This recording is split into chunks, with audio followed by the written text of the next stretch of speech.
Hello and welcome to another stream of Assassin's Creed Syndicate to continue the Floor is Lava challenge. Hey there, Coffee. Welcome on in.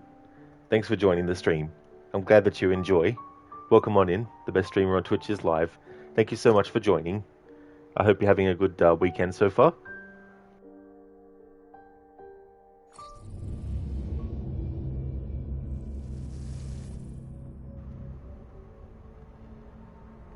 We're still very early in the story. We're in sequence 3 out of 9. I still need to liberate 3 boroughs as well. We've already liberated 1. I need to unlock sequence 8 by doing the 3 boroughs. I'm actually going to change what the characters are wearing. Because Assassin's Creed 2 is celebrating its 15th anniversary, and the game has automatically put me on the ground, so if that happens, that's fine.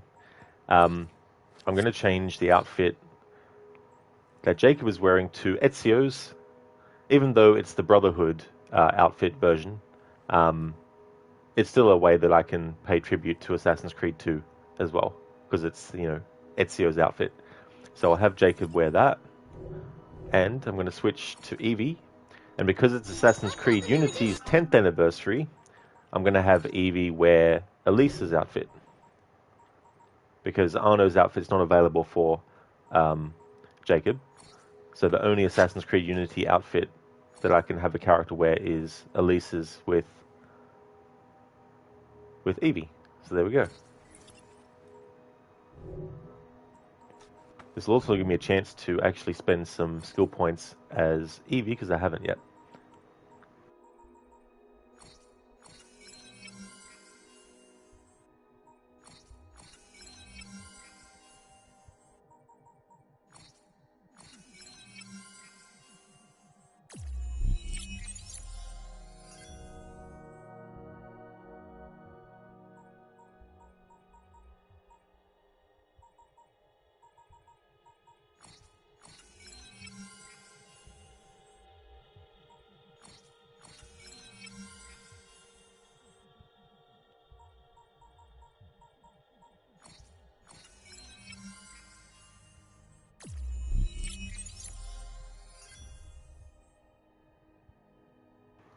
Alright, cool. So Evie has reached level 3. I like her to use the initiate cane, to use the cane swords, I mean. So yeah, we'll equip this Arbaz Mir's cane sword. Arbaz Mir is actually the father of Henry Green, and he's the protagonist that you play as in Assassin's Creed Chronicles India.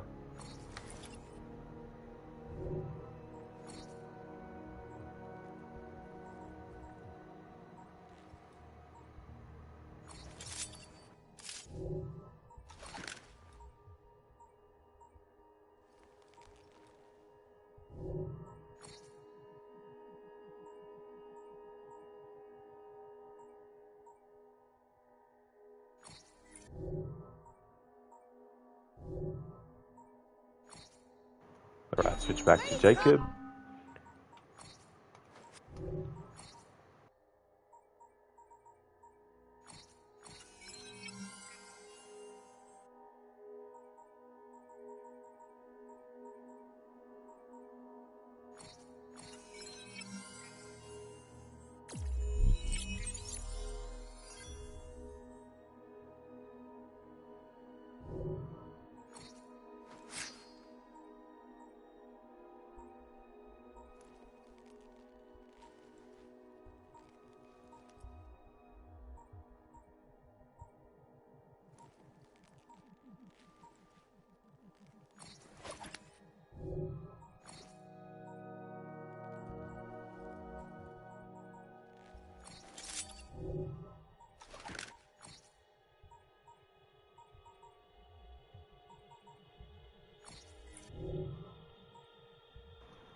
Alright, so there we go.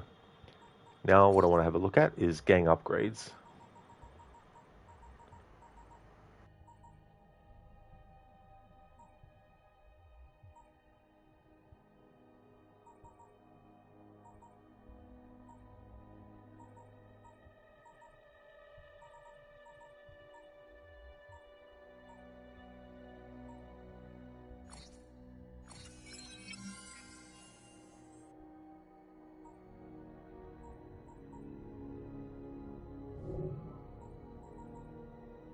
Alright, so the game has automatically put me on the ground. So when the game does that, that is fine. Now, something I just thought of, the stores. All the stores in the game, there's none that are actually on like a second level or something. So that's going to make it interesting when I'm when I'm having to get supplies. I guess I just can't get supplies. Alright, so we have this Robert Topping associate activity, but I'm not going to worry about that. We've got this freedom of the press thing here with Alexander Graham Bell. Alright, so what I might do is synchronize this viewpoint and get on the closest thing that I can climb up. That will also let me get onto something else. That's not it. There we go. Alright. Hey there, Ryu. How's it going, dude?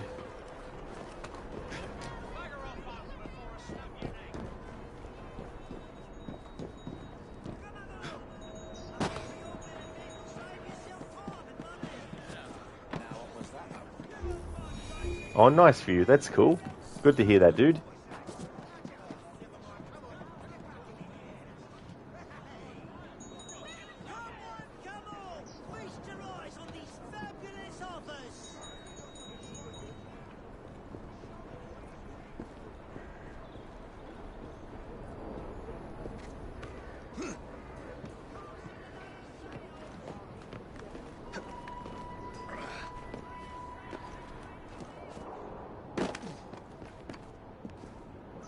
Forgot to pin a message to the top of chat.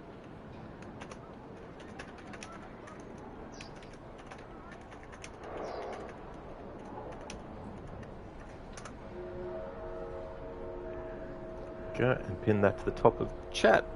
Boom. Hey there, Zereth. In the words of a famous tomb excavator, no. No.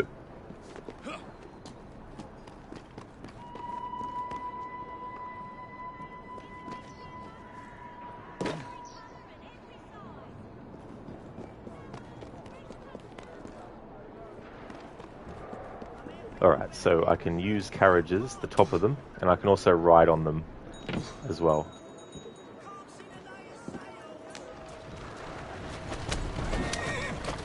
As long as when I want to get off the carriage, I actually have Jacob or Evie go to the top of it first.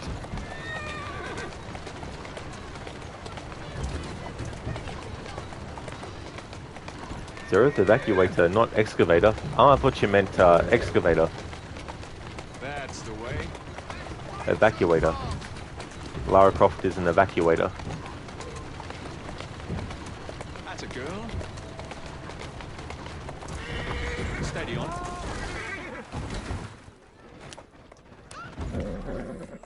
I can't watch this.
Alright, so I can't do a leap of faith because landing in a haystack means having to get out of it and touching the ground.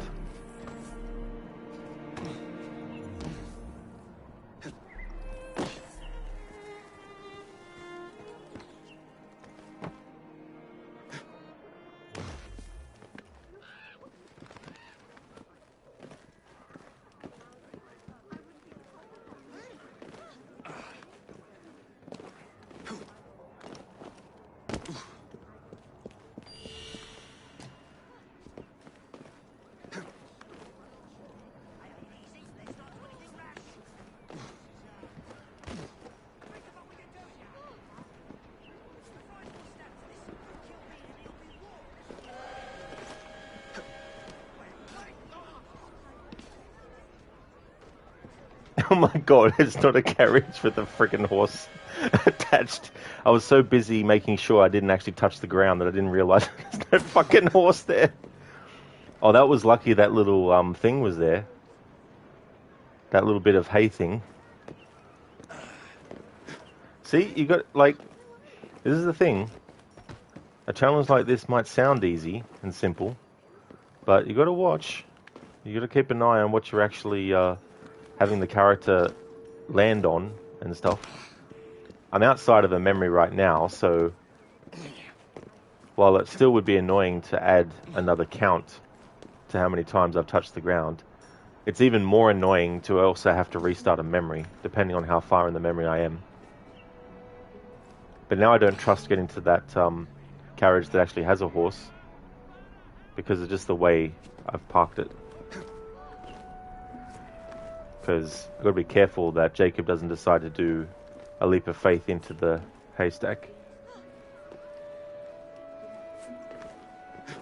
No, no, no, no. On the fence. On the fence. On the fence. The intricacies of game design just go out the window, it seems, with Assassin's Creed games.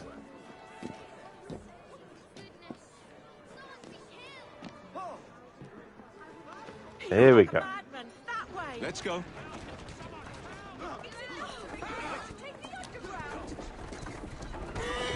Like simple stuff. On, girl. Here's what Ubisoft needs to do with the parkour system.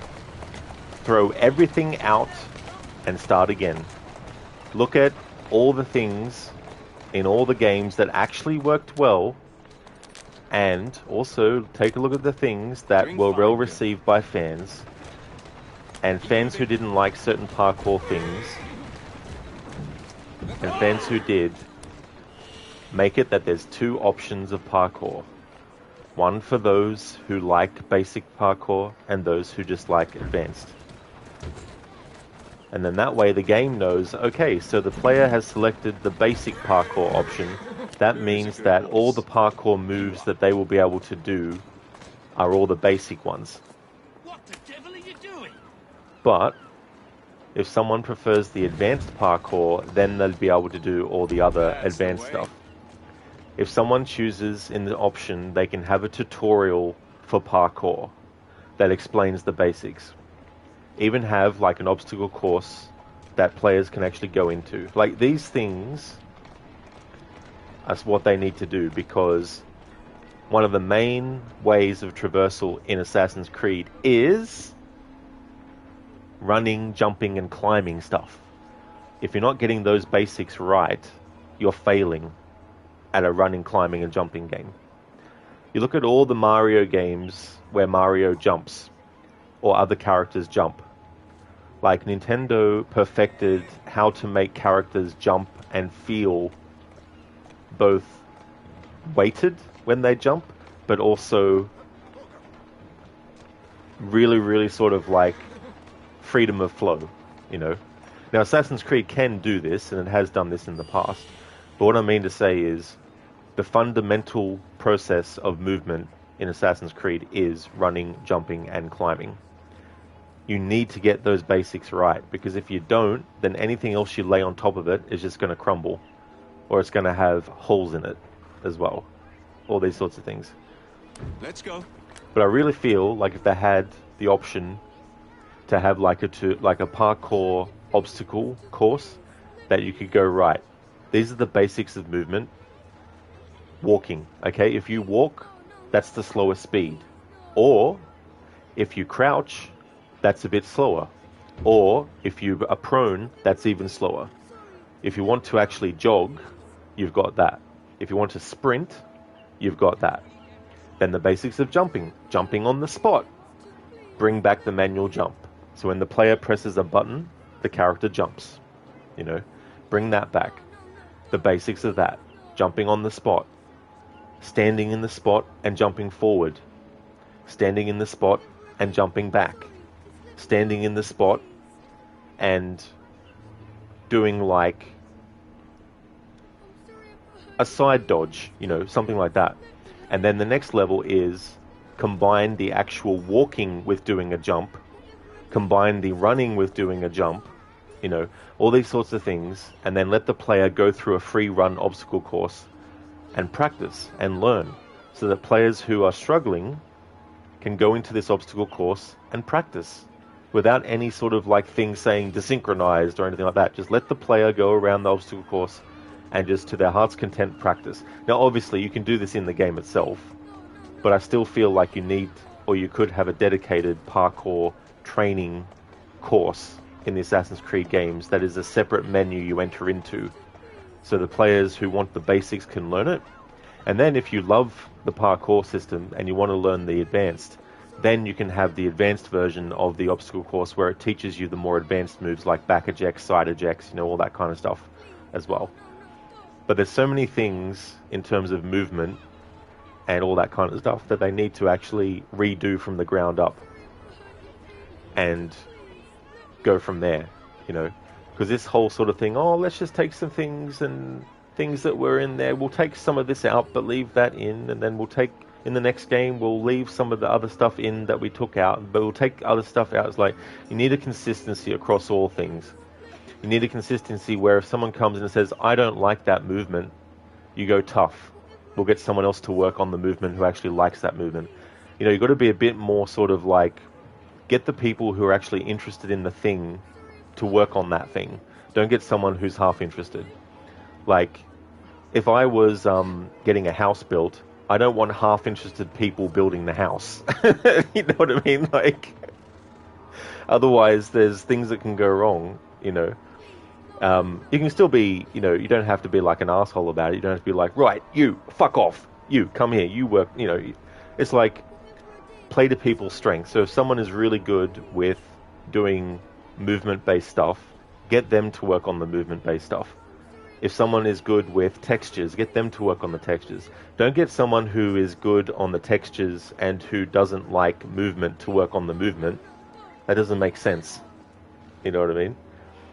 You know, so there's a few things that with the Assassin's Creed series they need to sort of go back to the basics of and start again from scratch. But don't be like, don't bring anything back in. Like I mean to say, just start with a blank slate and move from there. Don't start with what is already there and then add and then take away. Just reset from the start and go, right, what are all the basics of movement? What are all the more advanced stuff of movement? Okay, how about we get some actual people who do parkour in real life to come in and actually do the motion capture and also talk about the physicality and science behind the actual parkour as well. Because the thing is, if I'm watching a movie and I'm seeing someone use a gun, I don't have to know how a gun works. But it's good to know that the person who does do that in the movie knows how it works. You know, so that they can do a level of authenticity that people who do know how guns work can look at and go, they're using the right technique. They're doing it the right way, you know. Because the thing is, not everyone's going to notice everything. You know, like an artist who has a keen eye for detail is going to look at something on the screen right here, right now, and they're going to become fixated on it. They're going to go, right, I like the texture of that, I like the shape of it, I like how it's been done, I like the color palette, you know, all that kind of stuff. Not everyone's going to have that level of detail, obviously. But people who have that level of detail, if you get them to work on those things, then it makes it feel more like it's in line with the thing. But it doesn't mean that everyone has to know. It's just that make sure you do the work to make it actually proper. Like, you don't just do something half-assed and then just put something over it and say, yeah, I did it, it's done. It's like, no, you need to look at what you did, and did you do it in a way that actually fulfills what it needs to do? If not, then you haven't really succeeded in doing it. You know, cutting corners and all this kind of stuff. So I think the whole thing with the parkour movement in Assassin's Creed needs to be completely done from the top. And the other thing is too, if you look at all the modders who are doing all these mods for Assassin's Creed and all these parkour mods, go to them too, because they've obviously got some kind of keen eye for detail or a keen eye for how can we do this and all this kind of stuff. You know, get back to the basics before you start to layer on more advanced stuff. And that just goes for everything too, like the characters, goes to the outfits, goes to everything else like that. You know, start with the basics first, get them right, get them working 100%. There's no point getting it working 99% of the time every 6 months, you know, like get it so that it's actually consistently working 100%. Now, obviously, there are going to be things that aren't going to work 100% of the time, every day, every week, every month, every year, every single time for the rest of eternity that's done, obviously. But you don't want to be releasing video games that are about parkour movement with glitches in the parkour movement. You know, it's just, you're just basically ruining the potential for what could be as well, you know. And you're always going to have people that aren't going to be able to do certain things in the game, and that's fine, you know. You still need to do things that can help them, but at the same time, don't put a wall up against the people who are competent at certain things. You know, you've got to get the people who aren't competent able to still play the game and enjoy it, of course, but for people who want to go extra mile, give them more things to actually do, you know. So there's a lot of basics of stuff. Like, that's pretty basic what Jacob just did. Get in and out. There's nothing really, you know, complicated about that. But where it gets complicated sometimes is the intricacy of stuff. You know, like, if I'm moving the control stick slowly or in increments, that's how far Jacob actually goes. But if I'm doing just a little nudge of the control, Jacob shouldn't go that far with a little nudge of the control. This is the intricacy of movement that I'm talking about. You want to get it so that if the player lightly touches the control stick in either direction, then the character does a small movement in response. But sometimes you do want a bigger movement in response. So if I just press up, Jacob will do a climb leap. That's like a automatic one though. The only way I'm making that happen is by moving the control stick. But it's only for this window, because right now, the grab point at the bottom of the window, there's no grab point between the bottom of the window frame and the top of it. There's just the top of it and the bottom of it. But yeah, sometimes you want increments of movement where Jacob, or whoever player you're playing as, doesn't move too far away, because you might just want to do a little small movement. So doing a playthrough like this, where the floor is lava... Ah, fuck, I landed on the floor. See, I didn't want Jacob to do that, but he was too close to the ground, so instead of the game letting me decide the increments that I wanted to go down, so I'm going to have to actually add that. Even though I was just doing this as an example.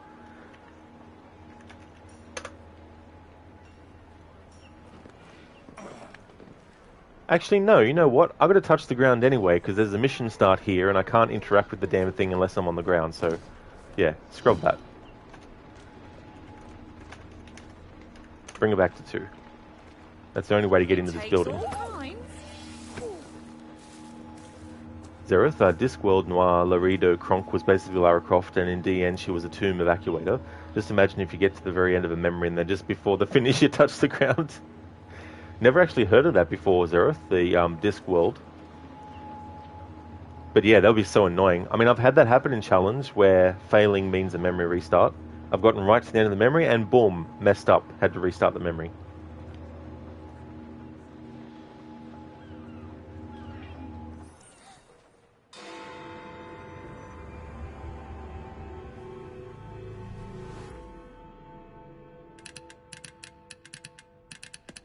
Oh, blast them.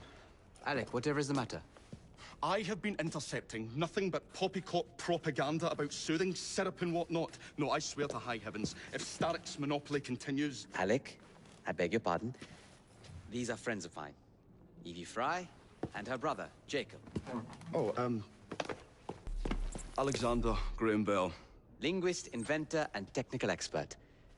Alec, I have something of a favor to ask you. Can you fix this? Oh, looks like the casing is cracked. Oh, comes apart. I see. Could have used one of these to fit my fuses on top of Big Ben. Alec is installing a new telegraph line for our Free Press To Association. combat the Starrick Telegraph Company. Now, if I can mend the fuses connecting independent lines from Big Ben, Starrick will be weakened. Only, we are somewhat at a handicap. And there. Oh, I've removed the mechanism so it may work with your bracer. I'll put it to use immediately. Jacob, wait. Mr. Bell, allow me to help you with your fuses. Oh, you will not find me too proud to accept Miss Fry. Oh, we can use my carriage if you'd be so good as to hold the reins, though. I'll take that. I can help you.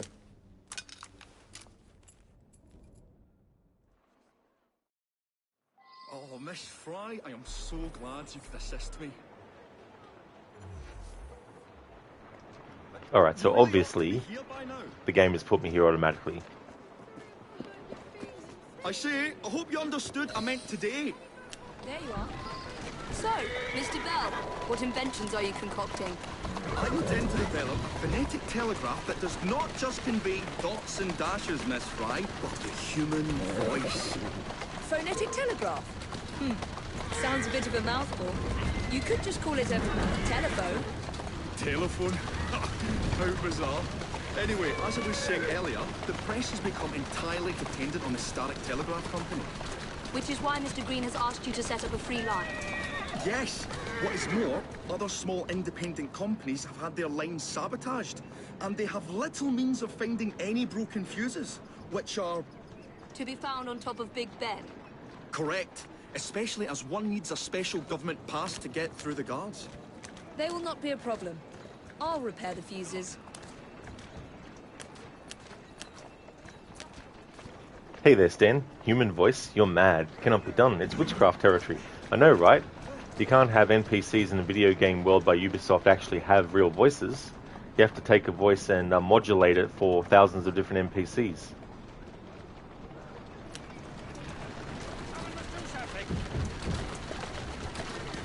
Calmly. Alright, so this carriage won't allow me... Yes, it will. Oh, good. I thought it wouldn't allow me to actually have Evie just get off from the rider. Now.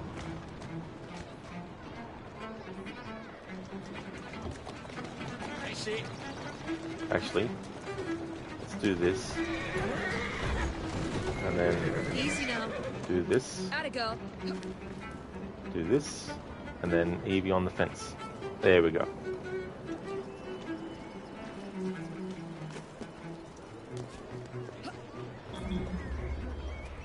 Alright, so we have the rope launcher.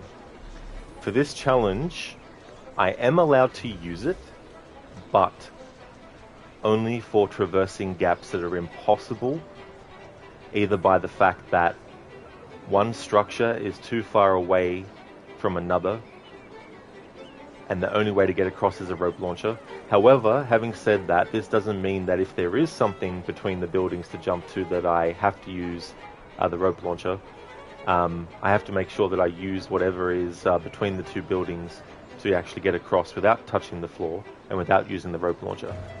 There are some missions though where it's like, right, you have a target, you need to keep up with them. If you get too far behind, you'll get desynchronized. So there's missions like that where I can use the rope launcher, but it's not 100% one way or the other. It's sort of like more on a bit by bit basis as we go through. So for example, I could, if I wanted to, use the rope launcher to go straight up there, but I'm also including that I can't use the rope launcher to go up to the top of a building. Have to parkour up it.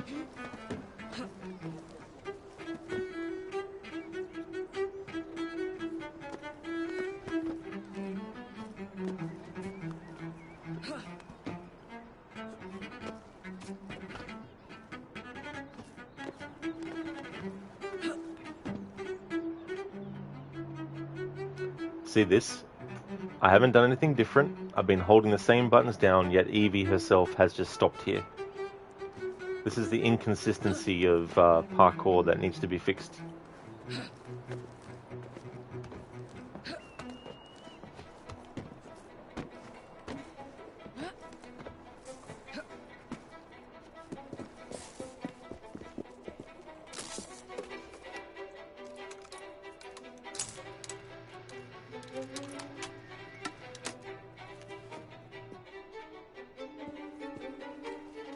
Lovely view.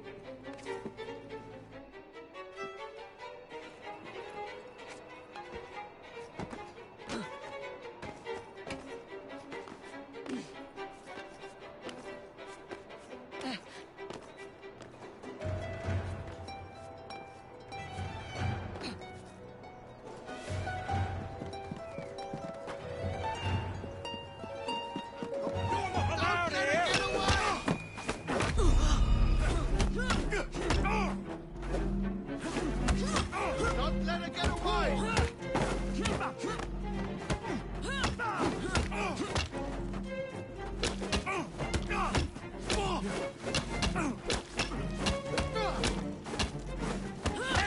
This one bites!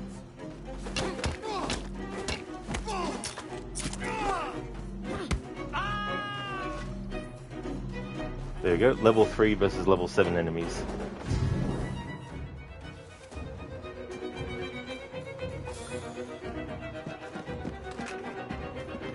Hey there, Inmita. How's it going?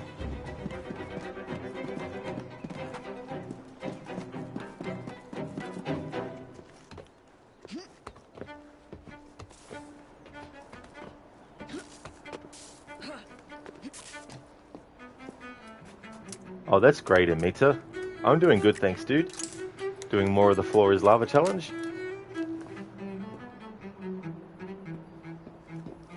All set.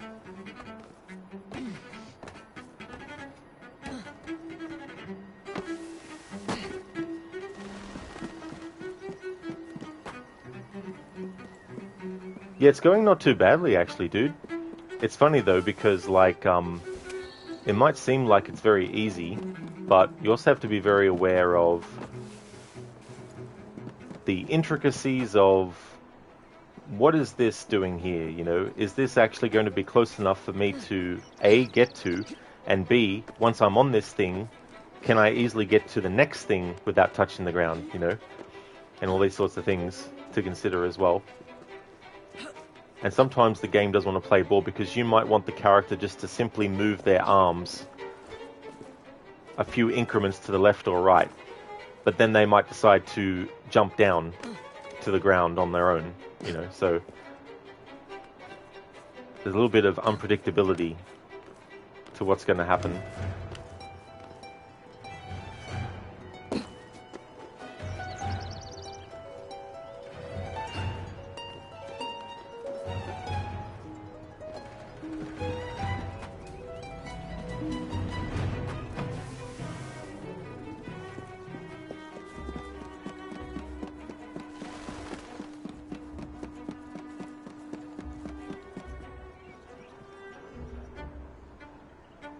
There is grandeur in this view of life, with its several powers, having been originally breathed into a few forms, or into one, and that, whilst this planet has gone cycling on according to the fixed law of gravity, from so simple a beginning, endless forms, most beautiful and most wonderful, have been and are being evolved. Thank you, Godfather, for redeeming that that impression. What's that actually from?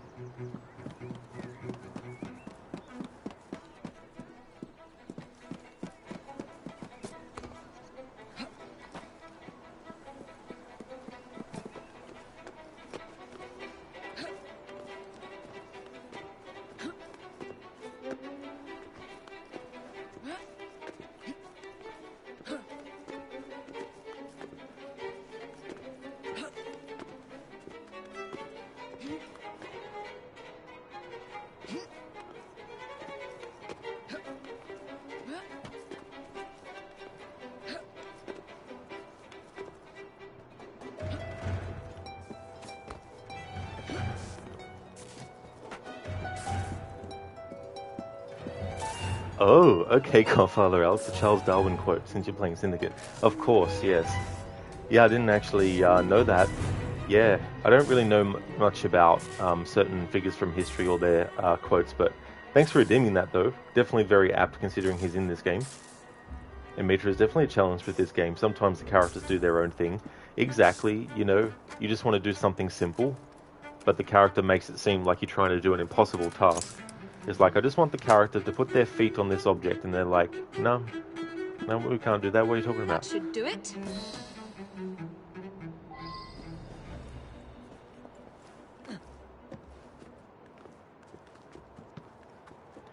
So I can't do leaps of faith into haystacks because it means I have to get out of the haystack, and the only way you can get out of the haystack is by jumping out of it and landing on the ground.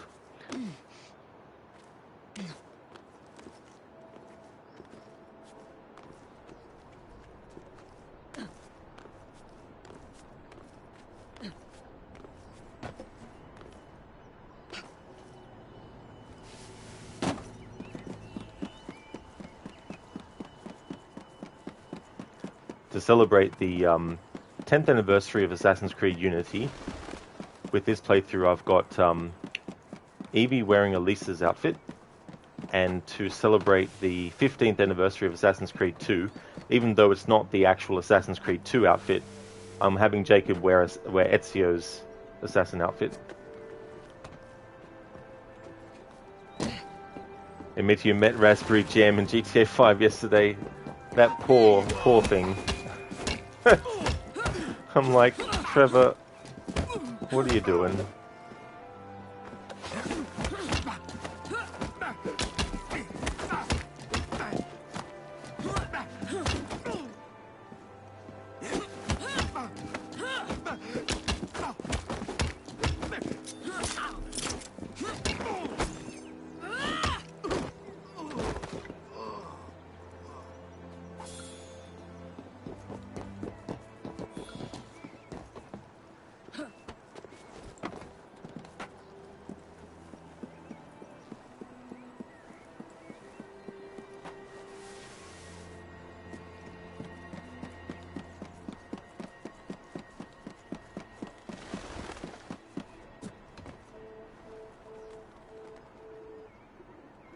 See, I'm holding up on the control stick. Something simple like this, and the character is absolutely refusing to do this. This should not be happening in a video game series that is focused primarily in terms of like a main core element on movement and climbing shit.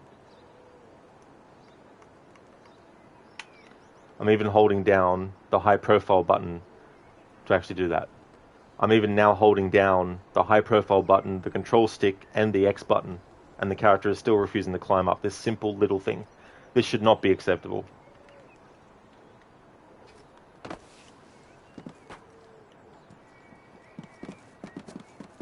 That should work 100% of the time.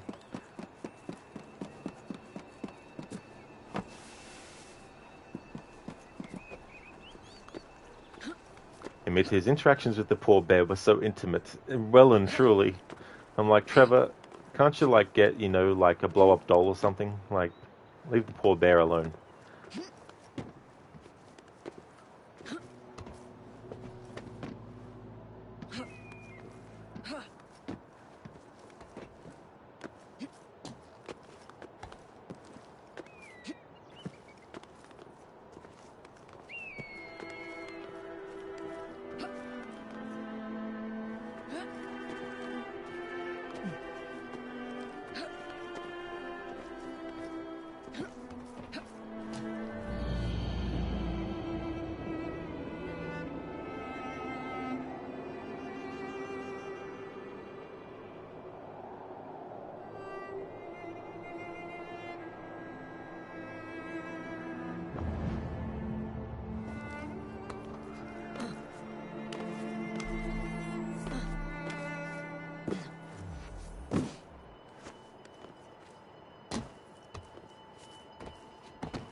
Oh yeah, exactly, Mita. What happens to Wade with the sewerage and stuff? I don't think he'll ever smell normal again. Floyd and Floyd and Trevor. Trevor? I didn't turn anyone onto anything. You're trying to rob my place of work. And you're running the show from my... Some of the dialogue in that is just so fucking funny.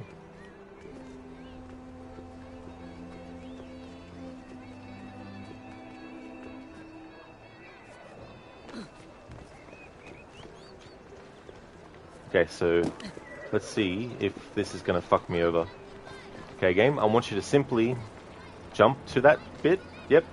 Now, jump to the carriage. Oh!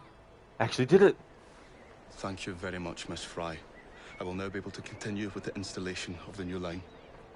If there's anything else I can do to help. Certainly. Please do come and visit. Oh, I was toying with this device and have noted down the formula for you. It's not perfect yet, but by golly, it works.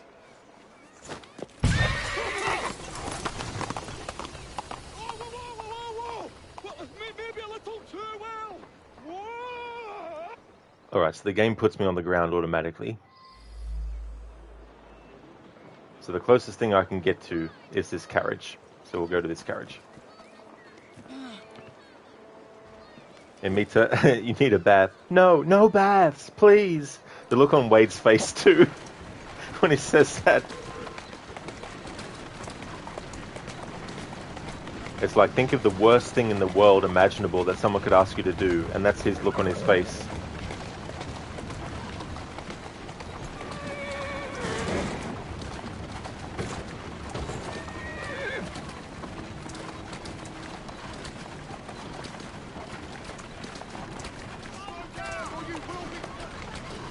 Slow down, or you will be punished. Calm down, Brazitas. Slowly now. I'll deal with you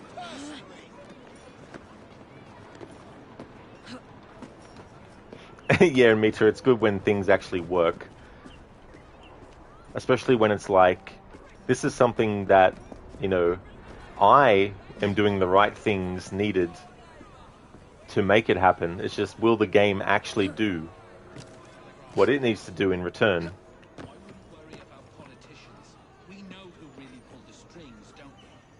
Alright, so I need to actually get to this and loot it. So I'm going to make an exception for this part, so I can use the ground.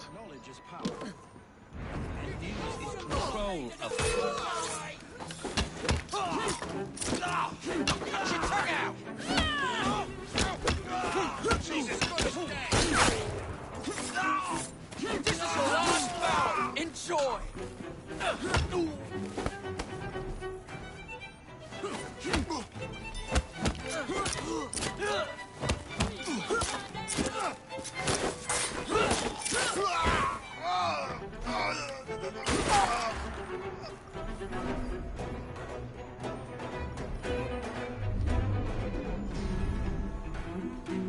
Alright, so...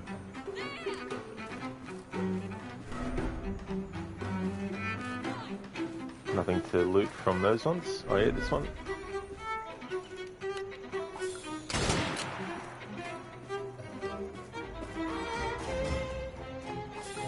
Alright, so once I've looted this, I have to get off the ground.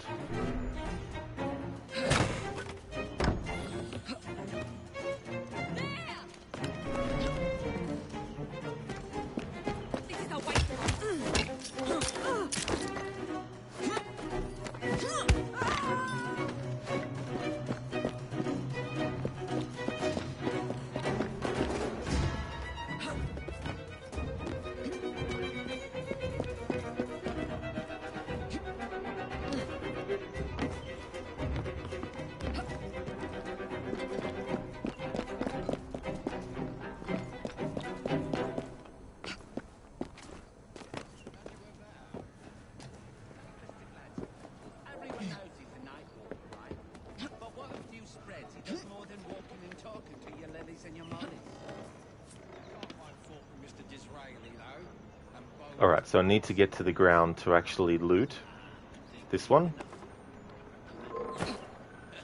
Looks like a You over there! What's gone into you? You're a dead woman. Bloody menace you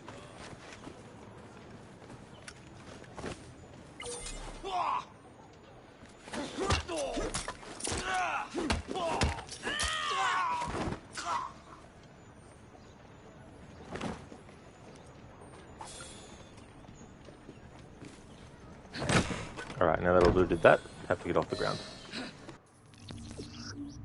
And Meet Trevor is so funny. Almost all his missions are hilarious. He really is. And Stephen Ogg, who plays him, just does such a great job with the role. When the game doesn't want you to loot a chest, that's it. I thought I may as well just let the enemy detect me while I'm on the ground there and can be on the ground to get that loot. It's sort of like good to be able to do that when I can, because there's no way to loot the chest without the animation for looting happening, which puts you on the ground anyway, so.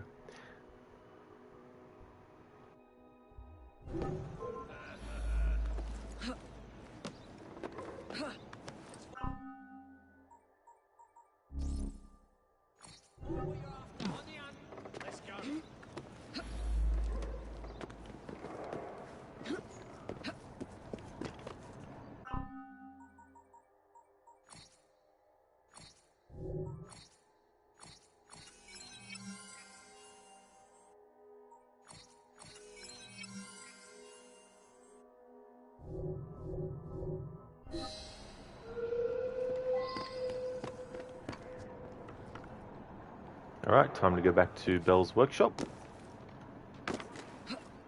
So even though I have the rope launcher, I can't just use it when I can actually traverse by foot across things and not touch the ground.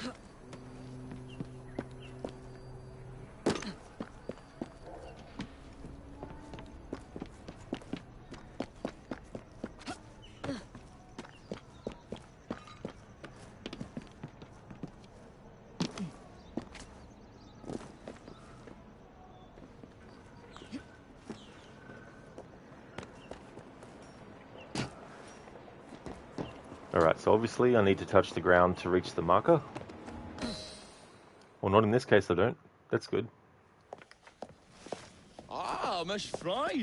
I was just showing Jacob the first message was received via the mended lines. Oh, you can keep the rope launcher, by the way. We've managed to procure another one for your brother. Excellent work. Thank you, again. You're very welcome, Mr. Bell. We can now defend the principle of impartial news and free speech. Free is fair, but free and brief is far better. Ha ha! Ah, Fry, such caustic wit. And on that note, we must depart. Oh, good fortune to you both. Call on me, anytime.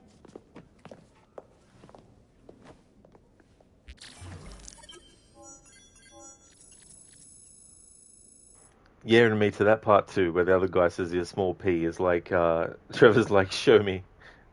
It's like, Floyd, why the fuck are you even talking about that? Like, it's like, talk about giving people information that they don't need to know, you know?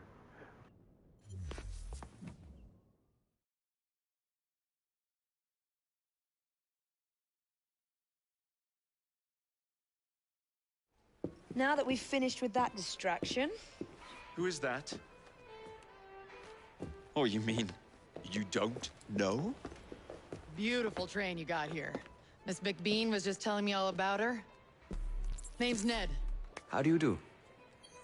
I won't take up more of your time. If you want to learn a thing or two about the finest transit systems in the world, you can find me at this address.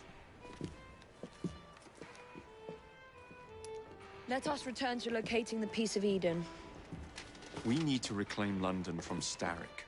Who are my targets? It's not time for that yet.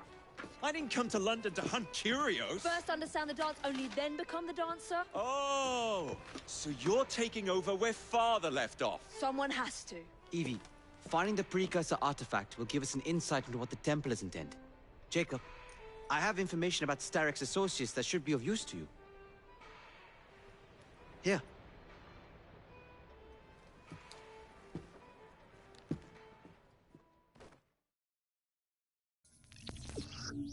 And me too, yeah. And then Trevor, then he takes his pants off. You're like, what the fuck, Trevor? It seems like any chance Trevor has to do that, he will.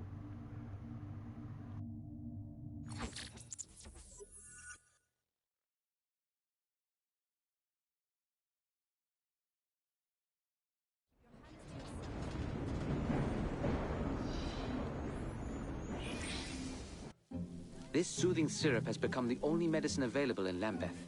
It bears the Templar Grandmaster's name. About time for a visit to the doctor. I don't see that cure arriving anytime soon. And what exactly will you be doing, might I ask? You know very well. Tracking down the Piece of Eden. Enjoy your studies. I'll be out killing Templars.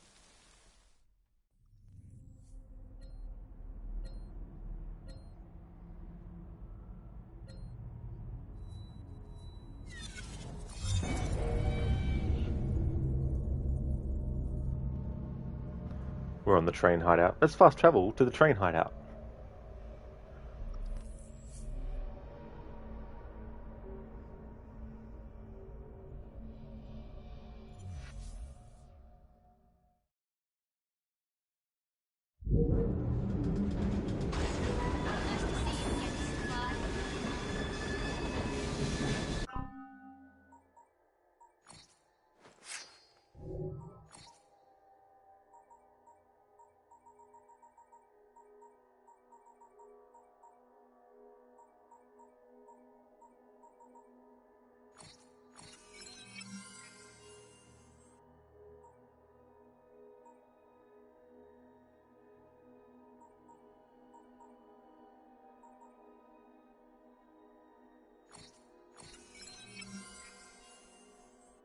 That's right, Amita. Yeah, just doing the main story stuff.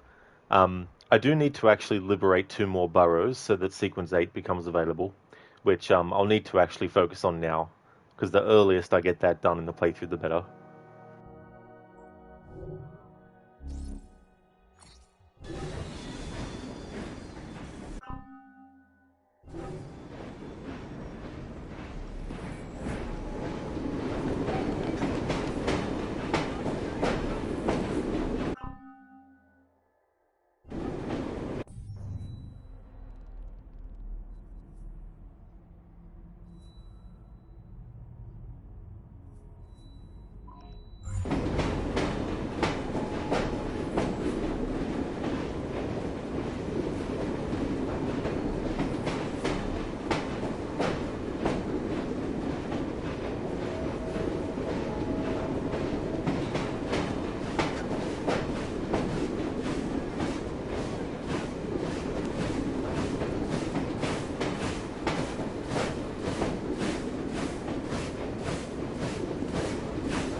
Can't imagine he's up to any good.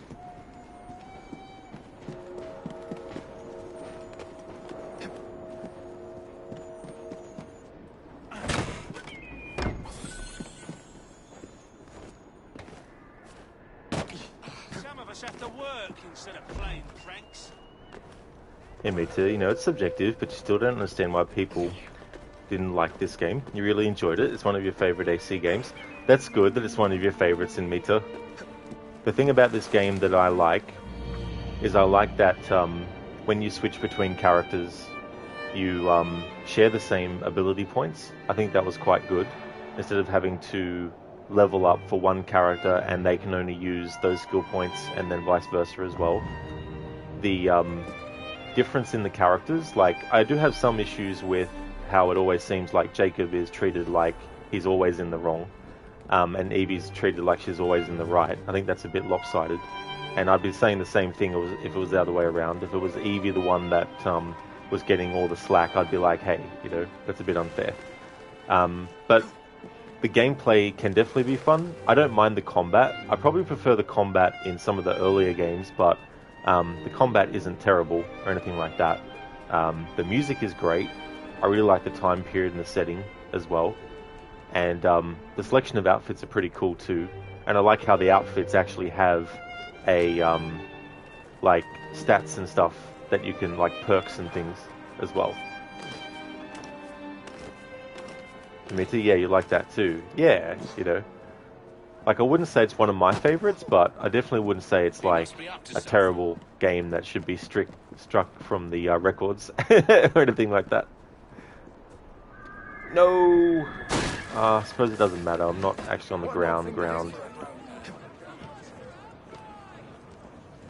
I just instinctually did a leap of faith. Good thing it's not like on the ground.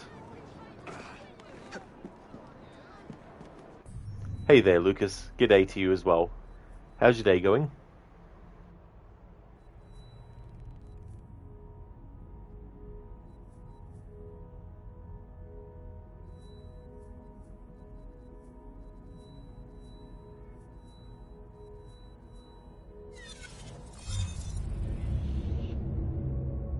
Hey there, Sheila. Welcome, dude. It's going pretty good. Things are going well. How about yourself? Lucas, this is one AC you've never played, and you're fine, thanks. Well, that's good to hear, Lucas. I'm glad that you're going fine. I wonder if you can get it on sale. Like, if you are interested in it, it's definitely worth giving it a play.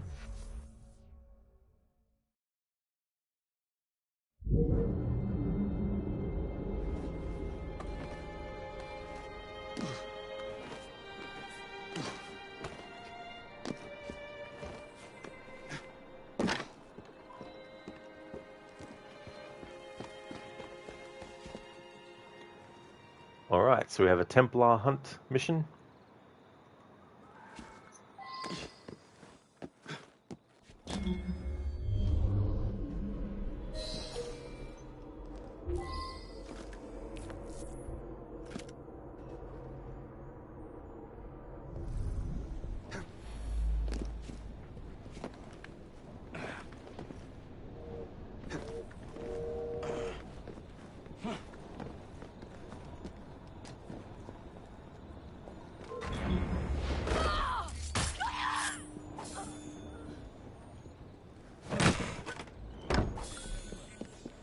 Something must be done about him.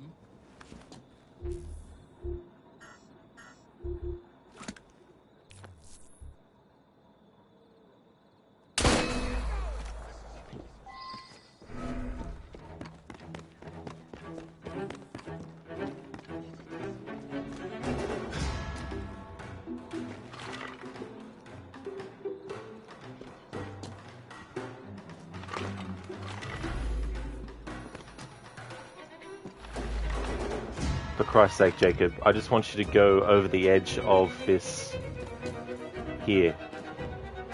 Thank you.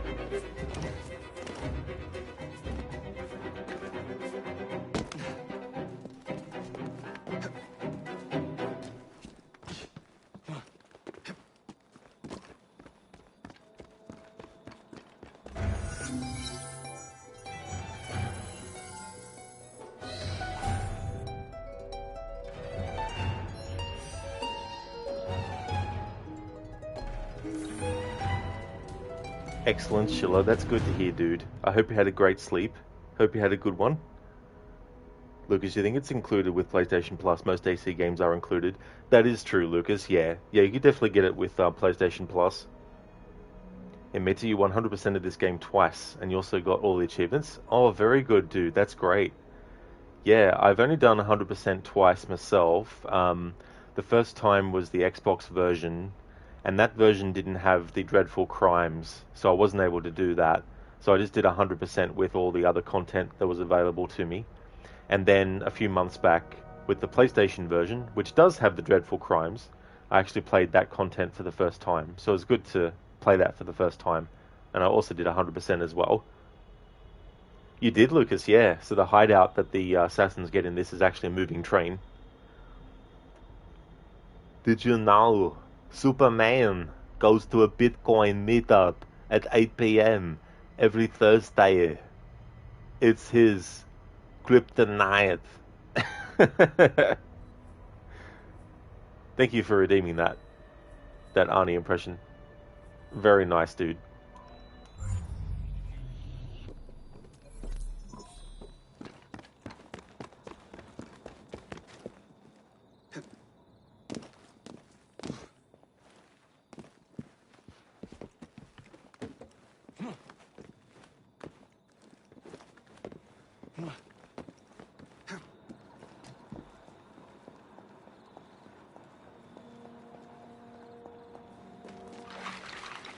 Oh yeah, and Meter. They're actually really good.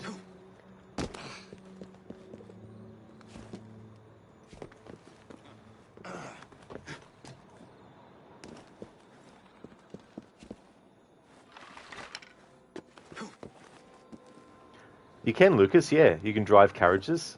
You can't drive horses on their own, though. Well, ride horses, not drive horses.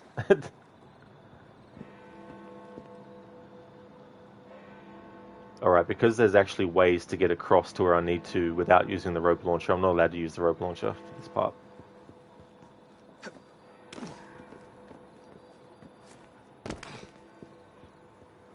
It is, Sheila, absolutely. Yeah, Jack the Ripper, I think they did a great job with that.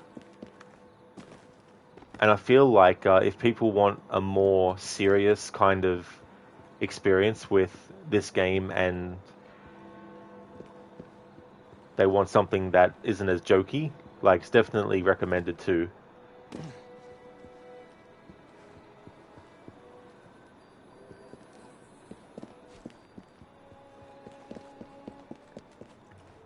Yeah, and Mitra, it's such a good one, that one.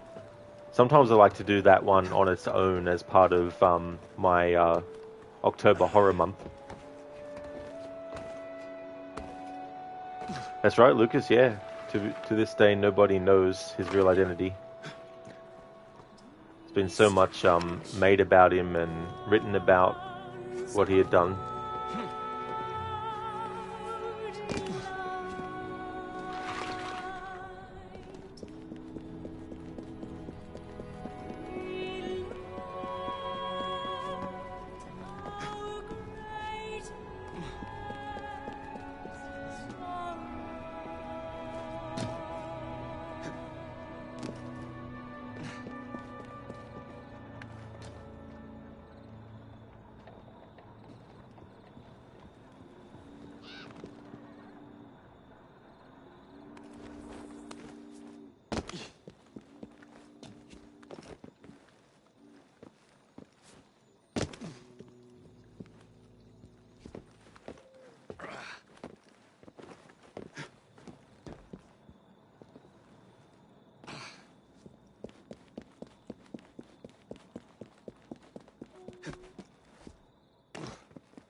That's an even half dozen.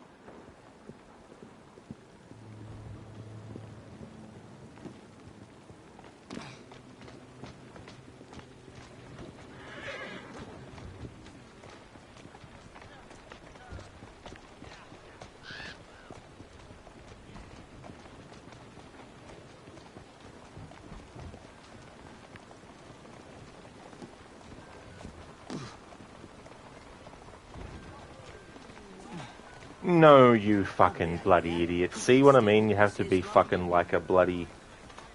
You have to friggin... I don't know. I was too reckless.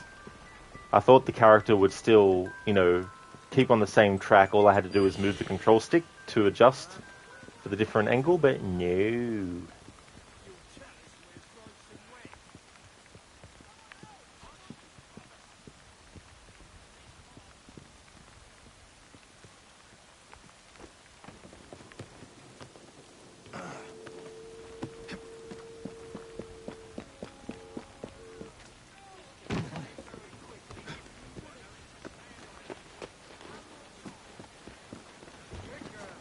Alright, to get into here I need to get as close as possible. If the prompt appears, then... No, it won't until I get near it. There we go.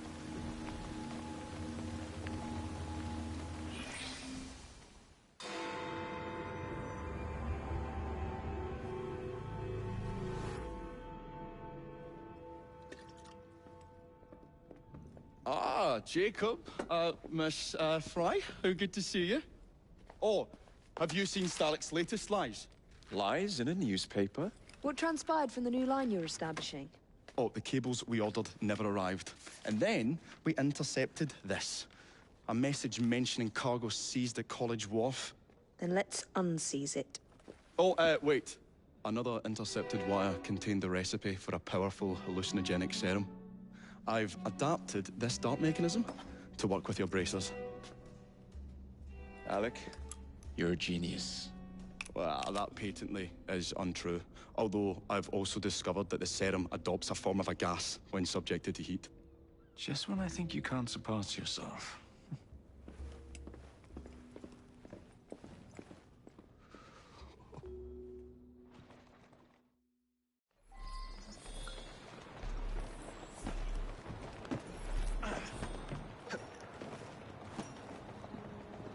Alright, so this will be good to do so I can get more options, or as many options as I can to help me. Because being able to use things that are ranged weapons will come in handy for certain things. Because if I can't get to an enemy, at least I can shoot them.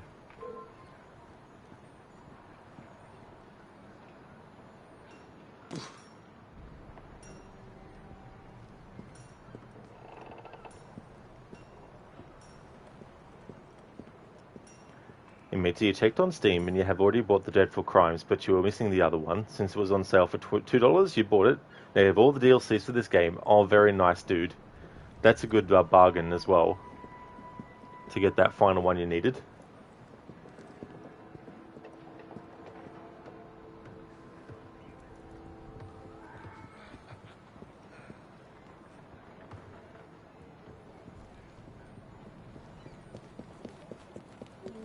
Hope he's not up to any mischief.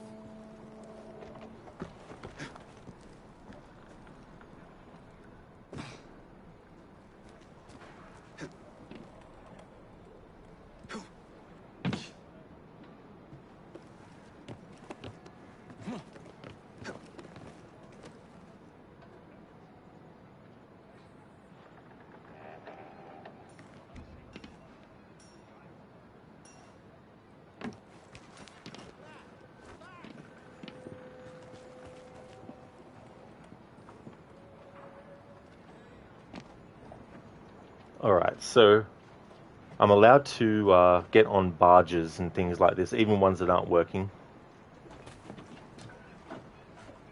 You fucking idiot, Jacob. Jesus fucking Christ, man. Like, seriously, I wanted Jacob to jump from this to something that was level with him, and he can't fucking even do that.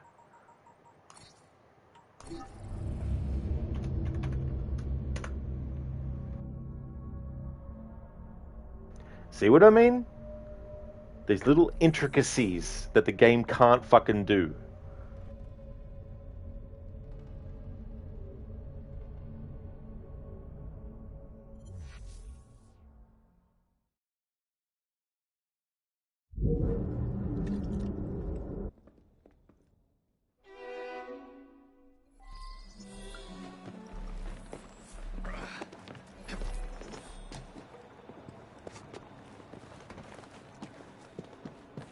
Yeah, exactly, Ametris. Like, come on, seriously? When two things are level with one another and the distance is short, you would think that if the character is on top of one, that you can just make them jump to the top of the other. But no, can't do that.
Code, it's a reverse Spider-Man mode. Sticks with absolutely nothing. Gloves filled with used urgent oil. Exactly. That's true. I'm not even going to try to jump to that carriage, because number one, they put it in such a fucking stupid position. Number two, they put it on a fucking angle as well.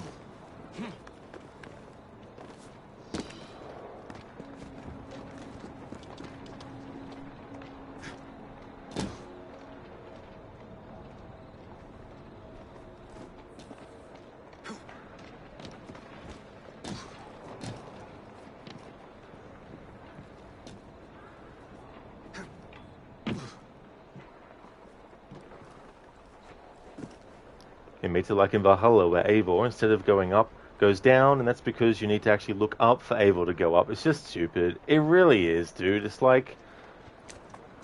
it's being detailed in the wrong way.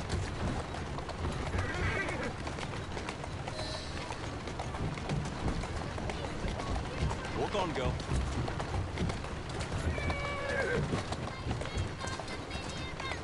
Doing fine, girl. Whoa, now.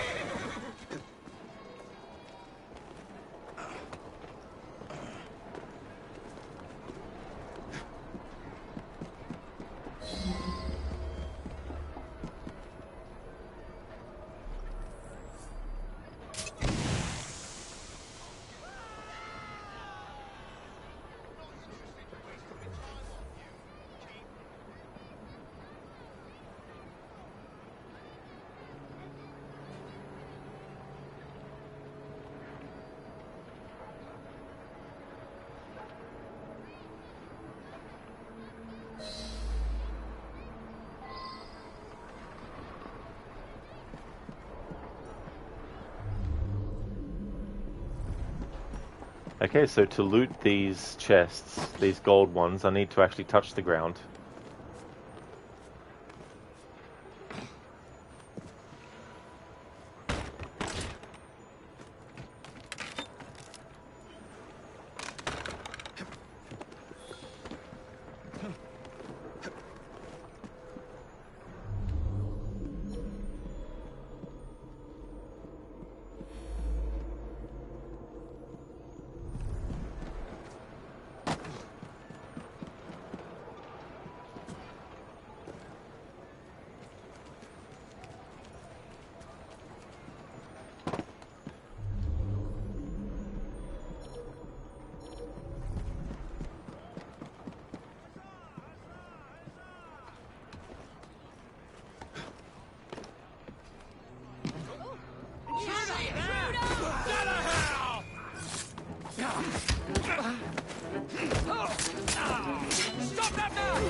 Okay, so I can be on the ground because I need to get to this chest.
Code is like the old AC games. The jump boxes were marked more of a general area than MMX spot or object, as the targeting was already a challenge by itself.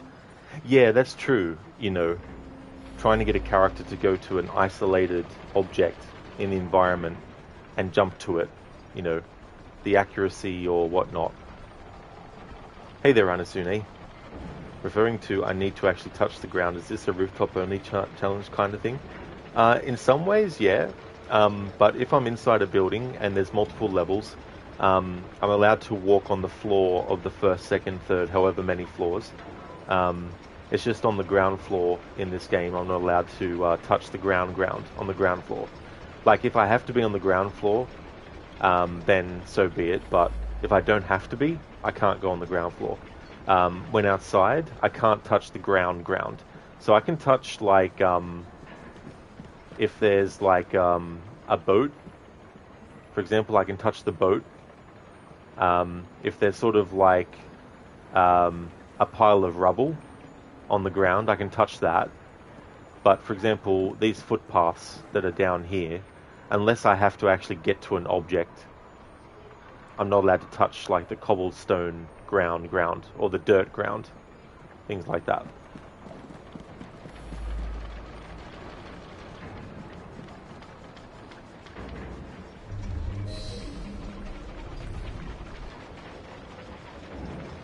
Understand, I bet the grappling line has been a huge help for this challenge, assuming it's allowed.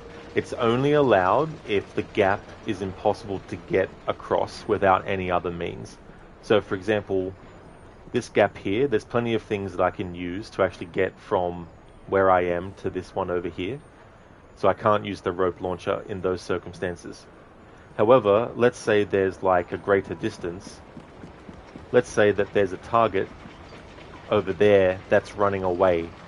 And if I get desynchronized by not getting to them quick enough, then I can use the rope launcher to, for example, rope launcher to there to catch up with the character and stuff. But it's only in those sort of circumstances.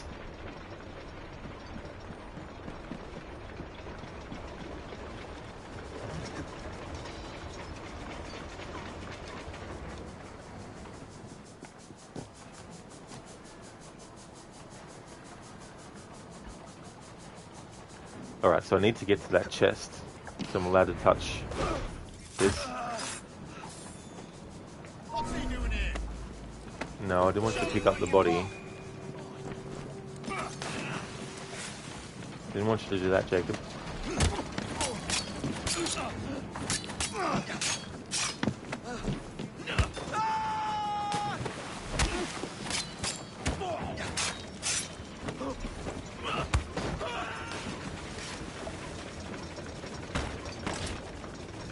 Oh, I see code. It was millimeter by millimeter. I got you now.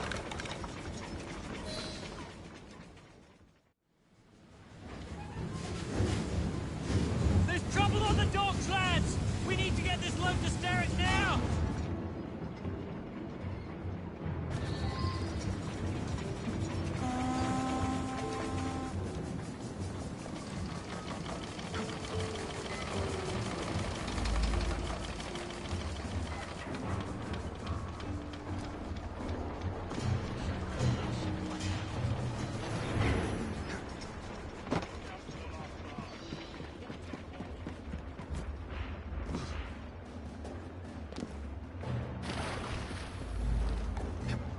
Alright, so we're going to touch these ships and stuff.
Poison. Belle must know what kind.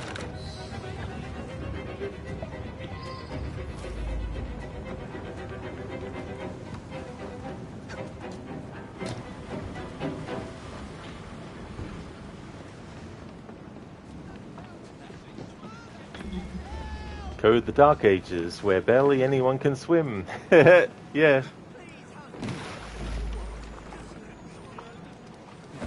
Hey, Mitzi, you finally watched Venom: The Last Dance. You found it quite funny. Oh, cool.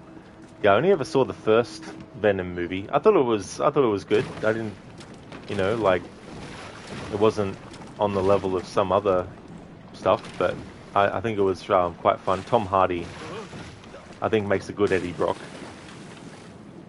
Code, or the water is already so polluted it's like a Joker's vat. Yeah.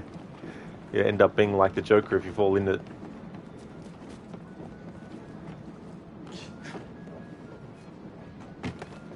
Okay, so I've been thinking about it, and I've decided that swimming is allowed, because it's not actually the floor. It's not solid ground. It's liquid. But yeah, the actor is really good at what he does. He is. Yeah. It's a shame that the Splinter Cell movie was cancelled, because he was actually cast as Sam Fisher, and I think he would have did a good job. He was first cast in 2012. But the movie was going through development hell, and at some point they just decided to cancel it.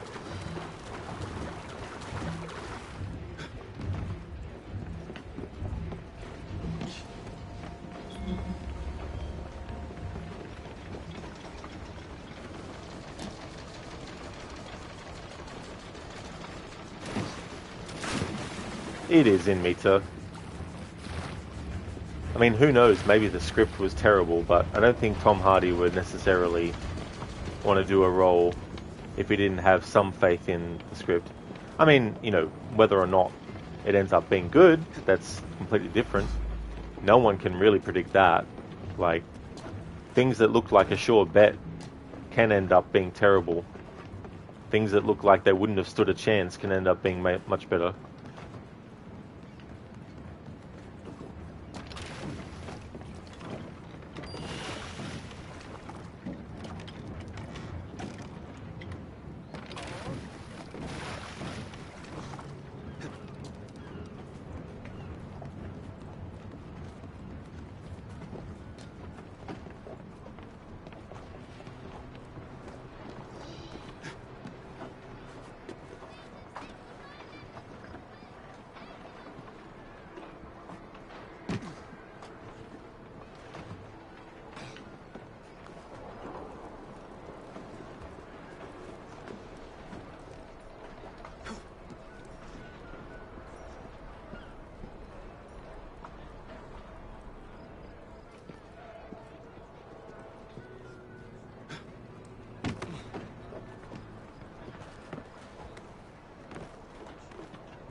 Mitch, you hope Warhammer won't have the same fate.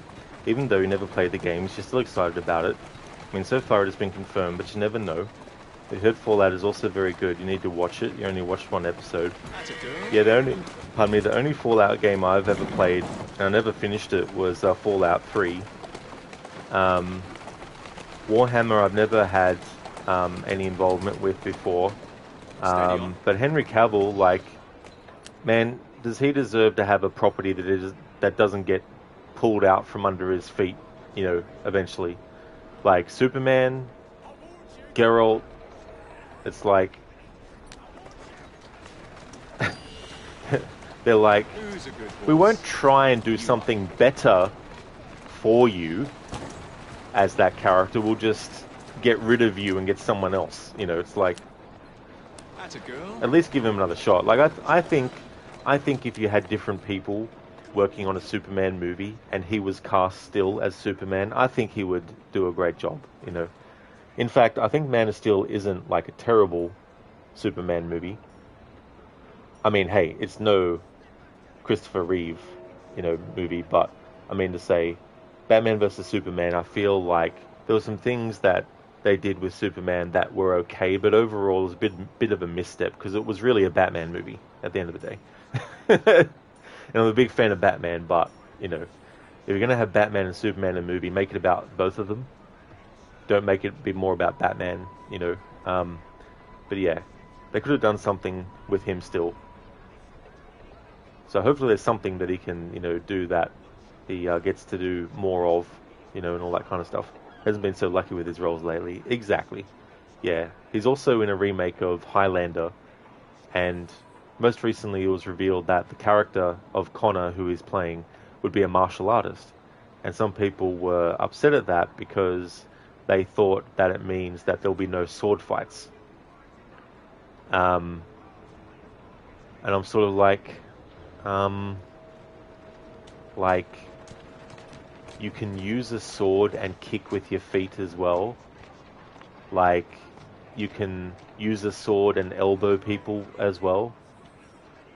Like, I don't know. It just seems weird that some people have this idea that things will get stripped to its basics, where it's like, oh, he's a martial artist now, so he'll never use a sword. It's like, no, of course not. Like, the sword is the primary weapon of the Immortals in the Highlander series. But does that mean that they'll never use their fists? Does that mean they'll never use their knees? Does that mean they'll never use their elbows? Does that mean they'll never grapple anyone? Does that mean they'll never, do this? Does that mean they won't pick up a gun and shoot? Of course not. Like, things don't have to be so, it's either this or that. It's like, you can be in between. You can have both. You can have all. You can have multiple things, And the other thing is, his character, Connor, has been alive for over hundreds and hundreds of years. So it's plausible that even though he was born and originally lived to a certain age in a certain part of the world where they used, a lot of swords and all that kind of stuff, and all that, like the characters in the Highlands of Scotland, that doesn't mean that over hundreds of years of time they can't learn things. It'd be as stupid as saying that an immortal can't learn how to program something. Why? It's like, if you had 500 years up your sleeve, like, imagine the things that you could learn in 500 years' time, Hey, Mr. Goethe, I'm going good, thanks. How about yourself, dude? Keep moving. Whoa there! That's the way.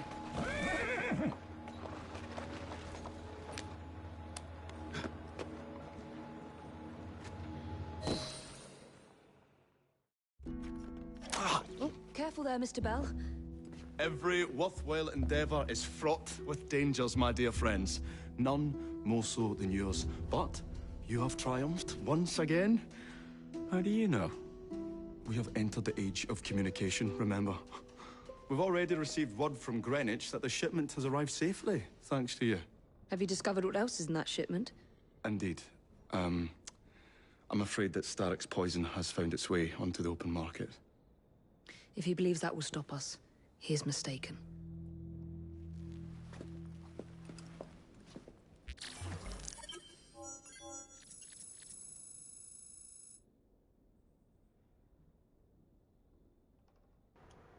Oh, that's great, dude. Excellent work on finishing Darksiders 3. Was it your first playthrough? Hey there, Shin. How's things going, dude?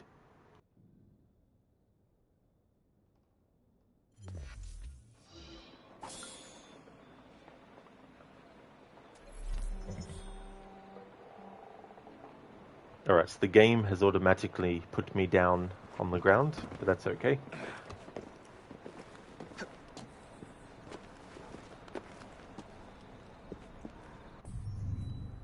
Alright, it's good to have the hallucinogenic darts up my sleeve.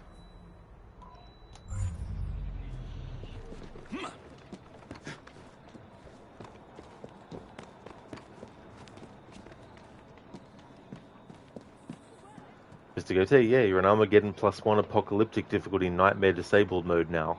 Oh, okay, Mr. Goethe, so what are some of the things that you can't do, or the game won't let you do, in that mode?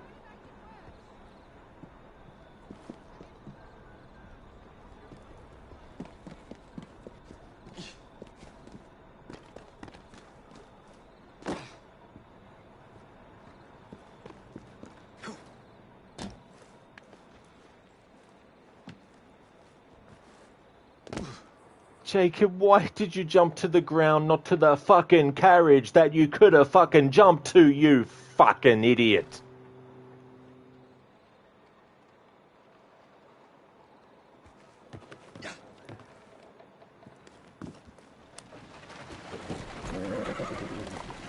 Let's go.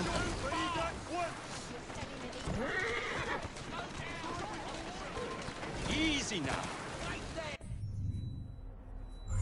Walk on, girl. Whoa, easy.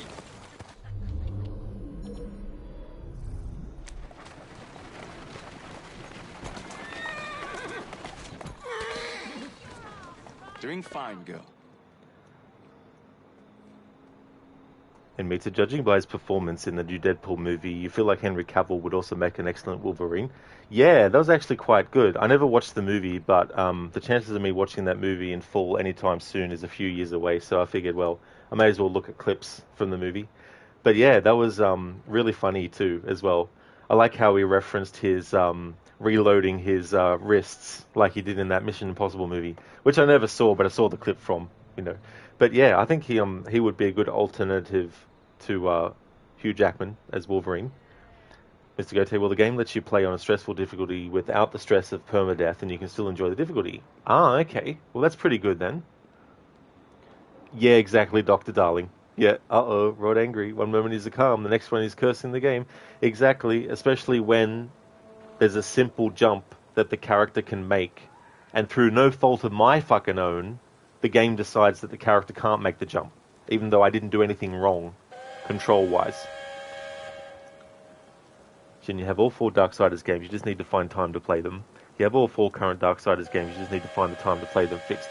That's definitely fair enough, Shin, as well, you know, finding that time. Hey there, Electric Dreams, welcome on in. This was your favourite Assassin's Creed? Oh, cool. That's good. Have you done, like, the DLC as well? Did you like that stuff? Mr. Goethe, nightmare mode equals permadeath, then you mean legit permadeath. You die, goodbye, save. Oh, yeah. Just like in Outlast. There's no saving. So it's just like, yep, you're gone.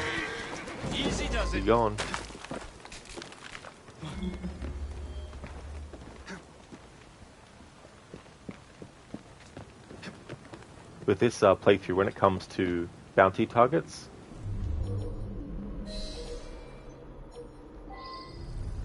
this one's going to be tricky, only because I can't really get a carriage, I don't think, to him.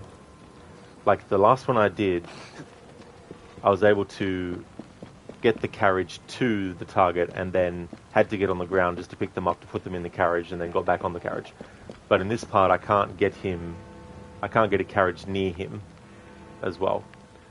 So I'm going to make an exception for this one.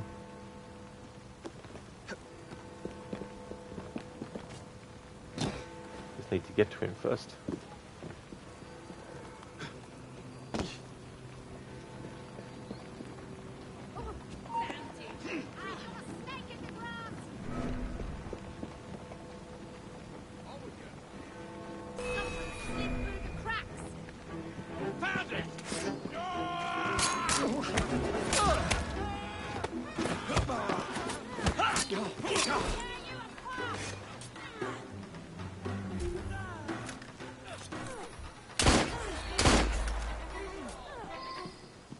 Oh no, I'll make him run.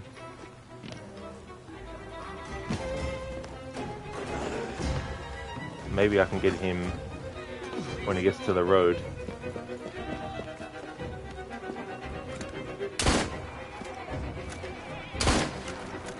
Fuck you!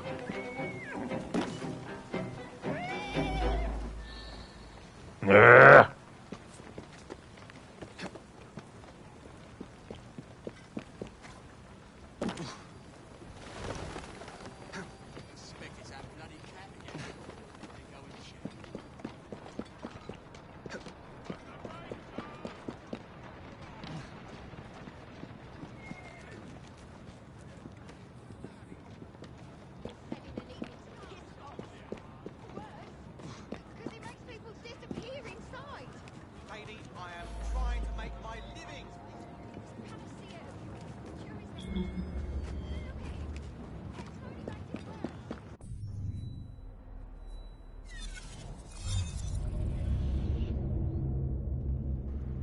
Electric Dreams, especially having that train as a base was cool. It really was, yeah.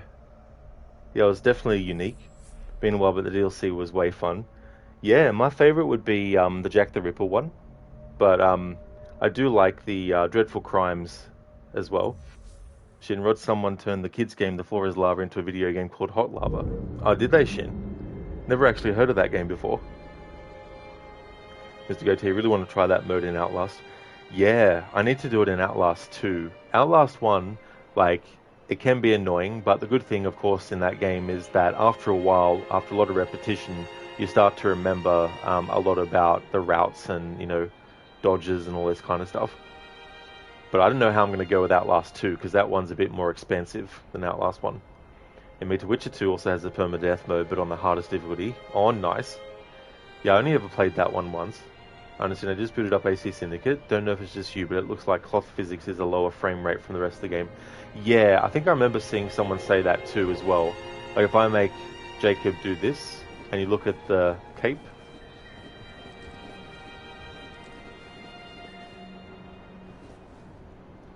Code budget cost for physics? Exactly, Code. Ubisoft budget. Sadly, Hot Lava is not on PlayStation. Well, that's a shame then.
Honestly, I didn't know a frame rate improvement could exclude certain things.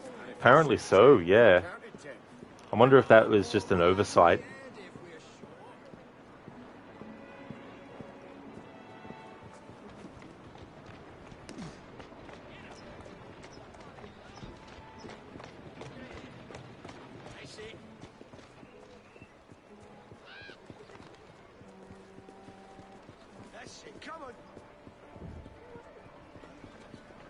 Oh, did they, Shin? Well, that's good for fans of Final Fantasy.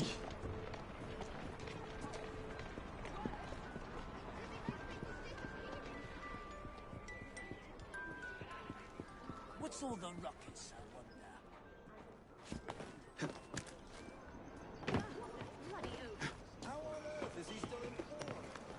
Alright, so this time what I'm going to do is I'm going to get in a position where I can shoot the target once he runs to the road.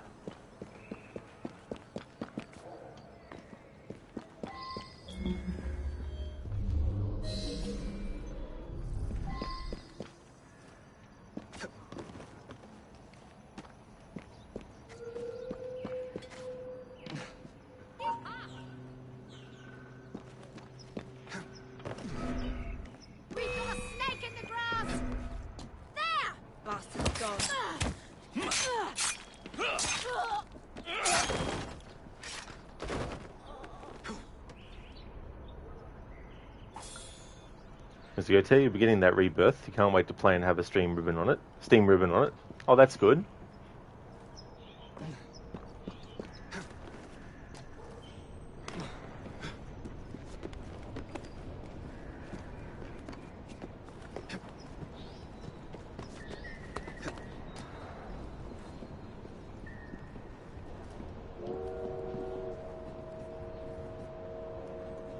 Good example of how they've nerfed parkour in this. Why? Because they want people to just use the rope launcher. In Assassin's Creed 1, you could make this jump. You can't do this in this game though.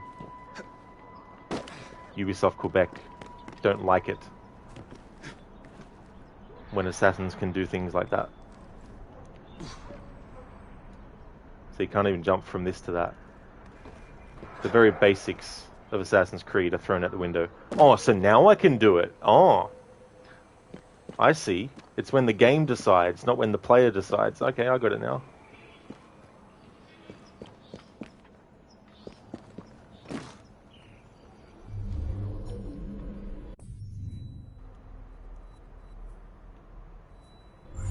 It's when I don't remember the target being there last time.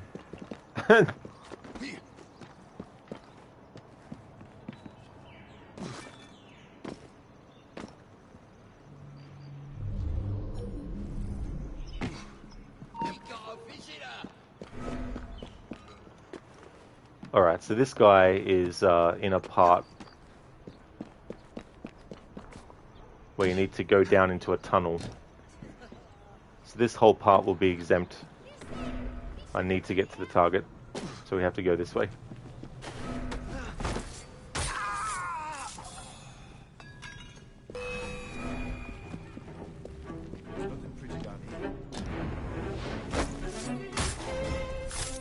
I don't care if the target's dead. Stop that trespasser!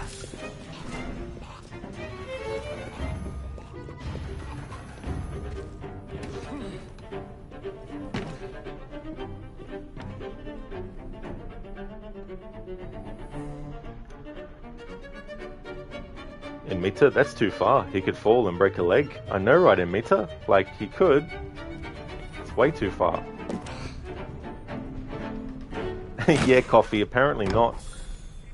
Apparently the player controlling the character is not actually in charge of the character's movements. Hey Amanda Nicole, welcome on in. Hope you're having a good weekend.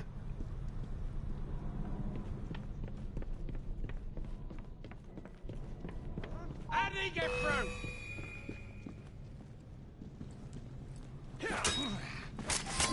Yes, just slowly put the body down while an enemy's about to attack you. Yes. Brilliant.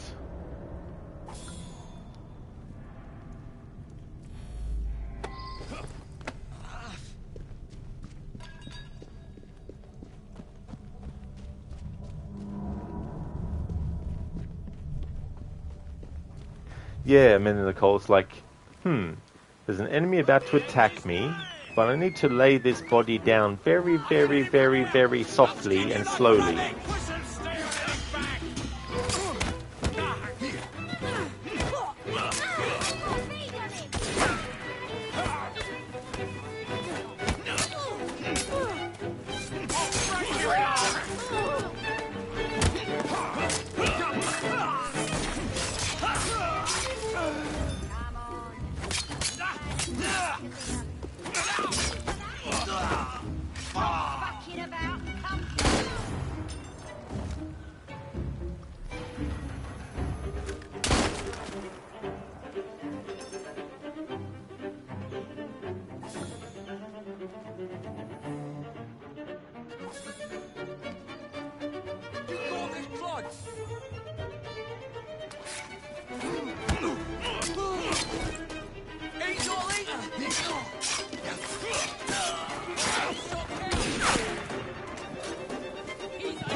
Okay, any other enemies?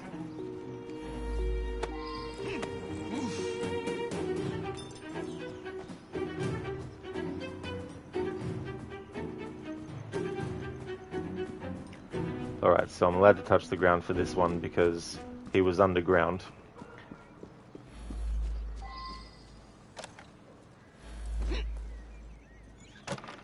Oh yeah, Shin, go for it.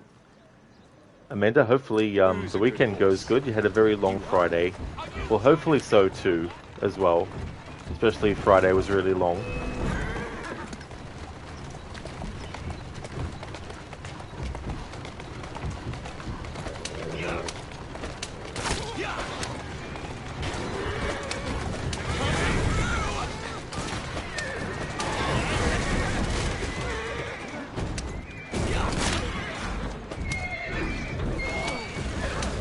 Easy, girl. Easy.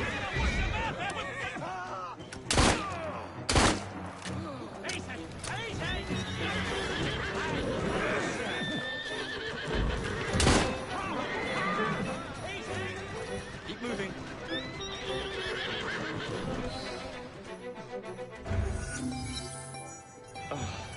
He certainly didn't deserve this fate. Hey Abeline, it wasn't our fault. He tripped and fell and broke his neck. We didn't do anything. Jeez.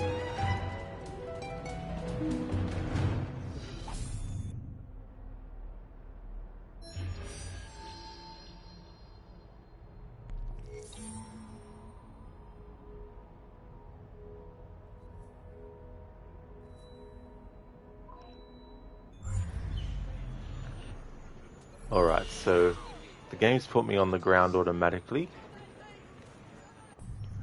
But I'm just going to go on fast travel. I didn't, Shin. No, didn't do that for Mirage. There was also some side content that I didn't actually finish either.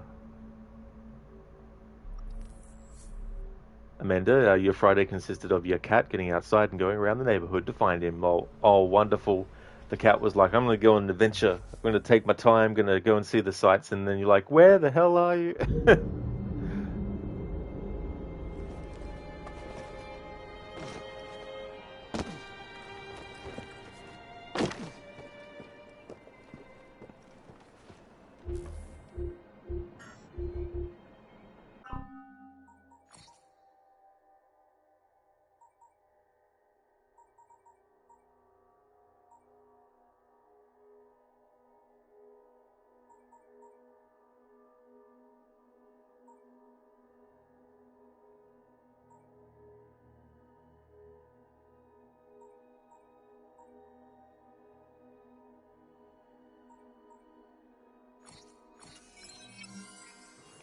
Oh, that's good, Amanda, that he found his way home, though. That's really good. That would have given you peace of mind to know that he was fine.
That's the way.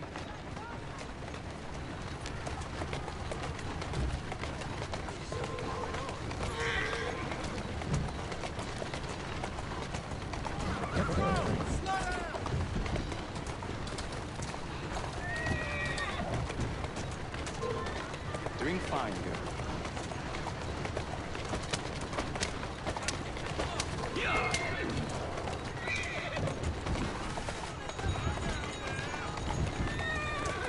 Slow down now. Walk on, girl.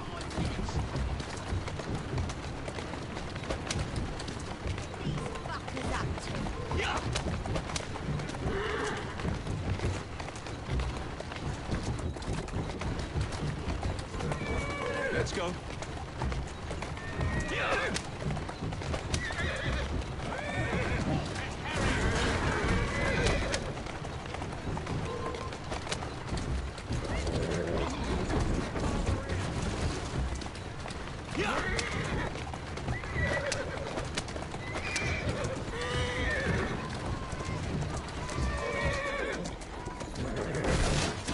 That's a girl. Easy.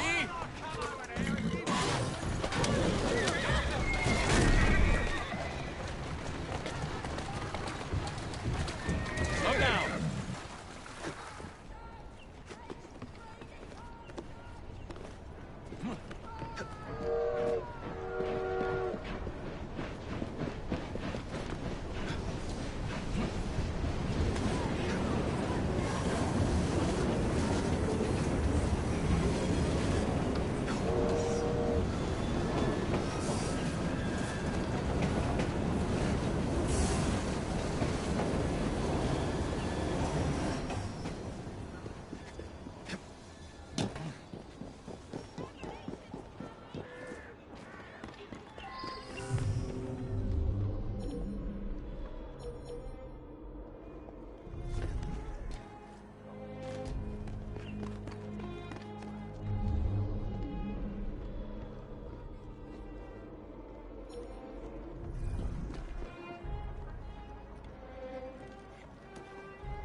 Man, you've never seen this game before. It's really good. Oh, that's cool. Your first time seeing it.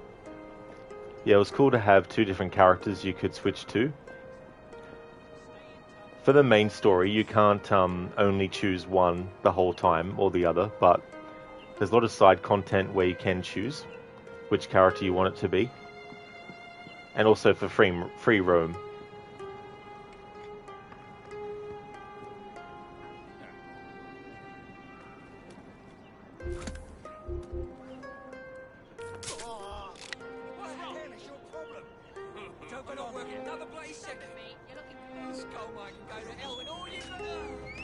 Hey there, Oliver. Good morning.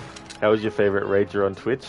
Not too bad. You actually missed a little bit of a rage moment because I wanted a character to do a simple jump from the top of one thing to another thing that was the same height, but yet they chose to jump down onto the ground.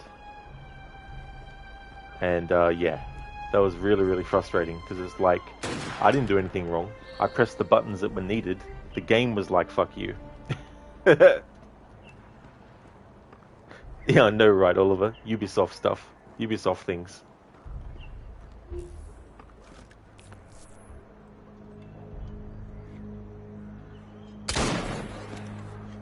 Dr. Darling, Rod Legion Raider for 2025. I wouldn't go that far, dude.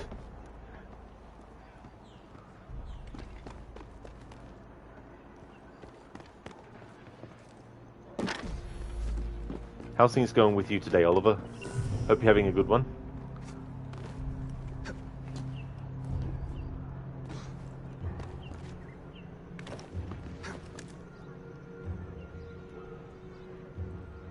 What, the character can't climb? Oh my god, you... Oh, that's lucky. He landed on something that's not the actual ground. Nice. He just woke up. It's 10 a.m. Oh wow, so still very early. Very, very early.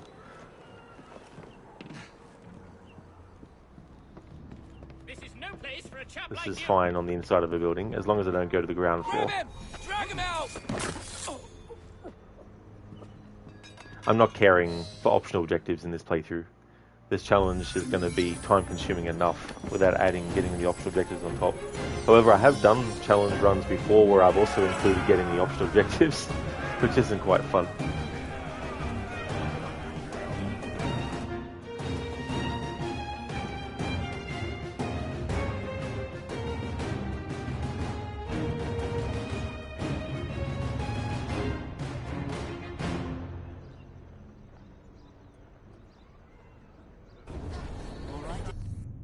Thanks for redeeming that Assassin's Creed quote, Ansune.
Okay, so I've got one. There! It's finished. Hmm? What's finished? The blade! I managed to decode that parchment of yours. It showed me exactly what to do.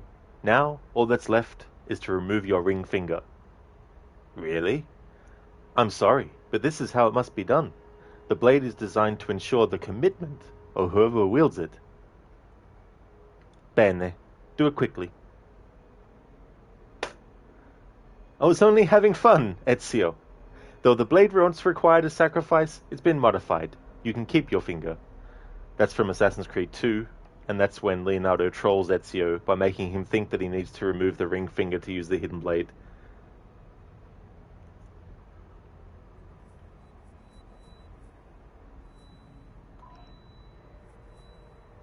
Be right back.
Alright, I'm back.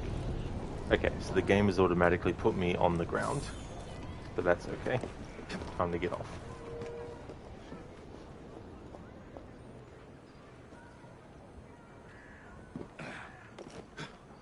I'm assuming they're going to go play Resident Evil, or rather give it a go at least. You imagine the old gameplay style might throw you off a bit.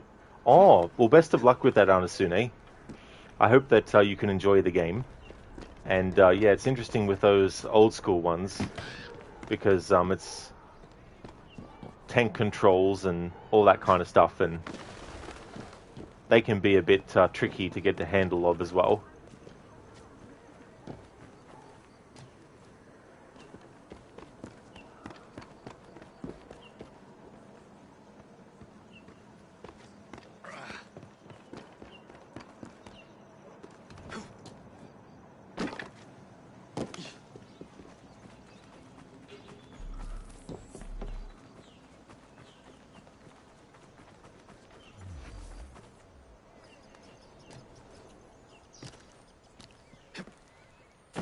No. Friggin' hell. We're outside of a memory, so no restarting of memory, but I still need to count that as a fail. Alright, so that now brings the number up to 6. So at the start of the stream, it was 2. Now the count is 6.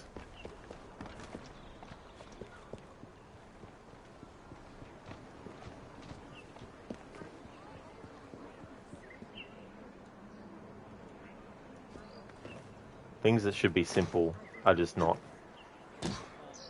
In some cases, it's like, I just want the character to jump from one thing to the next. That's a distance apart, which is doable. Games like Nope. Who's a good horse? You are. One of the things with any challenge in this game that adds extra things on top is the fact that if you want to get sequence 8 unlocked, you need to make sure that you liberate 3 burrows, and that takes time in and of itself. Slow down. Walk on, girl. Sheila, it's time to get some work done for you. You'll be back in about 3 hours. No problem at all, Sheila. Thank you so much for being here. I hope the work goes well for you, dude. I'd like to definitely recommend Sheila Locke's channel. He's doing a playthrough for his GTA 5 Blow Up Michael's Family run.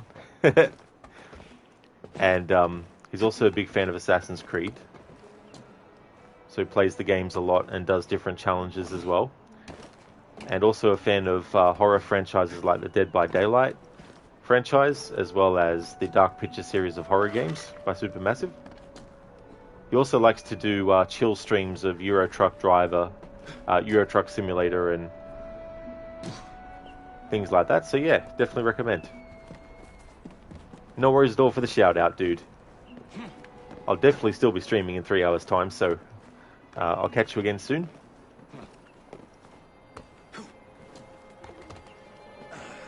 You're the best part of the game. Michael's family is gone. Hell yeah. That's one of my favorite parts of that game's story, when his family pisses off and leaves him alone. The dead weight is gone.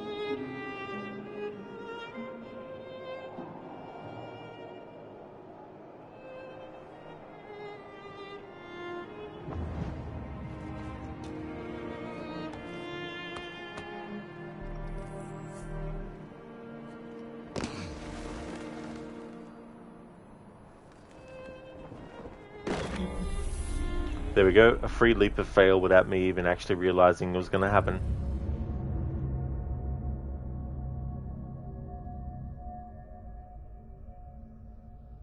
Yeah, it was so funny in Meter actually, when I was watching you stream and you did the mission Hood Safari with Lamar and Franklin and Trevor, I was like, hang on, I saw this before recently. What the hell? And then I realized, oh, that's right. Schiller's playing the game too, and he just did that part in his playthrough before seeing your stream. It was like, oh, That's why. I'm like, I got deja vu. Exactly, Amita. It was like deja vu. What the? Had to do a double sort of like double take. I was like, hmm. So the game's automatically put me on the ground. That's okay.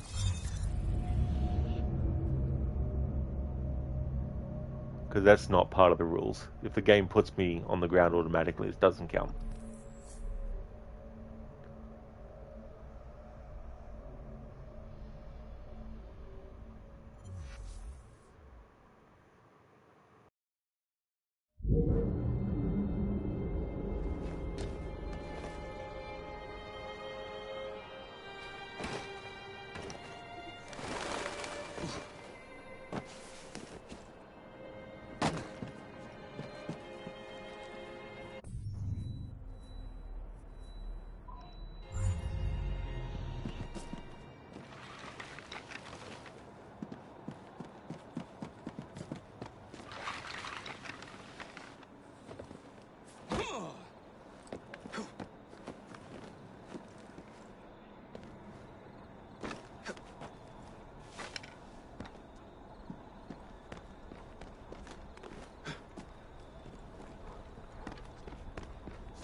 Admit you got so angry with a side mission yesterday. You were doing a mission for Beverly where you were trying to take a photo of Puppy getting arrested and you didn't understand how to send him the photo, so he was failing it over and over.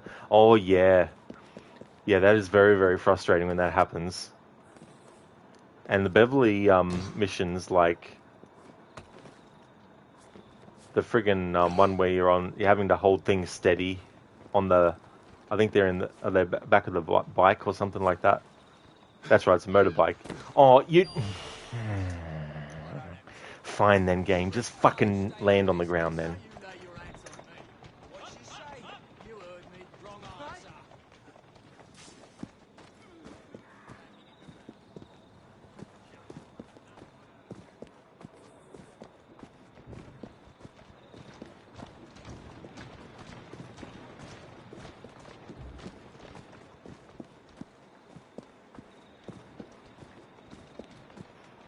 Exactly, mate. That's stupid, Jacob. It's like, geez. Jump to the post. There we go. Oh, that actually worked. Holy shit. Fucking miracle.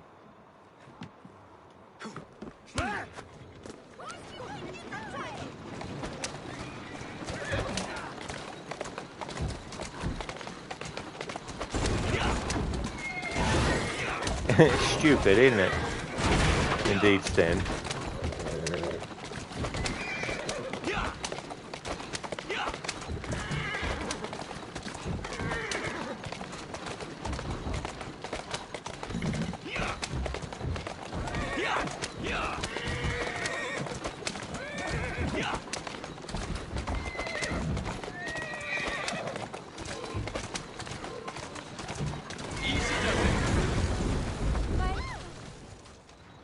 That's a girl.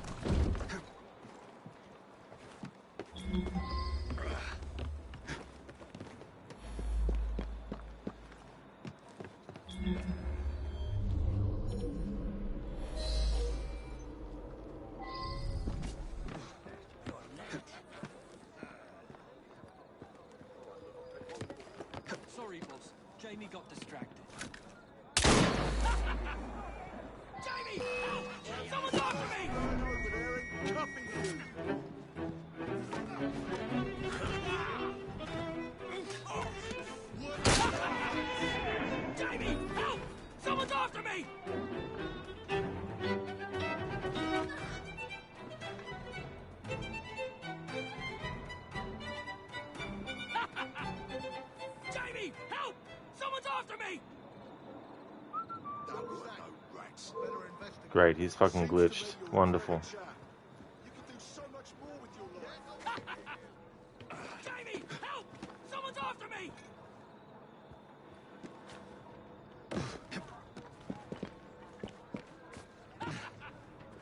Jamie, help! Someone's after me!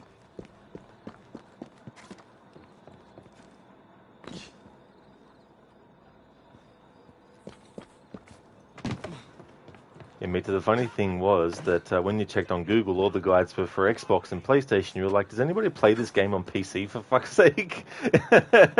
It's like, what the fuck? Is this a console-only world or something?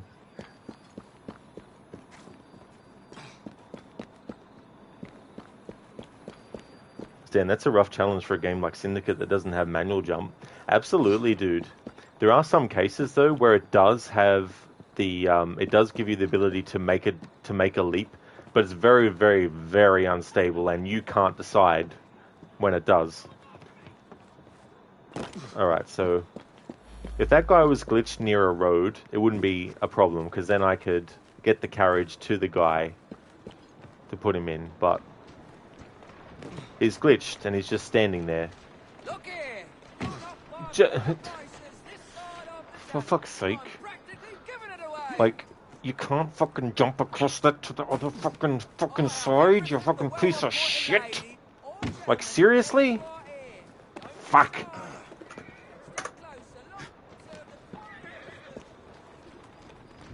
Bloody fucking hell. See what I mean?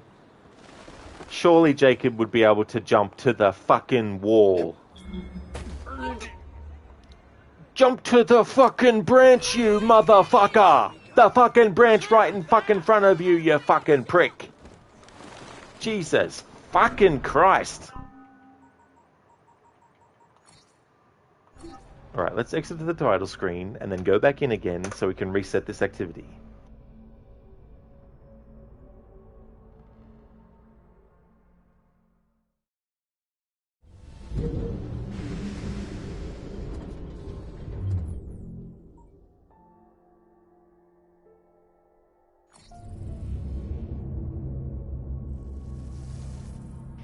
Exactly, Oliver. Needs to learn physics.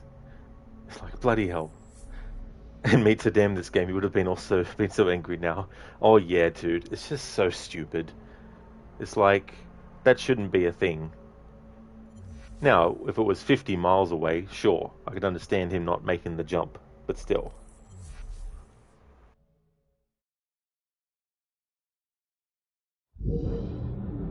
Alright, so the game puts me on the ground automatically.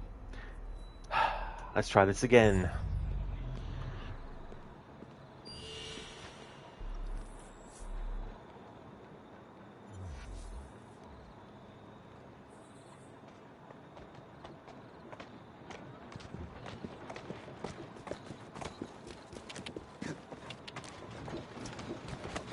Get off that.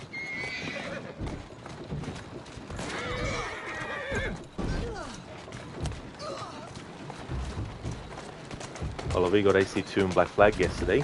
Looking forward to trying them out. Oh, very nice, dude. That's cool. Interesting to see what you think of them.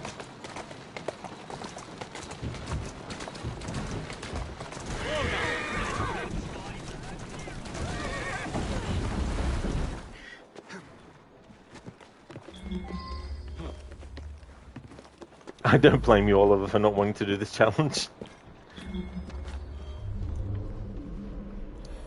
The thing about this game is that Sequence 8 of the story is unavailable unless you do the 3 boroughs.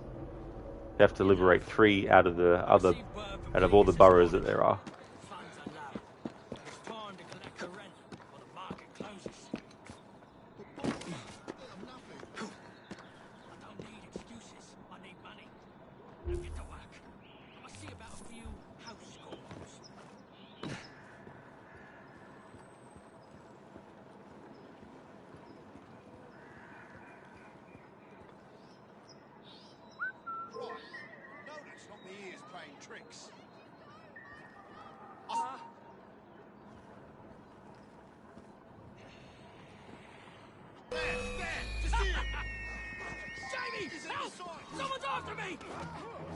Right, he just stands there in that spot. Fine then, game, making an exception. Fuck you, you piece of fucking shit.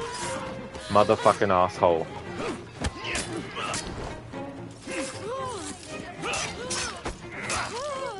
All I wanted him to do was to run out towards the road, but no. Can't fucking even do that.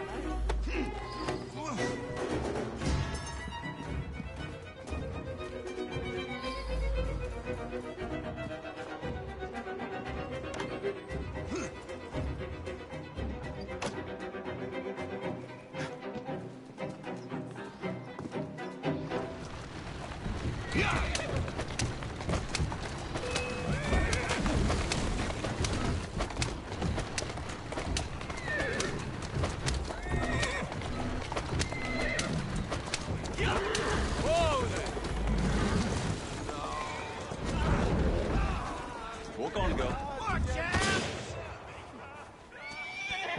Steady on.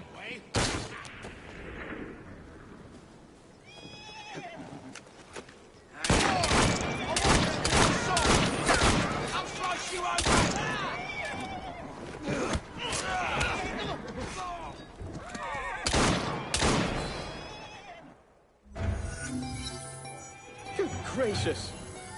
What am I to do with him now? Hey Adeline, don't get angry at me. He was dead before I even got there. Need to ask the people who were there around his body what happened to him. Jeez. You mean to imagine this challenge in Black Flag? Oh man. I did this challenge in Liberation, which was very tricky, especially in the bayou, because you have all the trees and all the swamps and the grassy hills and all this kind of stuff. I had to make heaps of exceptions in those parts of the game. Unity was probably the better game to do it with. It was frustrating, but at least you had things like manual jump and all that kind of stuff, whereas in this game you don't have that, so it's very, very limiting in what you're given as abilities to do with the parkour and stuff. These Templar hunts aren't so bad, because at least with these you can just kill the target and then boom, be done with them. Oliver, easy. I did a swimming challenge, like a no swimming challenge with AC2 one time. I was allowed to have Ezio touch water, as in like puddles, but anything that made him start to do the swimming animation or put him into deep water, I had to... Well, AC2 is difficult because you can't exactly just restart a memory so easily. So I can't remember now what I actually did as a punishment for that game, but it was interesting trying to get through without swimming. Admit there are some areas in Black Flag that don't have places to climb. That's true.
Alright, I think it's time to write off this viewpoint as one to use.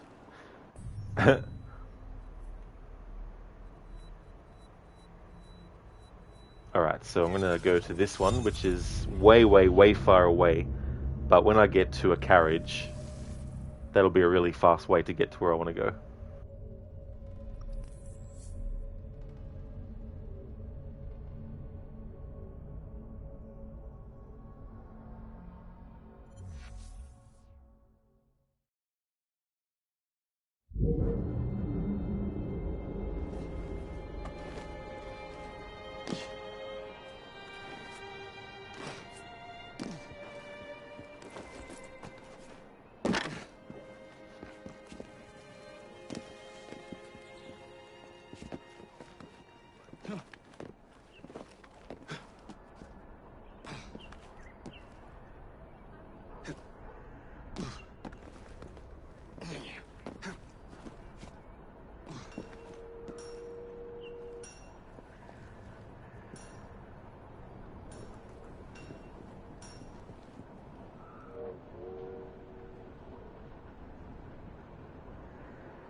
Let's see.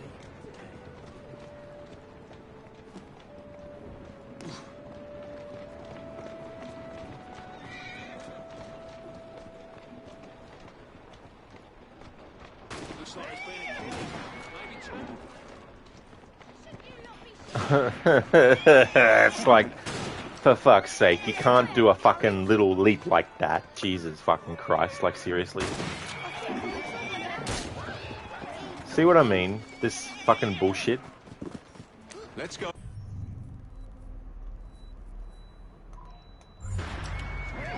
Like, how many damn times?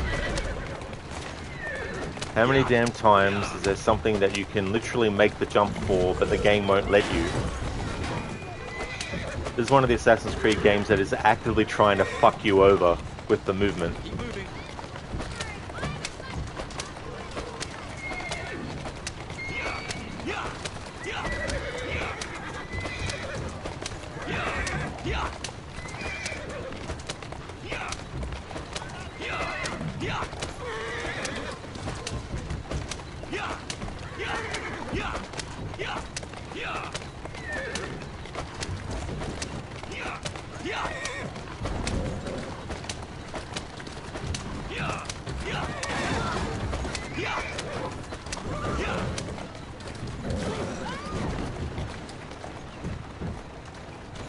Easy now.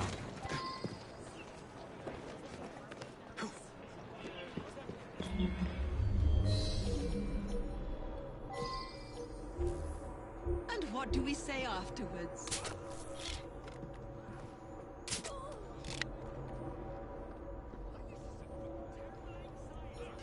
Unasuna, you think movement is probably going to take a minute or two to get used to with how it's dependent on which way the character is facing rather than the camera. That's true as well, Unasune. Which one is it that you're actually playing? Is it the remake of 1 with the fixed camera angles, or one of the even earlier ones? Oliver, but these challenges make the stream very entertaining. I don't want to be your table right now, Rod. It's just like, you have these very, very, very, very simple things you want the character to do, and the character's like, no.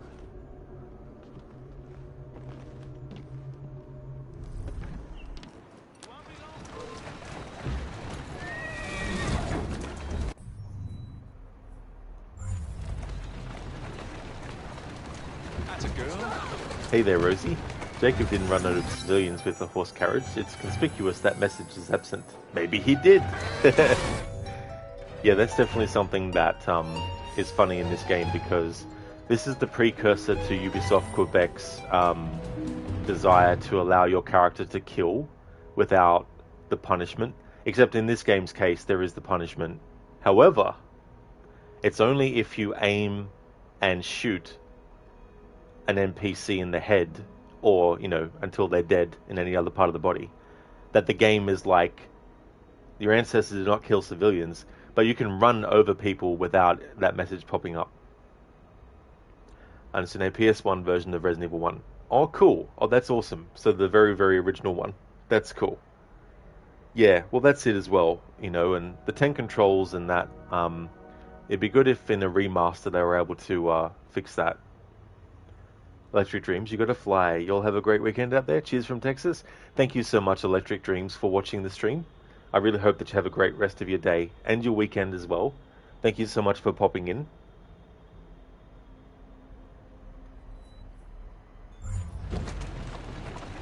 Hey there, Anemone. Good morning to you. Hope you're having a good day today. Doing fine, girl.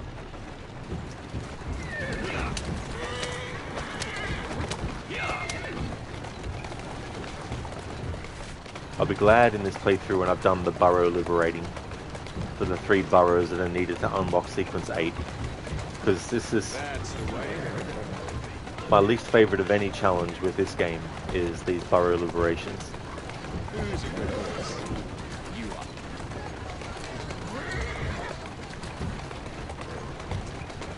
Keep moving. Oh, that's all good. Anemone, no worries at all.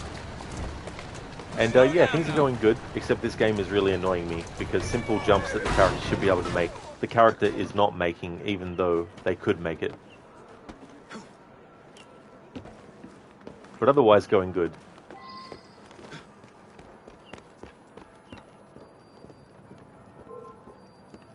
Fucking take him!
That's all good, Anemone.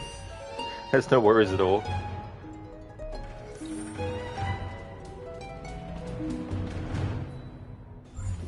Easy, girl. Easy.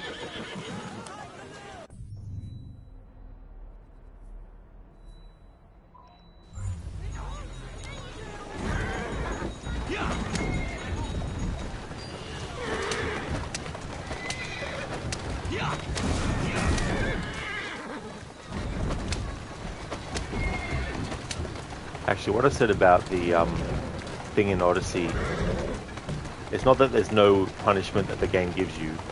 It's more that there's no animus thing that is like, hang on, the Misthios didn't do this. There are repercussions, of course, because you get the bounty after you and all that stuff.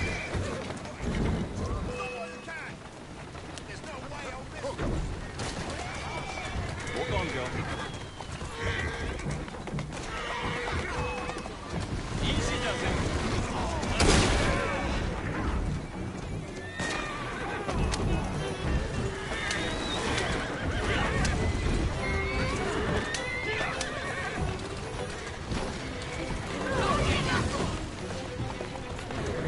Slow down.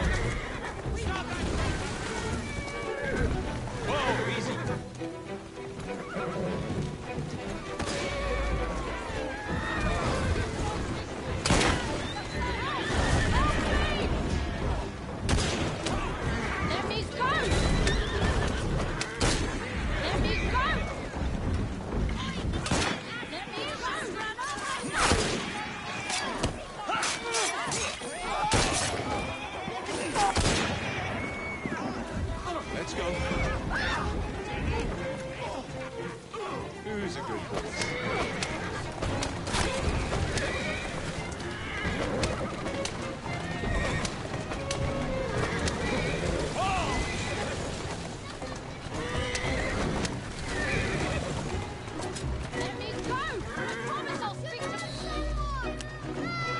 Alright, so I need to get off the ground to put them in the carriage.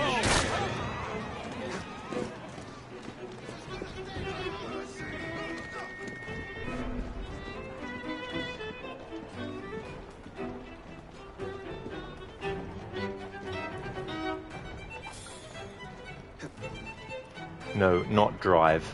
Pick the fucking body up. Fucking prompts, I tell you fucking what. Even when the prompt was on the screen to carry, I pressed it and he fucking climbed the thing.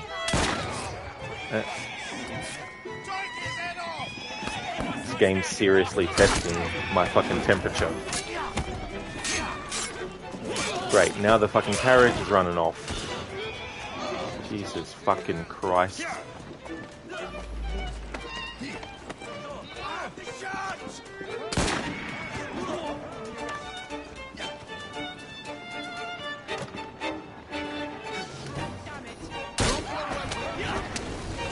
Easy does it. Walk on, girl.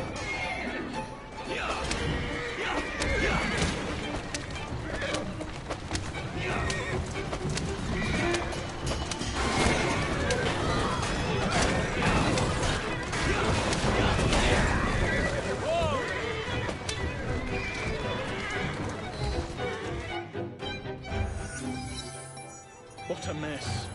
What a mess indeed. Hey, see.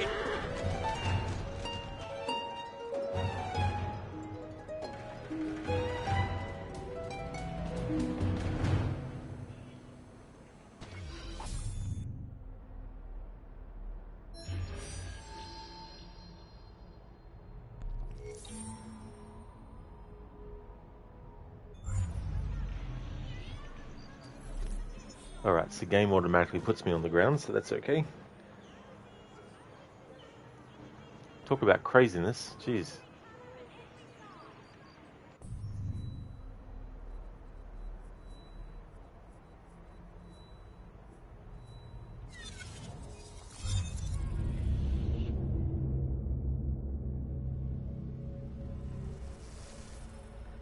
Code assassins doing public trash spreading and leaving pointy objects. Think about the kids and the pets. It's like, yeah, you know, you gotta be careful, assassins, like leaving those sharp things lying around. Like, geez. And so now, yeah, you give up. Nowhere to go, nowhere to kill the first zombie, and if you die, it takes a while to get started again. Yeah, because you need to get to a set like a typewriter to get the ability to actually save as well. But yeah, that's fair enough, Anasune. They are very tricky games, the old school Resident Evils.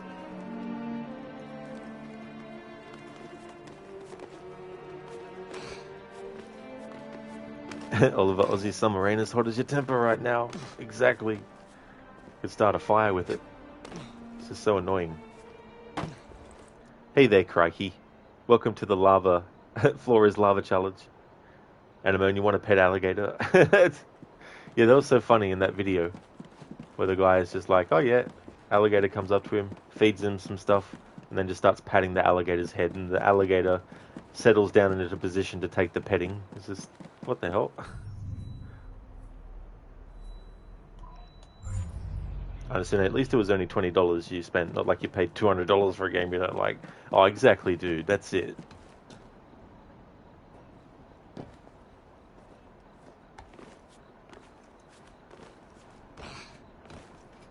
Good, but we'll probably get eventually environmentally consciousness AC game. Oh yes, I wouldn't be surprised. And when crocodiles isn't so friendly, lol. No, that's for sure. Yeah, I mean, wouldn't 100% trust because you just never know. Because there's been people who have handled wild animals, and the wild animals seem to be fine with them for a while, but then eventually one day the animal just, you know, is naturally doing what the animal does, and some people have ended up seriously injured or worse, killed.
10.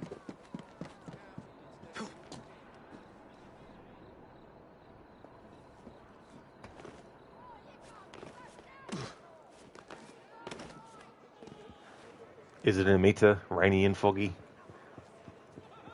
That kind of aesthetic can be cool in, like, you know, movies or games or something, when the weather's like that. Sometimes, though, IRL, not so much. You're just like, I don't want it to be like this. No good will come of that. You mark my words. Just as I was getting bored. Get your ass back here. You're not getting up that easy. Oh, shit! Well, I guess I didn't like Jacob jumping on the top of their carriage. It means a perfect time to be home, but you're at work, you're like, Rain, when you're at home, oh yeah, when you're at home, it'll definitely be better than when it's raining and it's at work. You're like, oh, seriously?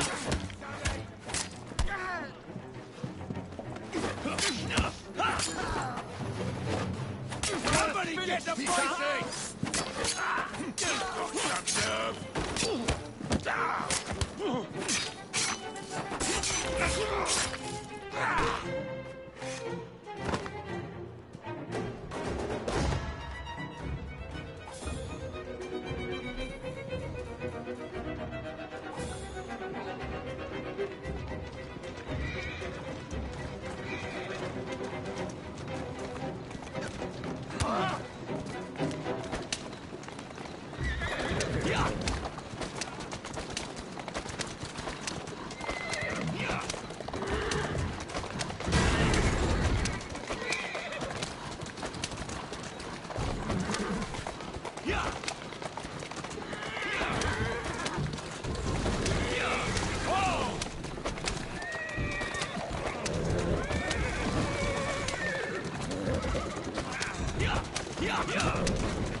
Code negative 14 Celsius outside, feeling lazy, want to just crawl back under the pillows. I do not blame you, Code. I didn't actually, Animo, no. No, I didn't see that one about the temperature extremely cold. You've seen on video where they also are doing winter bathing as well. Oh, damn. In freezing cold water, I'd be like, no thank you.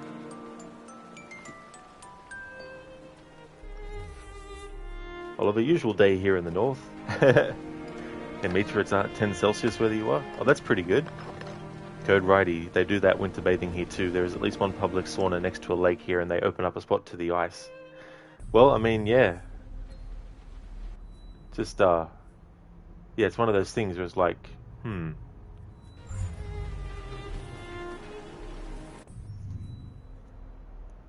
anyway, you're going to go again, get some progress done in AC Brotherhood. Going to lurk while you do so. Excellent, Anasune. Thank you for leaving the lurk.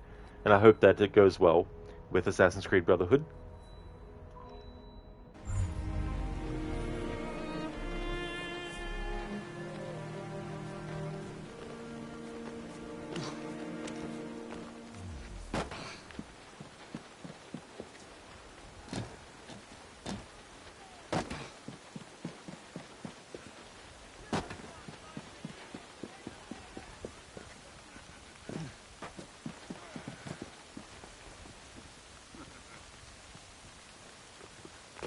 However, minus 50 Celsius, a pleasantly chilly weather. Very, very chilly.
I hate how you can't do a fucking manual jump across this fucking distance. Jesus fucking Christ.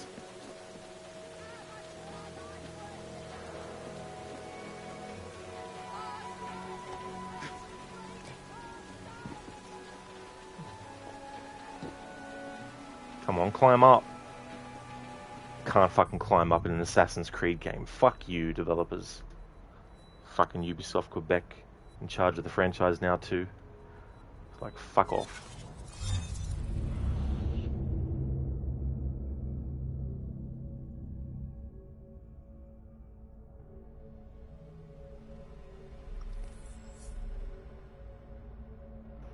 Imagine a Mario game where Mario can't jump. It's like the basics, the very basics of something can't be fucking done.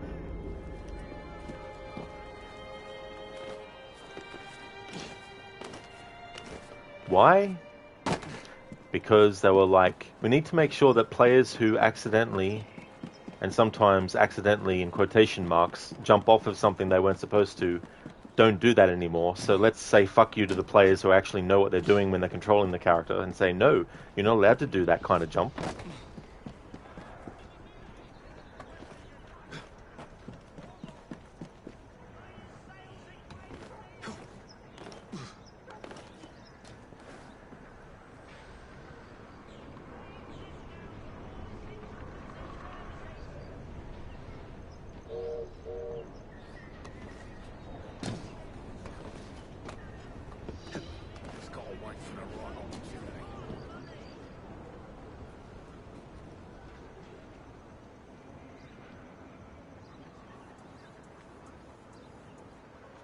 Oh, that's good, Oliver. Don't even have to get your winter jacket out yet. Code at -50, even Tesla cars will go, nope, and will not start. They're just like, fuck this. It made you think about ACB on PC. When you install it, you get two icons, and one is titled ACBS for single player. When you see it, it looks like AC bullshit, if you know what you mean. Nice. And I mean, their cold record was -70 Celsius before. Holy shit. Yeah, Oliver, Assassin's Creed bullshit. Yeah, GG, Oliver. Code the in-game AC safety harness mode. Exactly. I mean, just make it a fucking option too, you know, like... Rosie, the next assassin wears a helmet. Yeah. Wears a helmet. They sure as hell don't like them wearing hoods, that's for sure. Alright, I'm getting nowhere with this particular viewpoint. I thought this might be a good viewpoint to actually unlock so we could actually get some semblance of getting to fucking something. But no, it's all in a fucking bloody area that's bullshit. So let's go here again and then get a carriage. Yep, Benjamin. Rosen, you just realized that might literally be true for the samurai game. It could be, having a helmet. Coffee, that'd be too easy and convenient. Who'd want that? I know, right? Easy and convenient? We want complex and difficult in everything.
Let's go.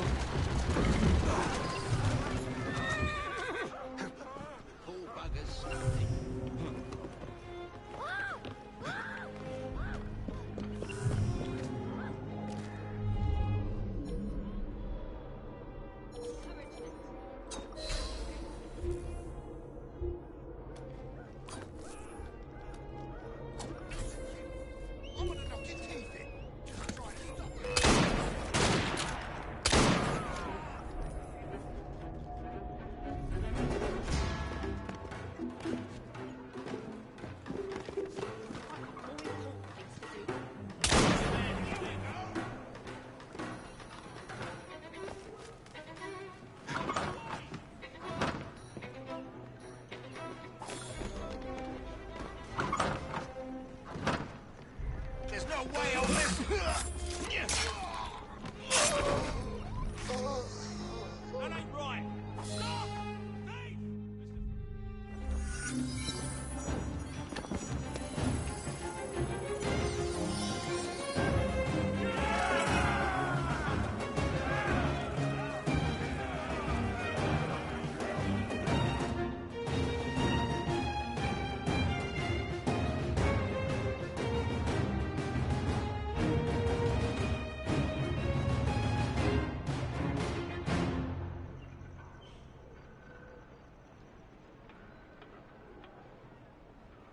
This is a rare moment where if you have the hood on before it goes to the cutscene, the character will actually be wearing the hood.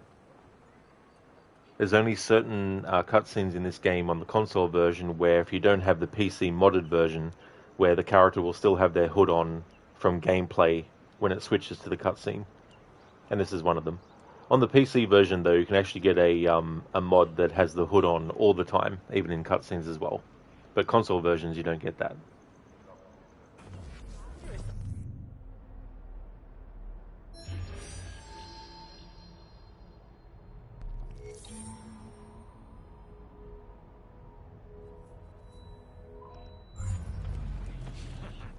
Alright, so it's put me on the ground automatically.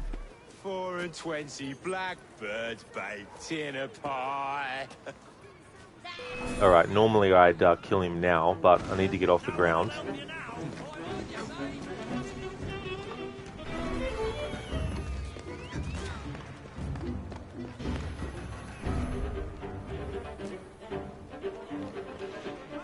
He's there!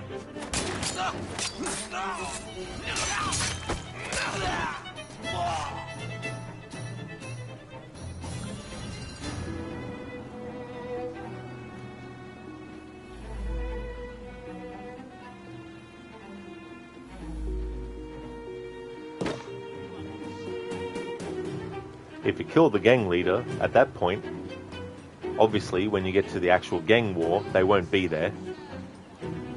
So it can make it a little bit easier, because you don't have to deal with a boss fight then.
freaking hell, horse.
Give them a good cleaving!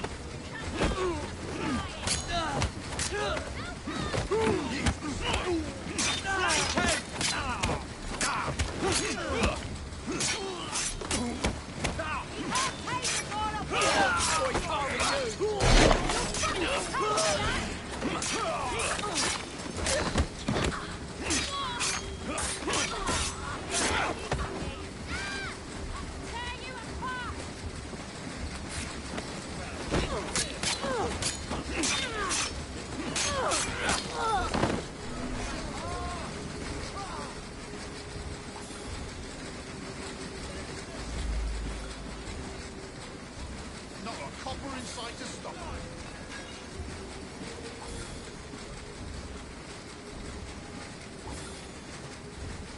He looks like a bloody idiot to me. Someone doesn't know the meaning of disgraceful. Is he alright? Who's that loon over there? Looks sharp. Thank you, mister.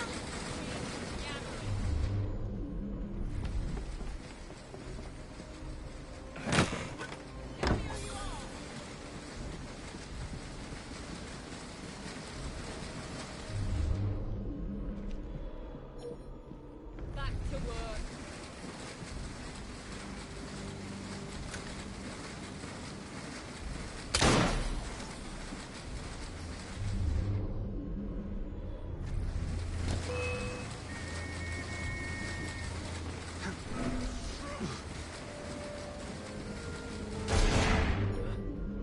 This ain't good.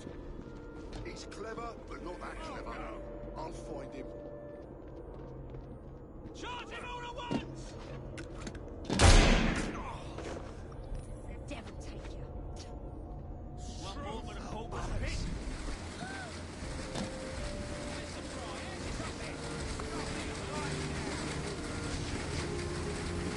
Alright, so I need to touch the ground floor in this building to free.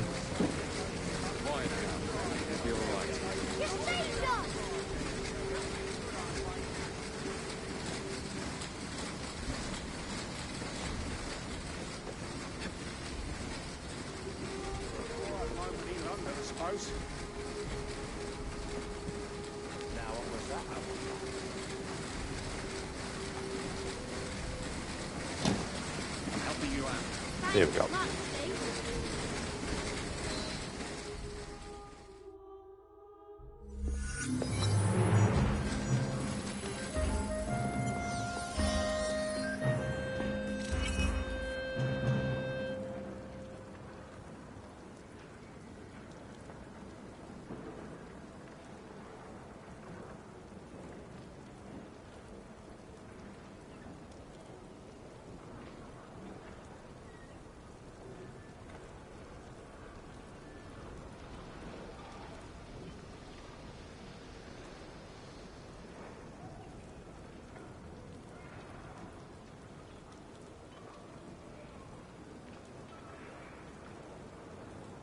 code has been good 4 years or so when you had over minus 40 degrees Celsius outside. And when you were at the university alternative way back, you biked at minus 45 Celsius. You did need to get new chains for the bike, etc. after that day, but still had to get those repaired or replaced or fixed. Well, repaired and fixed is the same thing, but...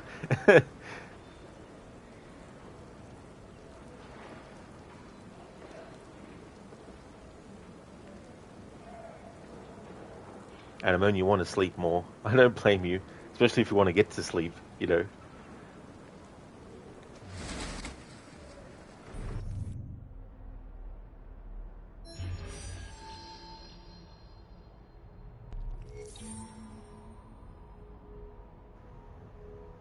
Okay, so this is the second burrow out of 3 that I need to liberate to access sequence 8.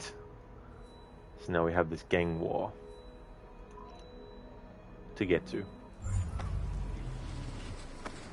Alright. Let's climb up.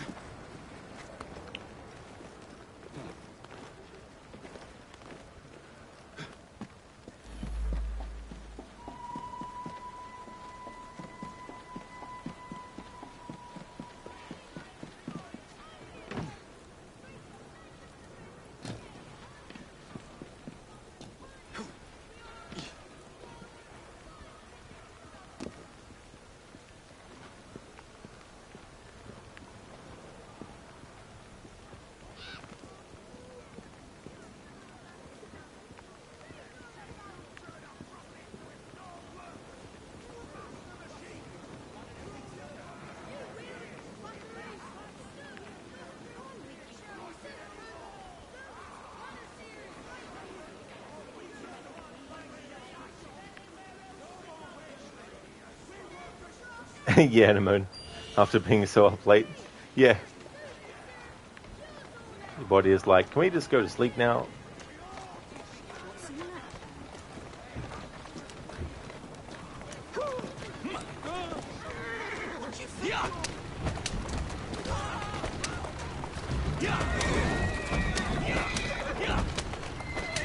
Because I didn't deal with the gang leader early, because for this Flora's Lava challenge I made it that Doing fine here. gang leaders, when they appear early, can't be killed. That means running around on ground the whole time. But this gang war, different story. Allowed to touch the ground.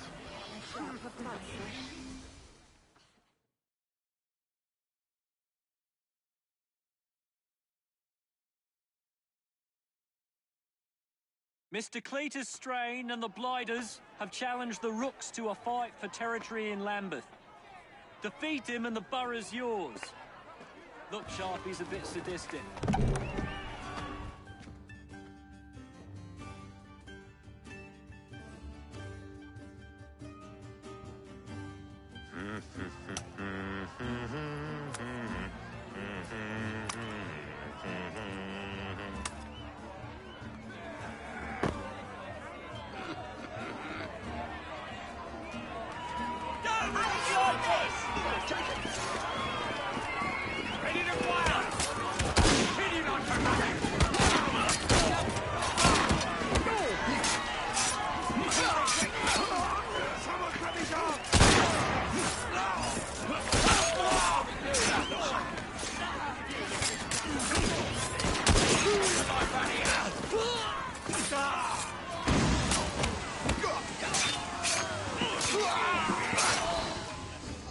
Here we go round the mulberry bush.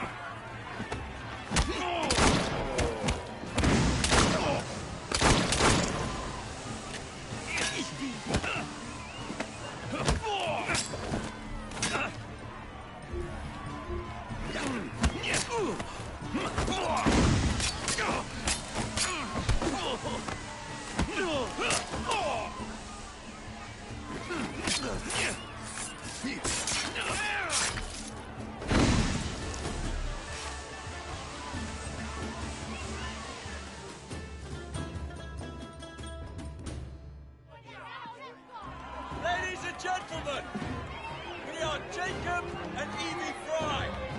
And as of this moment, you all work for us.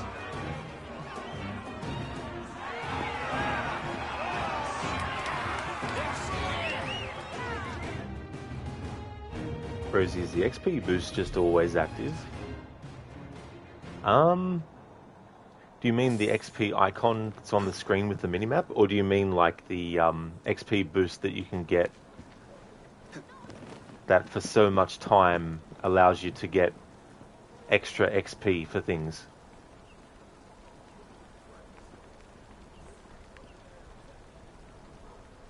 And a moment, perhaps you should open windows first for fresh air before napping again. Oh yeah. Yeah, that might be good. Oh, that's all. That's all good, Rosie. You just assumed the icon was a boost. Looks like some Call of Duty shit. Oh yeah, no, that's all good. Speaking of upgrading, though, how many skills do I have? 3. All right.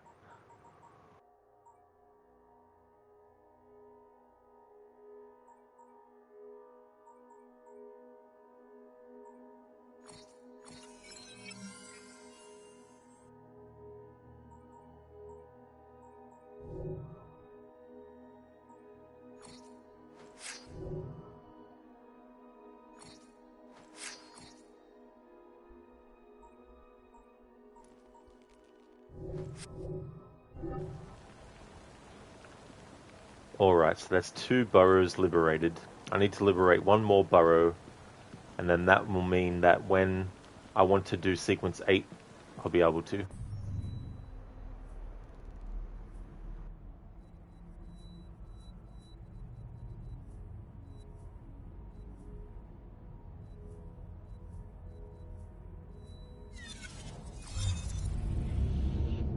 Stand shout out to Victorian gangsters who could block bullets with their forearms. Oh yeah. Like that would definitely be a handy skill for them to have. Shoot them in the face. They just catch the bullet in their teeth and then spit it back at you. Or they spit it back at your face and then you get shot.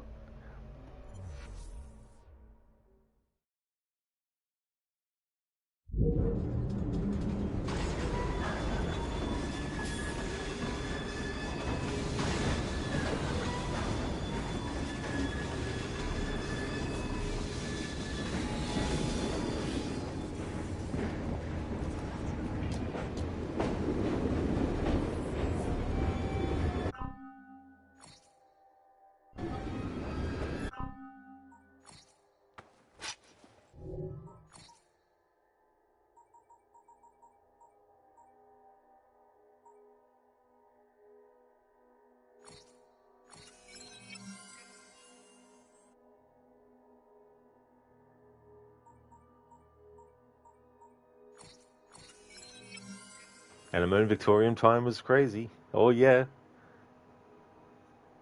There's some things that pop up in this game that give you a little bit of info about certain things in this time period as well, which is quite cool when they do that kind of stuff.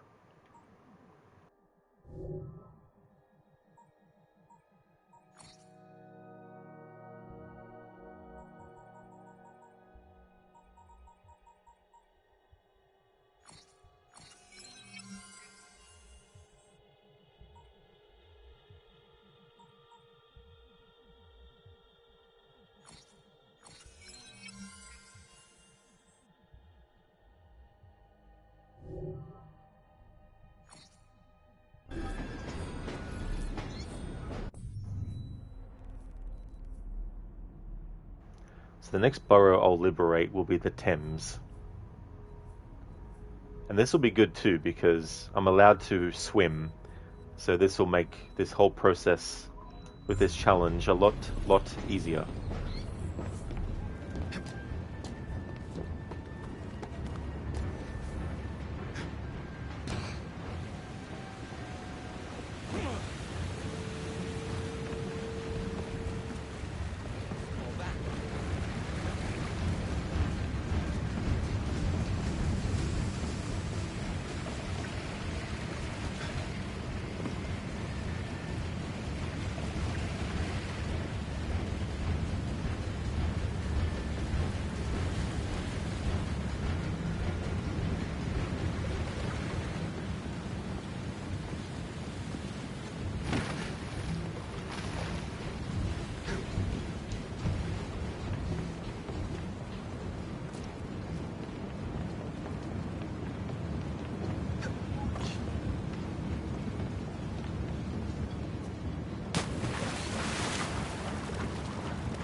Oh, damn, Oliver, yeah.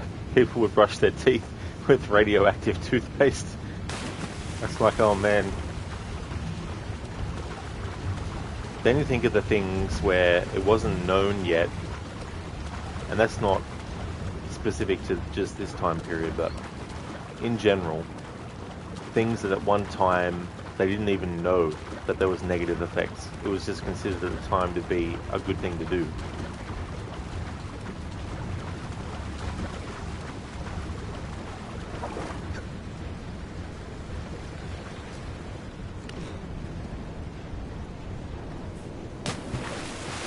Stan, 9 out of 10. Dentists recommend radioactive toothpaste.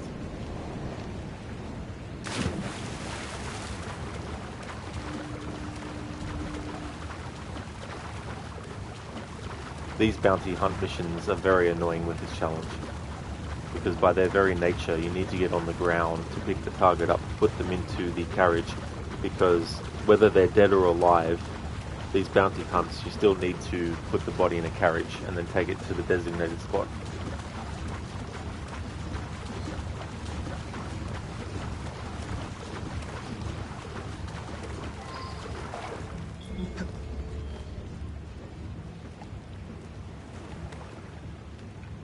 I'll put an end to that noise.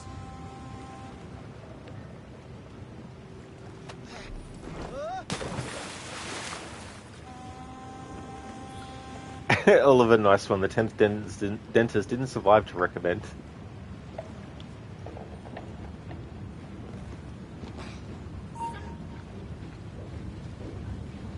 Alright, I'm not going to count this as ground. He won't be standing for long. Great scrutiny. So mind the desires.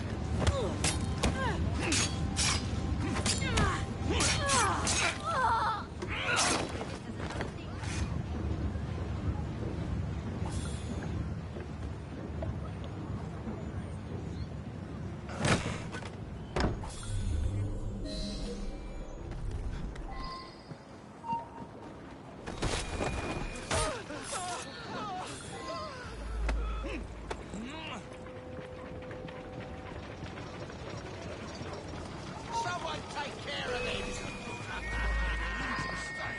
He's getting away! Someone coming from behind!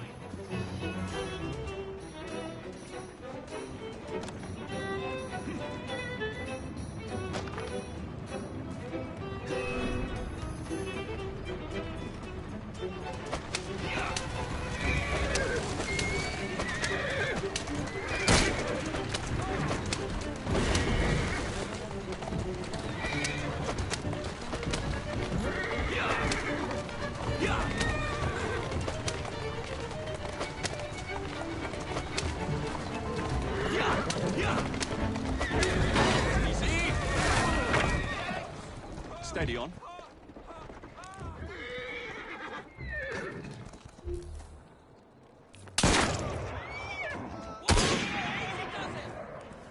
What's all that argy-bargy about then? Come, horsey! Easy!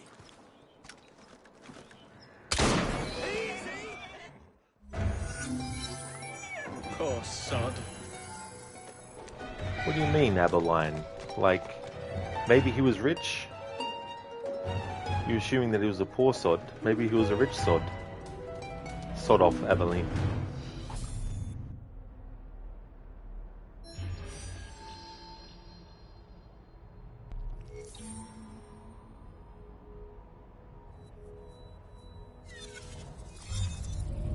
And Lucas, surprise! Code, no need for torchlight, as either the tooth or just about anything else is glowing green in the night. Oh yeah. That's a good point. Yeah, Animo, nice headshot it was. Yeah, I thought the Rook might be able to deal with that enemy without me using my ammo, but in the end I was like, bugger it, I'll just shoot him in the face.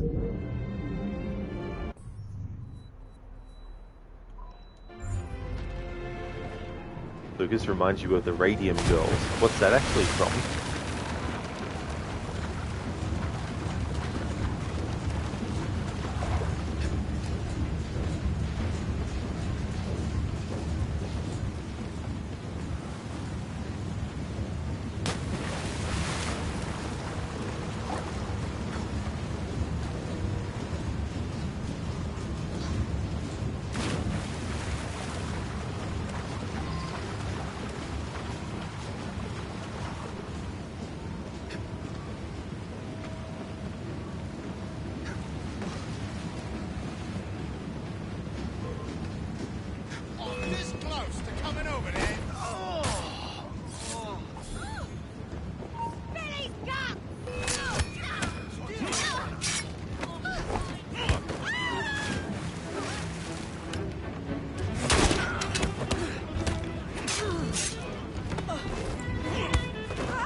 He's not leaving in one piece! Bring it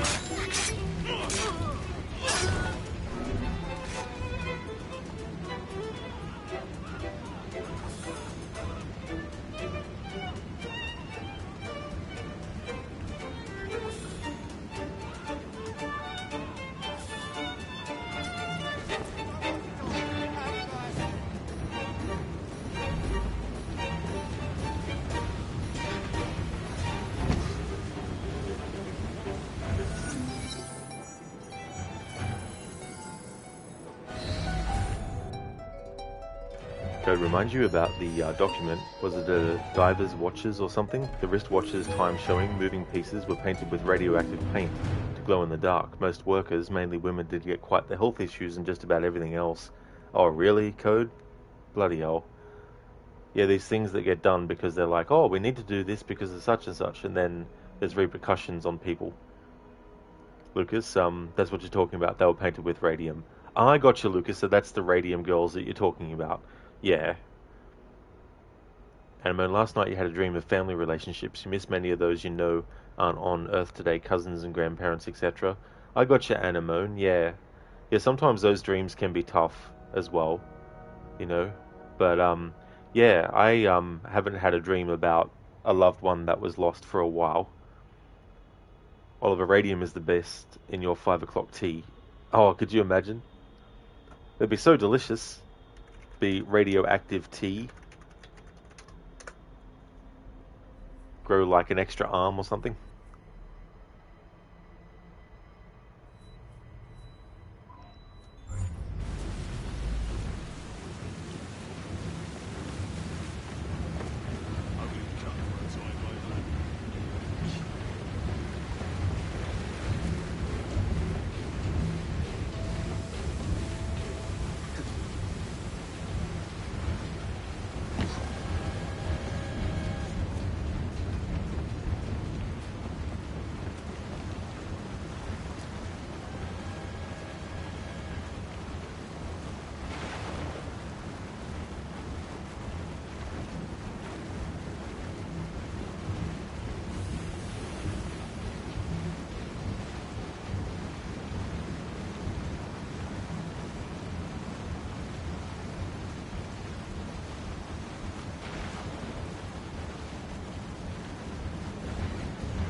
Thanks, Anemone.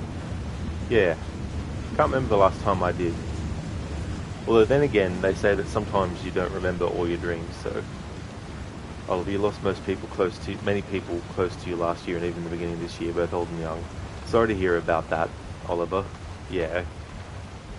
Could definitely be, really, really rough times. Anemone, you know there exist radioactive teacups and plates made by Uran. People didn't knew better at the time. Yeah, that's the other thing too. Sometimes things are done without the knowledge because it hasn't been discovered yet that these things are terrible for what they do as side effects and stuff.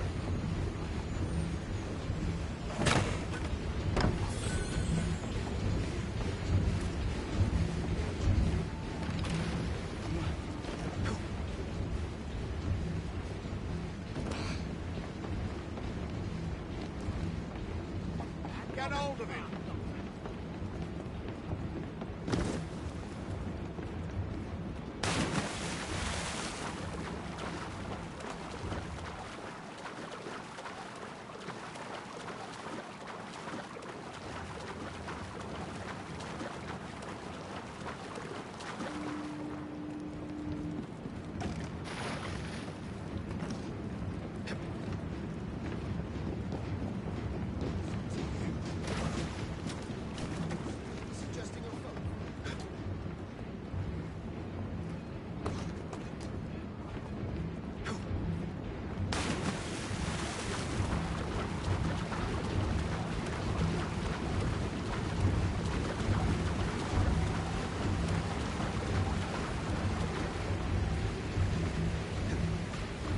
No worries, Anemone. You'll link it if you find it again. Cool.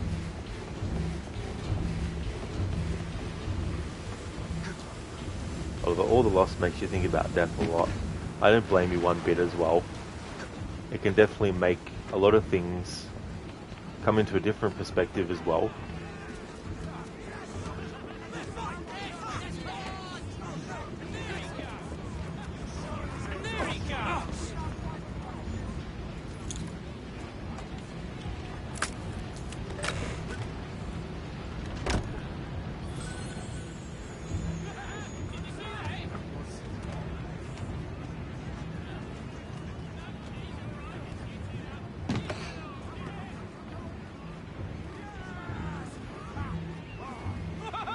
Well, just last week there were some articles about German subway stations. Few of them have radioactive painted plate walls, like your everyday bathroom walls. The amount is not much, but it's still quite many times higher than normal, and longer time visit or being close to those walls are not recommended. Ooh.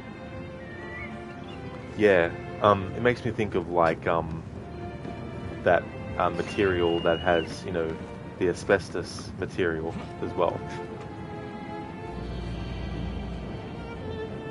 Where a lot of people that were building, they didn't realize at the time the negative health effects that it would have. And naturally, of course, it was used in quite a lot of places.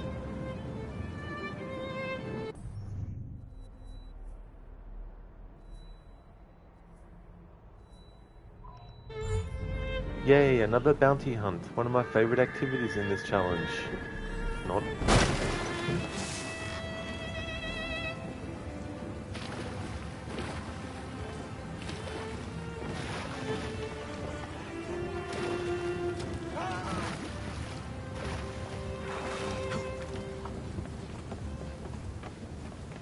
If this game was given a New Game Plus mode, I think it would be cool if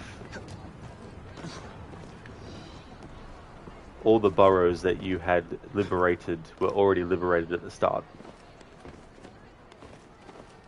With the exception of maybe the first borough. Maybe, but I don't know.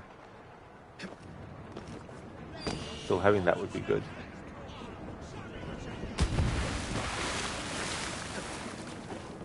Yeah, rip Oliver. Because the Empire State Building is constructed with such a high amount of limestone that's radioactive? Really? Oh, bloody hell.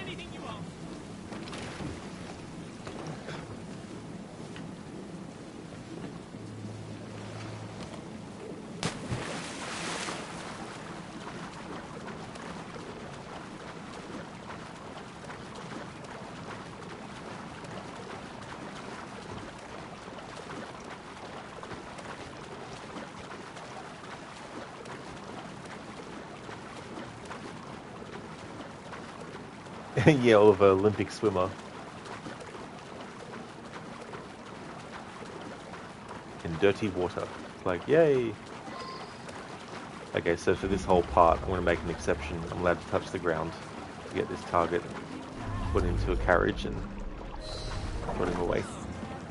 Stop that trespasser! Come on!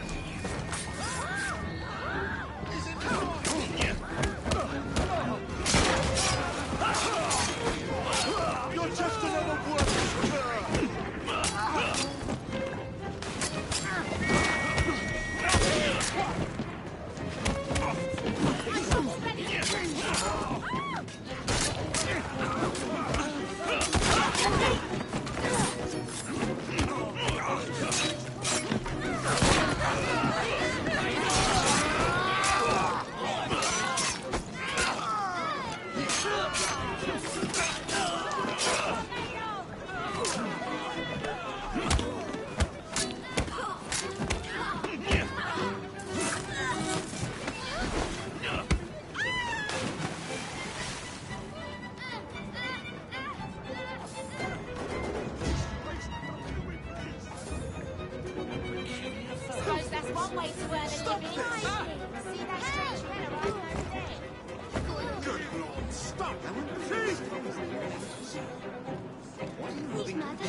why he's trying to hide. I don't want to die! I don't want to stop Wake up! him! You wake up! Got to be careful with this because if the target ends up in the water, the activity has to be reset.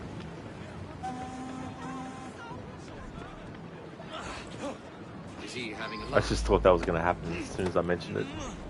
If so, that'd be great timing, huh? No more! Please! No more!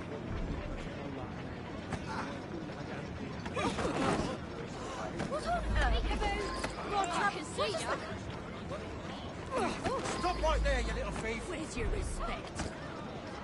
He's hiding from someone, that's for sure.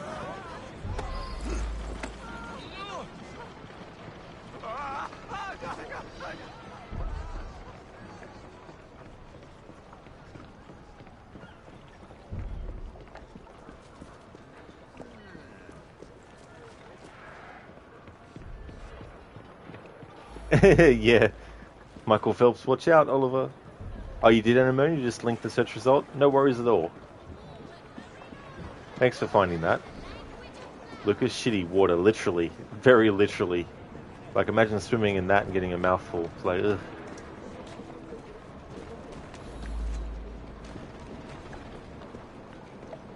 And Dr. Darling, thief! You are filth! Especially because you swim in that dirty water. Oliver Haram.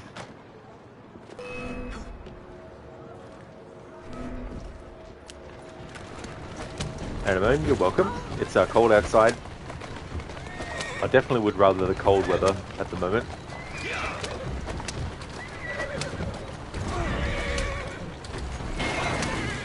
Easy now!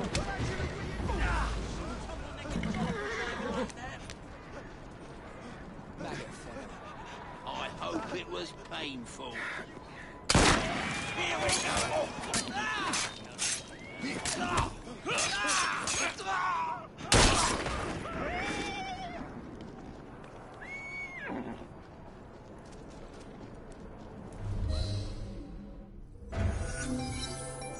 Now that's a fate he didn't deserve.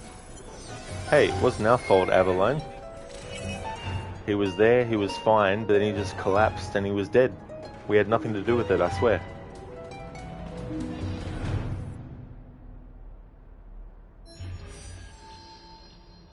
Maybe he drank the water from the Thames.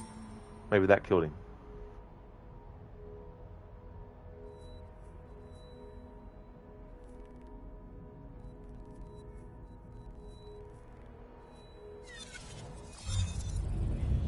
Oh, good. I've got a way to go to a store without touching the ground because there's a store on this boat where this fast travel point is. So that'll be a good way to not have to rely on, you know, just purely looting. And I'm sending you cold weather and virtual taste of Danish food. Now that's something I've never tried before. Definitely would be open to.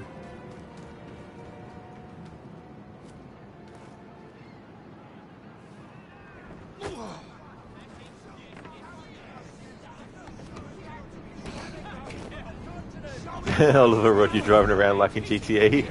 Absolutely. It's so funny to do that. Especially the NPC dialogue where they're like, "You're going crazy! Get out of the way!"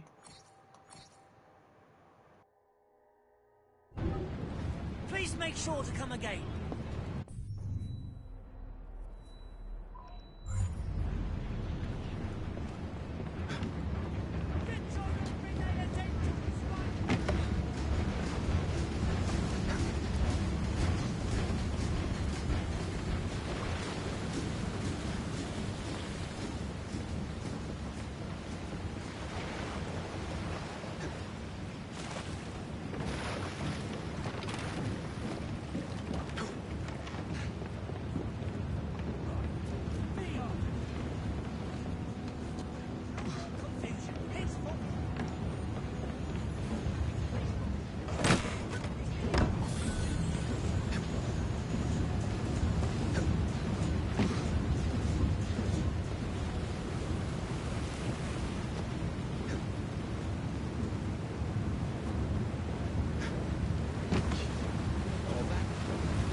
Oh, pizza day, Rosie. Now that'd be awesome.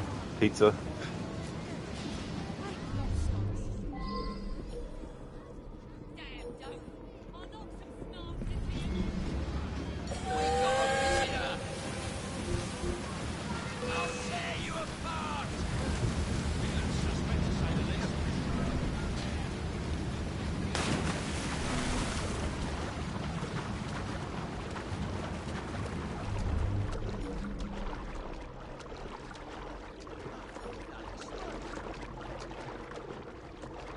That's right, Amita. Yeah, you had your pizza day yesterday.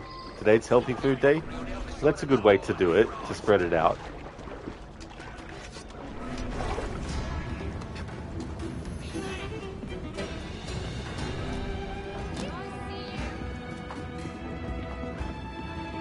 You took a wrong turn somewhere, but...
Oh, that's definitely a good idea if you have sensitive stomach in meat. I don't blame you at all.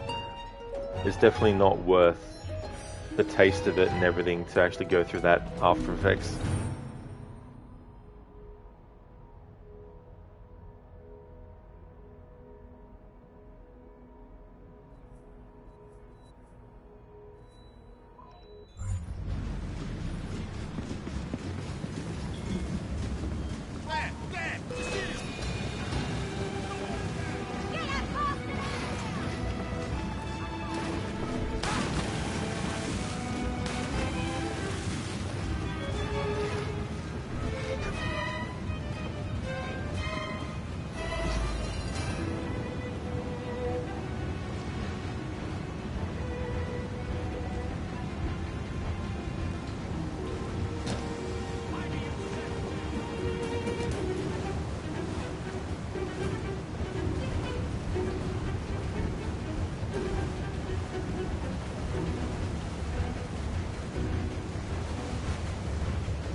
And yes, I am muted.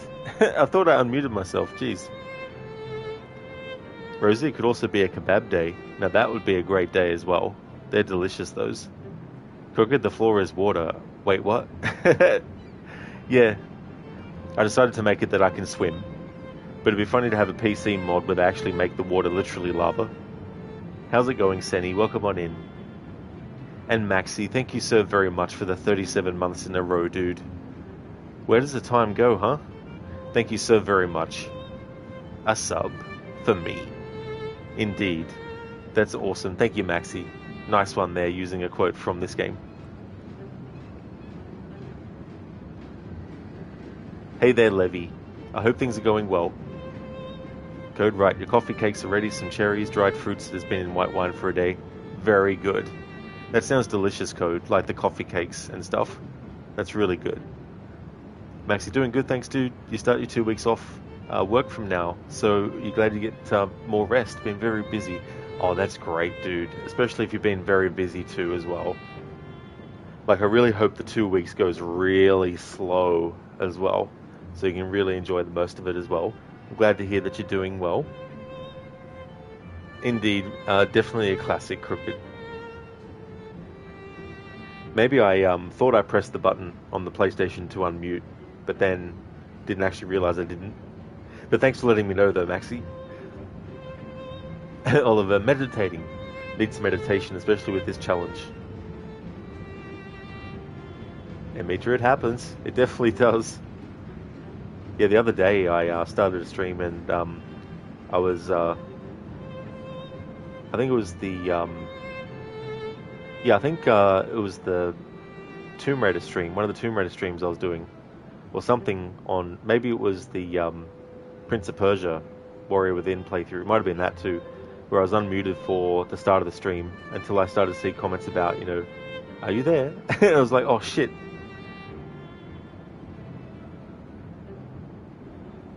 Oh yeah, Maxi. Hopefully they do go slow, you know. But that'll be great to have 2 weeks off in a row. Be able to put aside time to do things that you might not have been able to get done and things too. Code, these cakes look like large bricks as these 1.5 kilogram block pots work so well. Well, that definitely sounds still good though. Like that's a lot of, you know, a lot of cake. And Mita, once you stream for 2 hours without any game audio, oh you did? Oh bloody hell.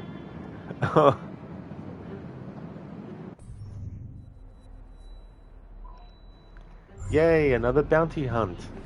This has become my least favorite activity to have to do when liberating these burrows for this challenge.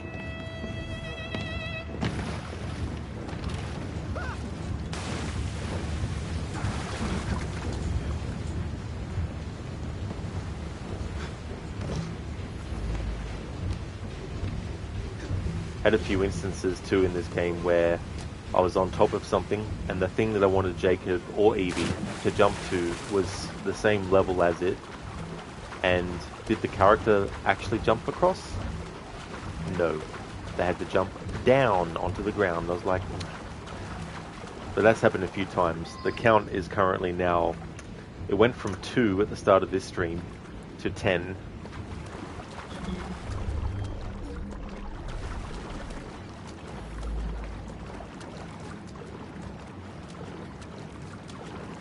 In Meta, no one told told you anything until one of the mods pointed it out. You're like, oh fuck, I don't blame you, dude, for having that reaction, because you know you just generally think you've done what you need to do, and you've got the stream set up, and you've got everything ready, and then you got you think you're you know, unmuted, and then find out later it's like, nope.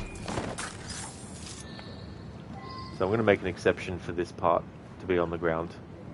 Because of this piece of shit. What's he doing here? These bounty hunts.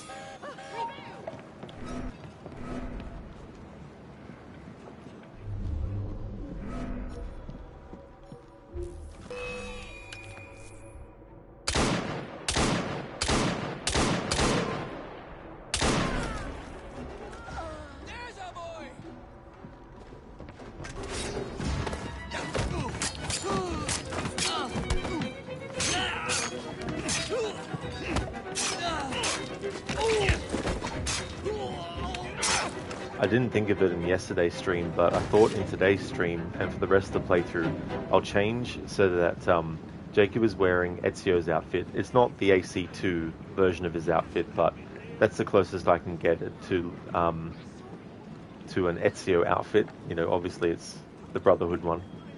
So I want to have Jacob wear that as kind of a way to pay tribute to Assassin's Creed 2. And with Evie, I've had her wear Elisa's outfit to pay tribute to the 10th anniversary of Assassin's Creed Unity as well.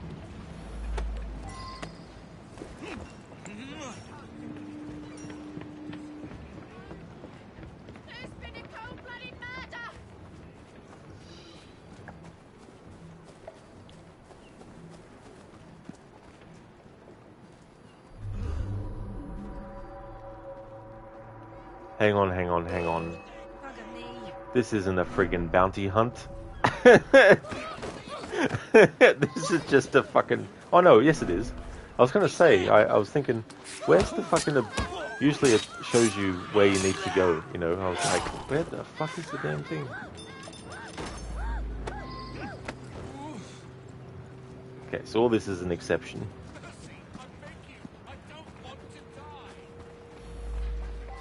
Levy, hey there, g'day to you as well. Thank you so very much for the 51 months in a row. Muchly appreciate that, Levy. Thank you so much. It has been a few months. Just a few. Just a couple. Thanks again, Levy. I really do appreciate that. How's your day going today? As for me, I'm doing well. This challenge, though, is making me rage at certain points. But we're getting close to finishing the liberating of 3 boroughs so that I can unlock sequence 8. So that's definitely going to be good to not have to worry about doing these borough activities for the rest of the playthrough.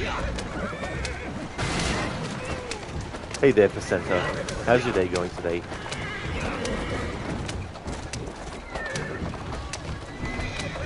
Dimitri, it usually happens when Streamlabs OBS updates. For some reason it removes the audio outputs, you have to set it up again. That is so annoying. It's like, surely they can update it without that sort of thing happening.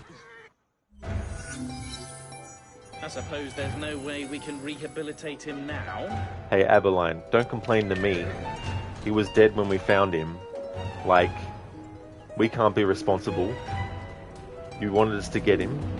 We've given you, we've delivered him. It wasn't our fault that he died before we got there. Jeez.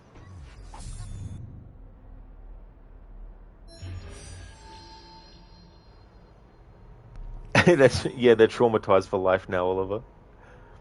Maybe at least a handful of months. A handful. Crooked just 2 or 51 months. Channeling Claudios from Assassin's Creed Origins. Livy, you never rage. You just loudly express your disagreement with a less than optimal situation. Now, I like that description for it. That's definitely a great way to describe it.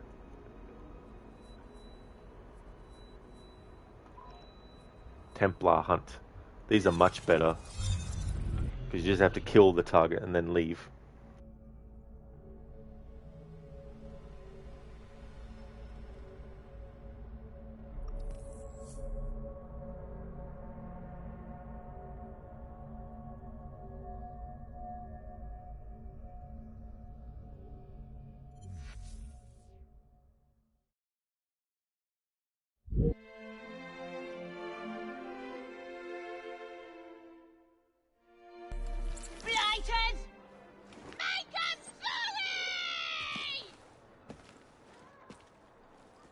Alright, so for these gang fights,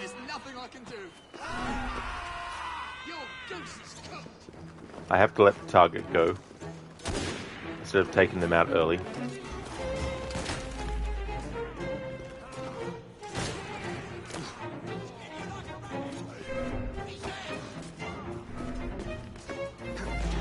There we go. Now we're up off the ground.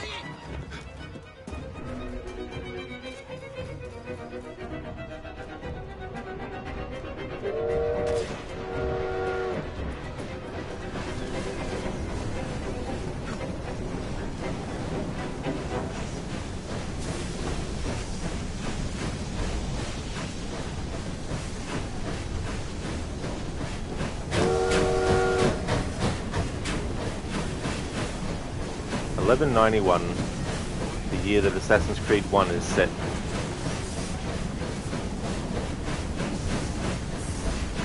I'm fighting with the camera. The camera doesn't want to stay where I want to put it. Now it does. There we go. 1191.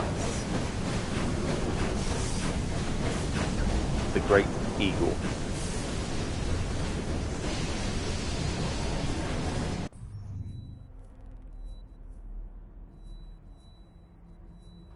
Actually pretty close to Templar Hunt start. Can I get there without touching the ground?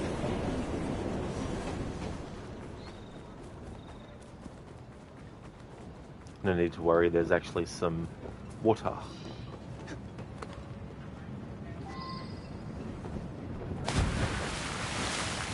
Stan, don't shout, for fuck's sake.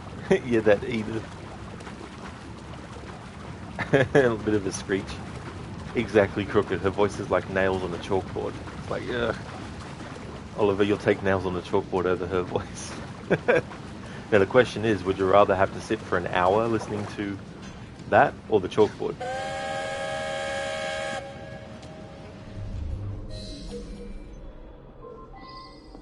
You'll feel my fist if you keep on. Is it besides? Get my way. I can't see you over there. I'll eat your eyes.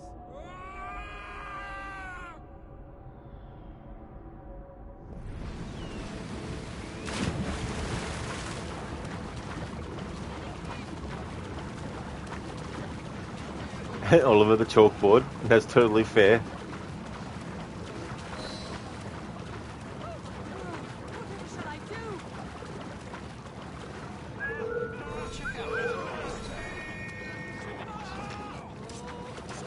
Then her voice is like Monty Python dudes during a female character.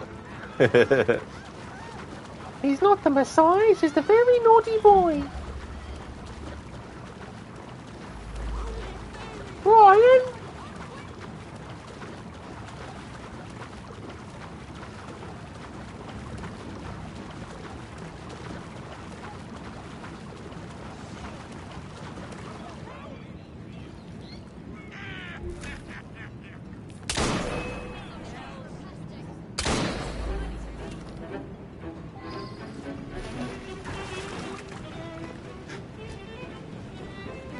Thanks, Inmita.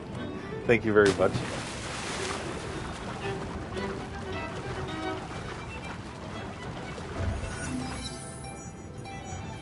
He's not the Messiah.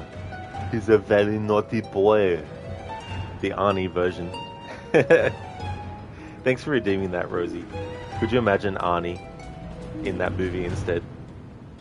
The life of Arnie.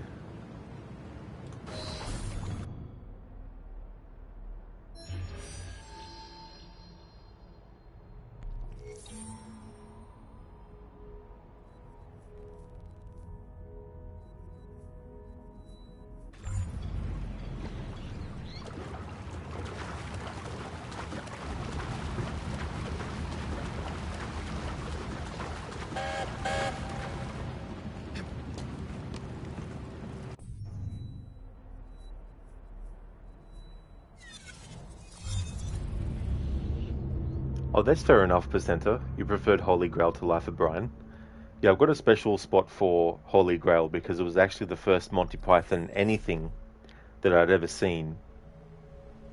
Even though I'd seen some stuff that starred some Python members and also had some like movies by Terry Gilliam and stuff, I didn't actually know about Monty Python until I was a teenager, and then when I found out who was actually members, I was like, oh.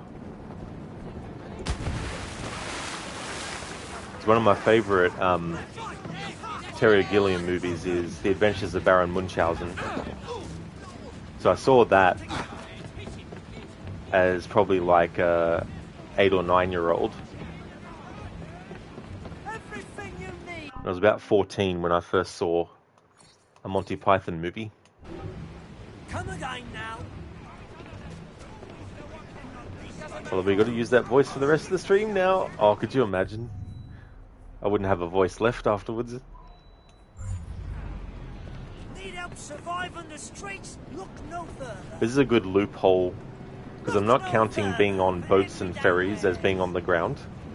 So it means that a good loophole to find a shop owner where you can buy stuff from without touching the ground is this guy at this fast travel point. Get your everyday essentials right here.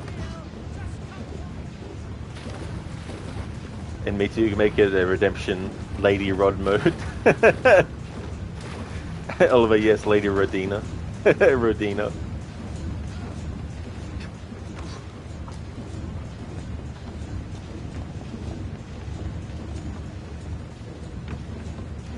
Dan, you know how at the end of AC2, Rodrigo Borgia goes, "I am the prophet." She should appear there and say, "He's not the prophet, he's a very naughty pope."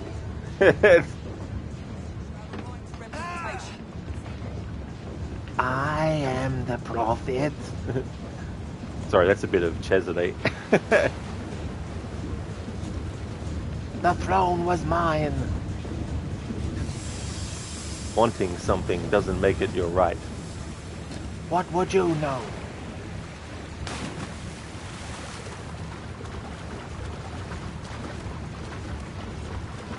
I will not die by the hand of man.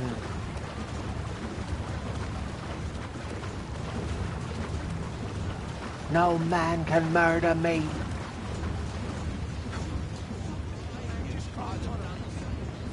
Oh, we're going to play AC2 today for the first time, so you should be in a world of fun then. Oh, absolutely. It's going to be interesting to see what you think about Assassin's Creed 2. It's good to replay that again recently. Like, I've lost count now how many times I've played it, because it's just one of those games where, like, I play it at least once a year, but then on top of that, every year I play it multiple times. Who knows how many overall I've actually played over the years since the game came out. Because after I played Assassin's Creed 1, which I didn't play until 2008, by that point it had already been out for a year.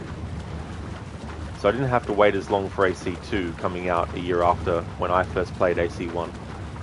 But I replayed AC1 in the lead up to AC2 coming out, and then that began the tradition that I have of playing through the games annually.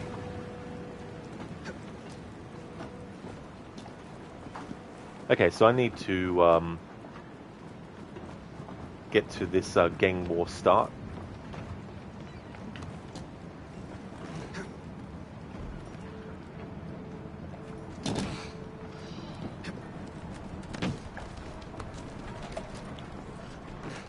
Alright. Yeah, so you can't even trust. I'm not going to count that because I'm on my way to this and I have to get off the ground. Have to get on the ground anyway. But even small short jumps, the game doesn't want to actually let you do it without touching the ground.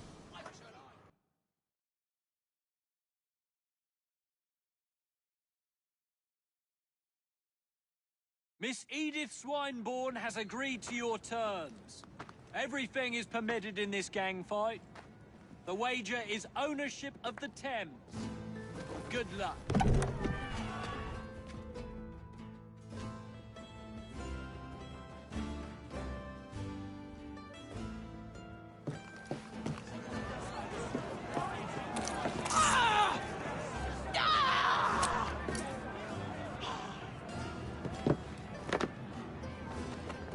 The city belongs to the rooks!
slightest excitement, just give me a nod.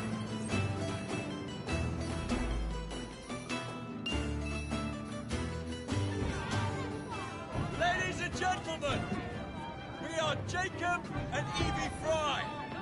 And as of this moment, you all work for us.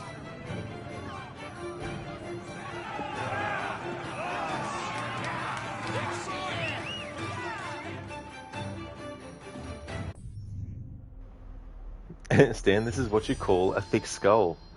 I know, right? Like, how many headshots with that? The character was just eating them for breakfast. Thank you for the GGs, Oliver.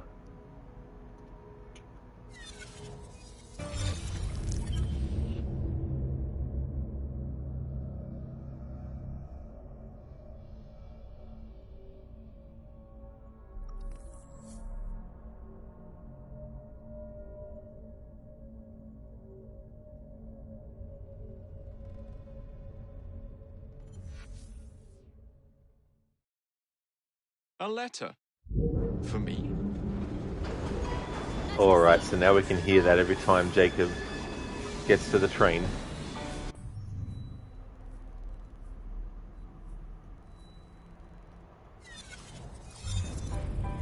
Oliver, how easy to turn people over to your side. I know there weren't any sort of like stragglers that were like, we need to rebel against the Rooks for doing what they've done. They're just like, fuck it, we'll join the Rooks. Why not?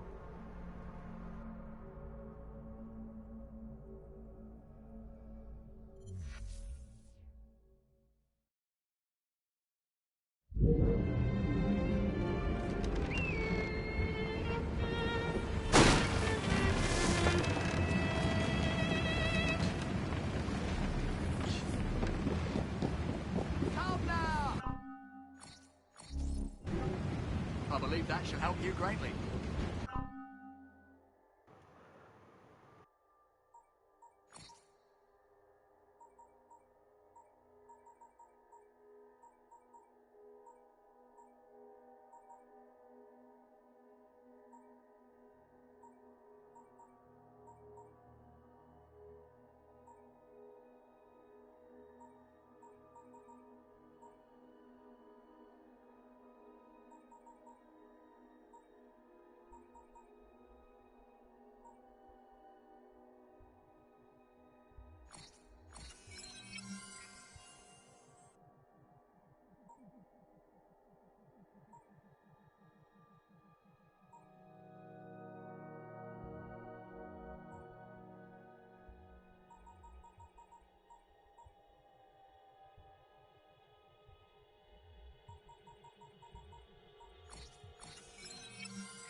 So with the 3 boroughs finally liberated, Sequence 8 is available.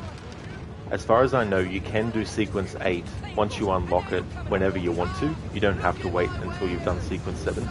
But I always prefer to wait until I've done Sequence 7 and then do Sequence 8, because the way that Sequence 9 starts, it makes more sense from how Jacob reacts to Evie that he would have gone through what he goes through in Sequence 8. Whereas if you do that before Sequence 7, it just doesn't feel like it matches as well. So I like to wait until we get to Sequence 8 naturally through the progression of the sequences in numerical order as well. So that part of the playthrough is done and dusted, so that means I don't have to worry anymore about getting into an area where there's like a Templar hunt or a Templar or a bounty hunt and all this kind of stuff as well. So the rest of the playthrough, I can just focus on doing the main story. I've been playing as Jacob for quite a lot, so what I'm going to do is switch to playing as Evie for a little bit. There should be a train mission I can do that is a Evie main mission.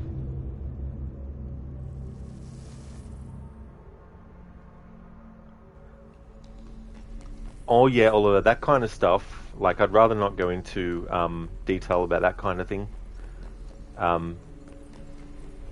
Yeah, so I like to keep financial stuff private. Seems a letter has come for Jacob. Putting a bit of stick about it.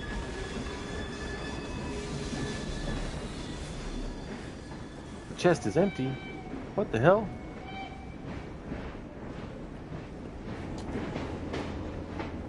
This is a great memory sequence. Okay, so the crate escape. Now this one's going to be tricky. There is a part where I am on a carriage and you have to jump off to jump onto the train.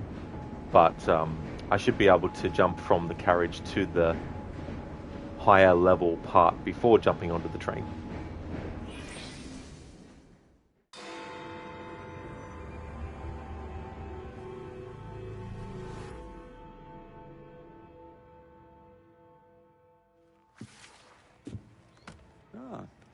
Another exciting night home for Evie Fry. Just on my way out, actually. I found the piece of Eden. What's this one going to do, Heal the sick, deflect bullets, control the populace? They're dangerous objects, Jacob, especially in Templar hands. You sound exactly like Father. If only. Lucy Thorne is expecting a shipment tonight. She's Starrick's expert in the occult. I'm nearly certain she is receiving the piece of Eden Sir David Brewster mentioned. Sounds like fun. Mind if I join you? Promise you will stick to the mission. I swear.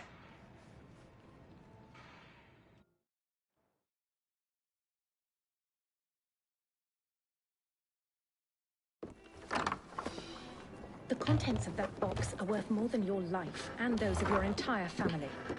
Do you understand? Yes, Miss Thorne. Careful there! And double the guard on that cart!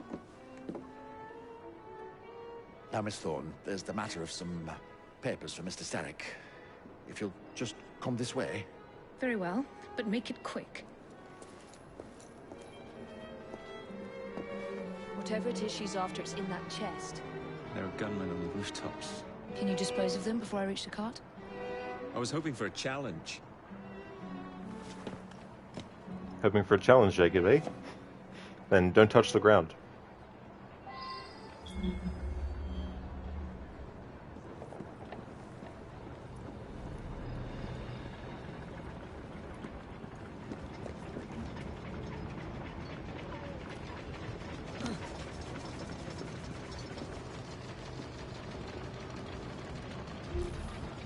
What's cool in this carriage chase sequence as well is that you not only get unlimited restocks of your ammo for your knife or for your gun, but also your smoke bombs as well.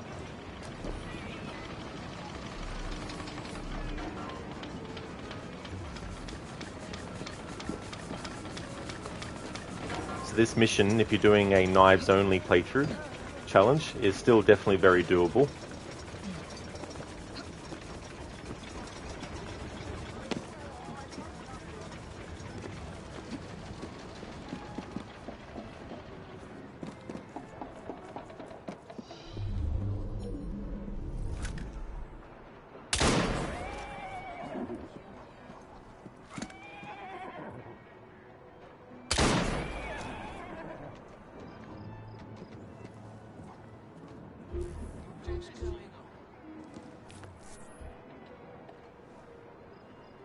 Anyone witness this? Come forward.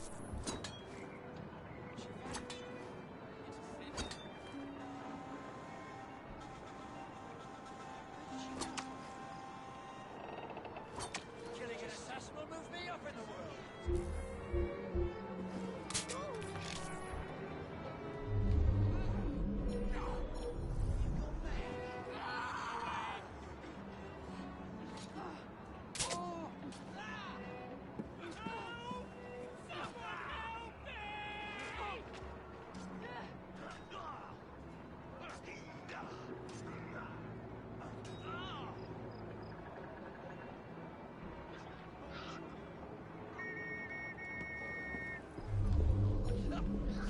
All of us, and nobody else could hear the gunshots. Yeah, that was so funny when that happens. You think that all the enemies in the vicinity would have heard it, but nope.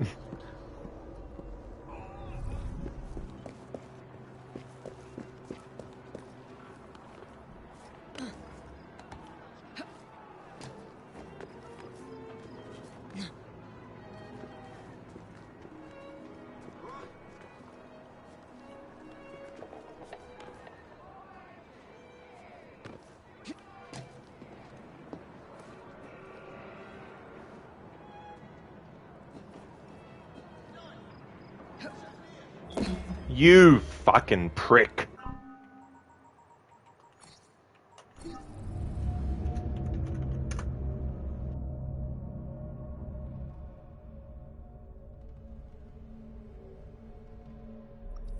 See, can't do fucking something simple. Can't do a parkour down from that onto the fucking carriage. Oh no.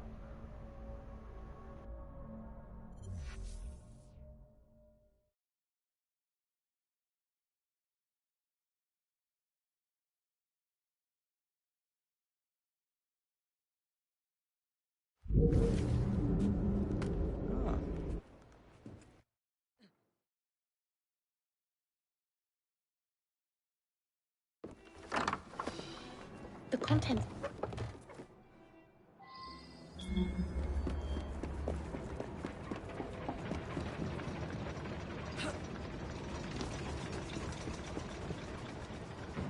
And the thing is, right, if you just hold down the R2 button on its own and move, if something can be jumped to, because it's actually close enough, you just need to hold down the parkour run button. But holding that down for that jump didn't work. So naturally the player would think, do a parkour down.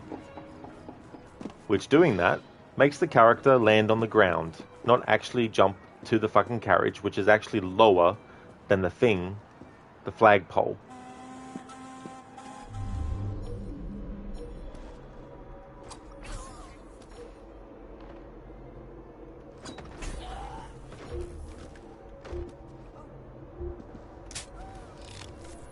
Ubisoft, it's too far. I know, right? This is a product of them nerfing the parkour in this game compared to the... well, even compared to AC1, to be honest. A 2007 Assassin's Creed game allows you more freedom of movement than a 2015 one. Go figure.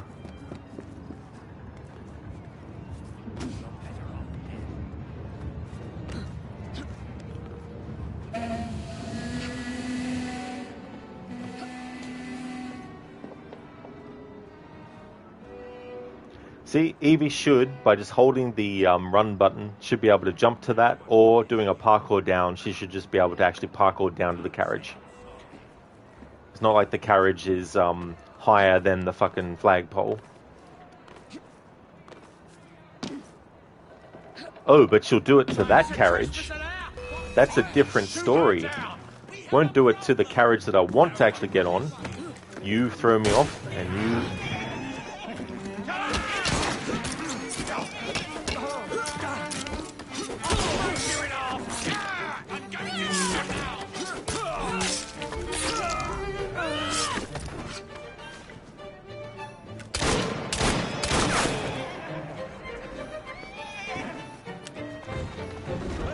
Easy go. You're not getting away that easily. Don't drop your man. Okay. Come at you. Don't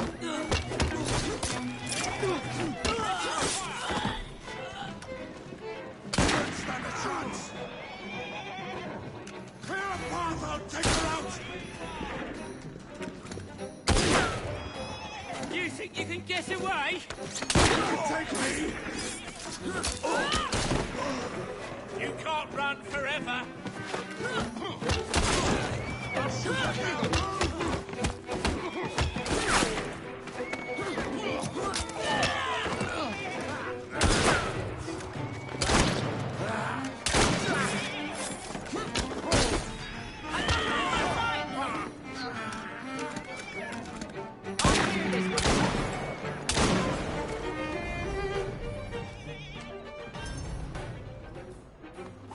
Oliver, well, in those clothes it probably is more difficult to parkour. Doesn't matter. This is a video game after all.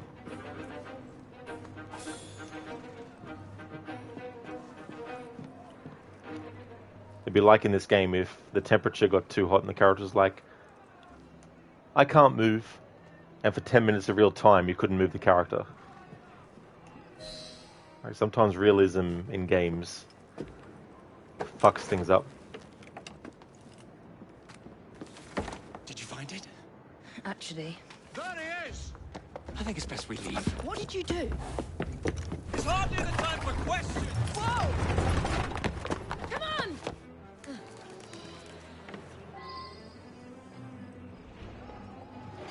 What are we supposed to do with papers? Read them! If only we had time!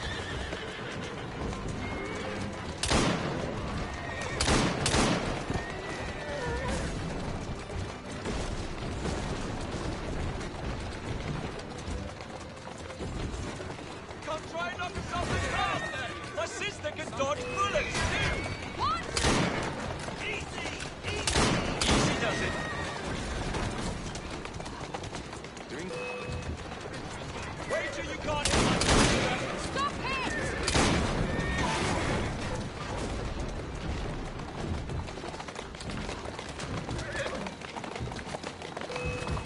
Wait till We you need to can't get hit this my crate back sister! to a safe place! I don't have enough bullets! I said, I'll kill us! not more!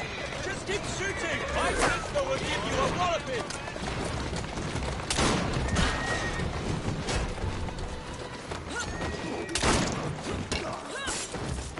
Easy, girl.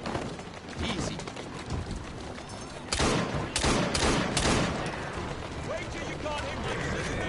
Stop Where's it! your piece of Eden? Get us out of this, I might find out!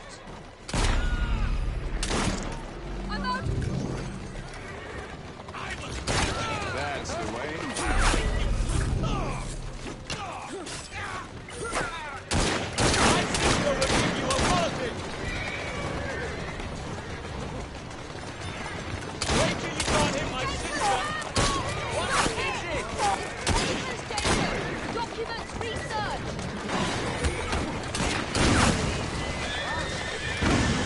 I'm out of bullets! Take my cartridge!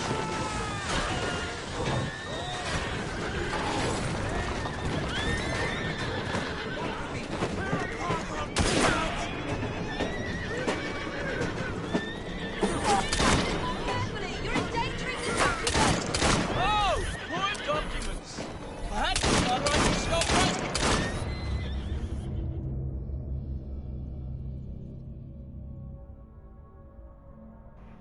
Desynchronized because we missed the train.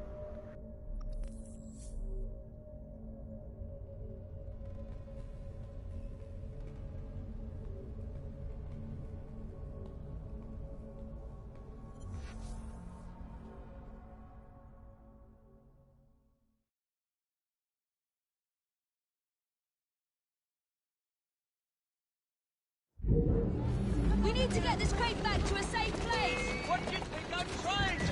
At a guess, I'd say kill us both!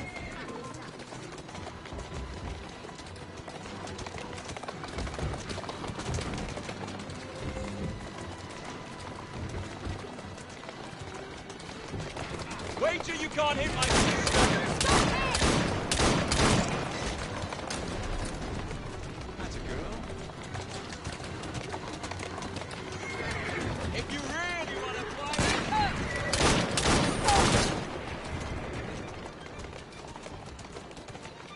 Oliver, you love how they climb into the carriage one by one to get absolutely nerfed. That is true.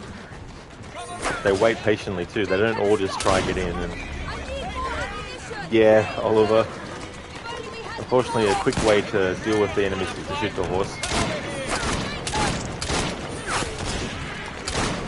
Thanks for redeeming that, Lucas.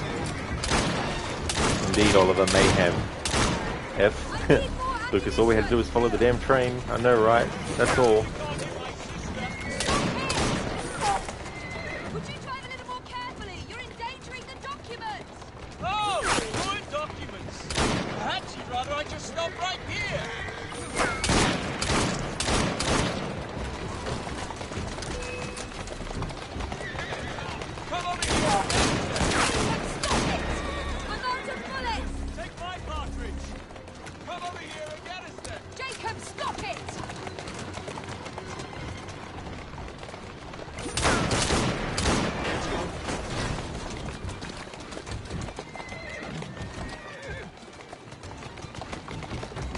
fine, girl. Slow down now. Hold on, girl. Then where's your piece of Eden? Get us out of We're going to have to jump. What about the chest? Alright, I have to touch the ground. Jump now!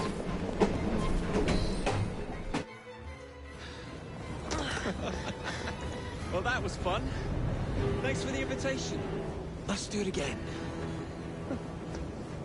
Damn it.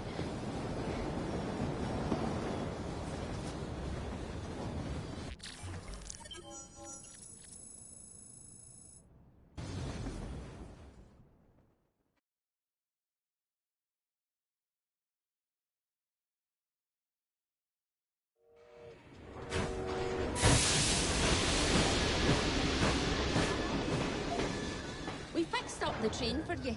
Lacquer paint, new rugs from Camden Loch, and my wee sister, the seamstress, did a discount on the curtains.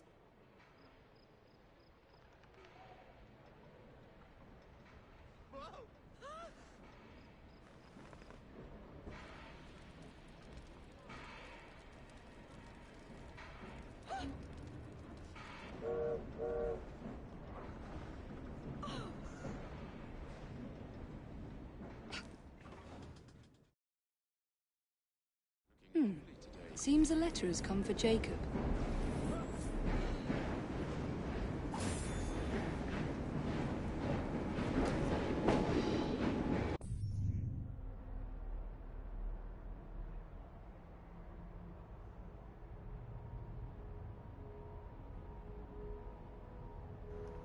Alright, so I've got the Arnie movie scene.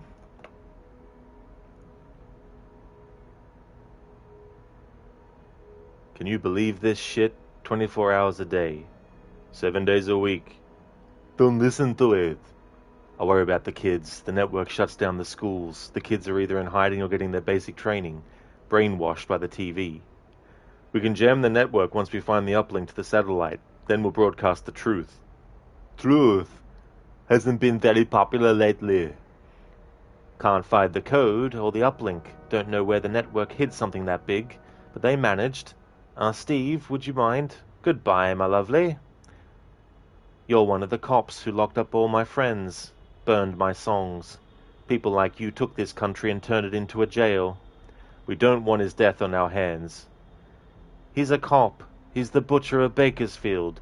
Come on, Mick, you can see through that crap. It's network propaganda. We don't know that. We know we wouldn't be here if he hadn't helped us. We also know he's not one of us. Perhaps now he's seen too much. I've seen too much. All I've seen is a bunch of low foreheads who think they can change the world with dreams and talk. It's too late for that. If you're not ready to act, give me a break and shut up.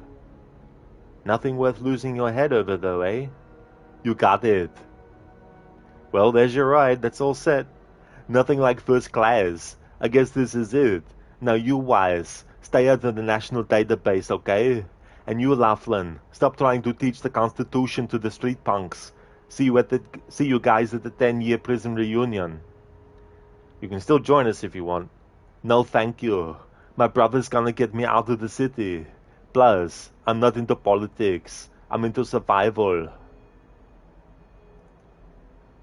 That's from The Running Man. Thanks for redeeming that, Lucas.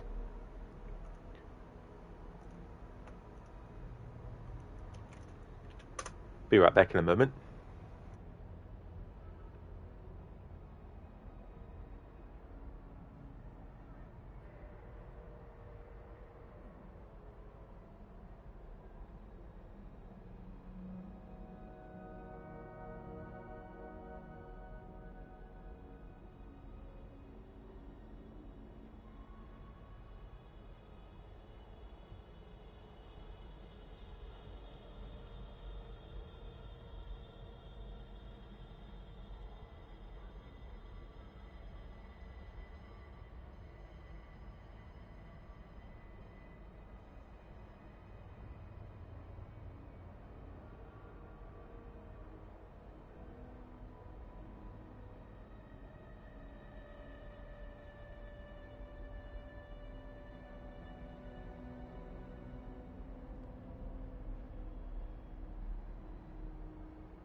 Alrighty then, I'm back. Cheers, Lucas. Yeah, Oliver, The Running Man. I haven't seen that movie for a very long time. Oh, but justice was served at the end of it. Oh yeah. What a way for the villain to go. Going down the chute on the sled thing, whatever it's called, and then being shot out, but instead of landing in like I don't know what they call it, but there was that thing that is supposed to stop it from going all the way through, but that wasn't there for him, so he goes straight through and goes through a big Coca-Cola sign. And I think Arnie is like, that hit the spot. This is one of my favorite memories in this game, where we go to the mansion that Edward Kenway once owned.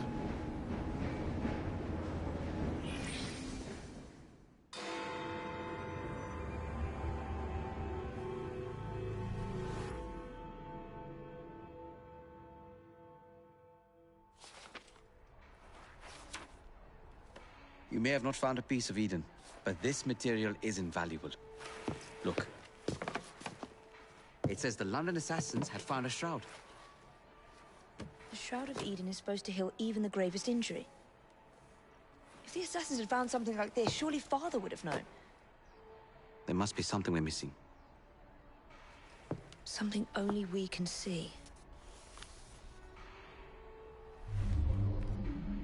These look like directions. Are you coming? Fieldwork is not really my speciality. We found a clue to a precursor object. Don't you want to follow it? Put that way, one can hardly refuse. Henry, we know that's not why you really want to go on the mission. Come on, you can't fool us.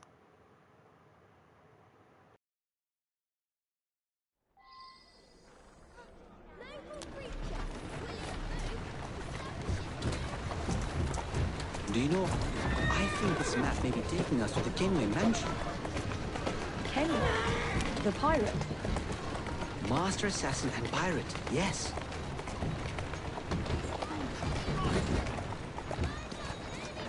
How much do you know about the Shroud of Eden?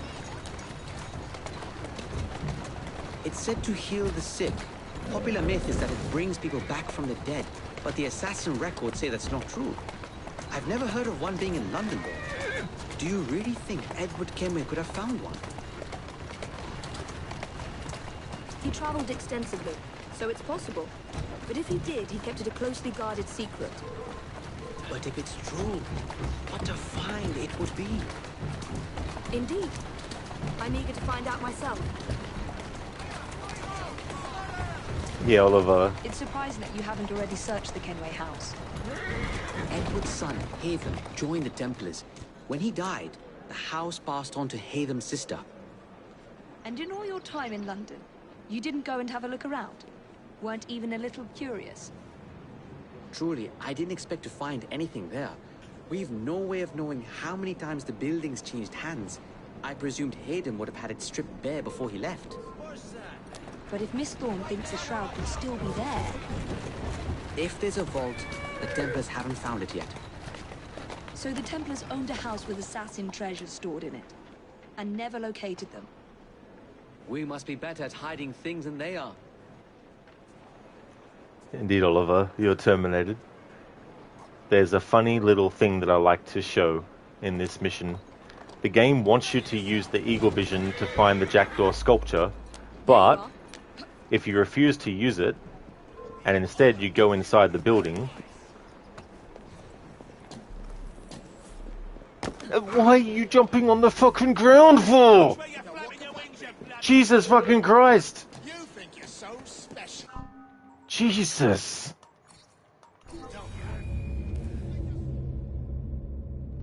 Fucking game fucking me over again.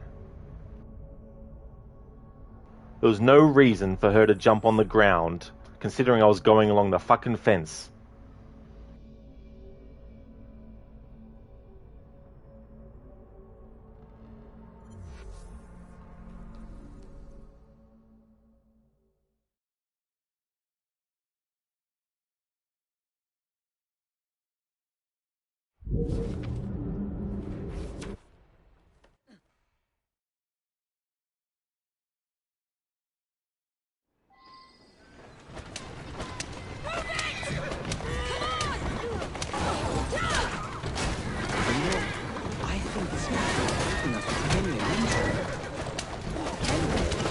a pirate. Master assassin and pirate, yes.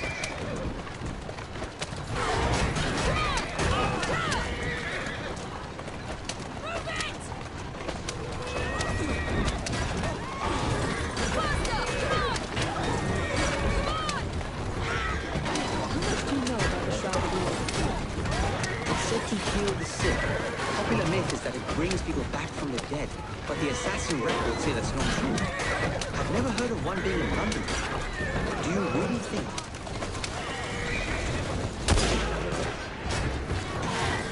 Easy, easy.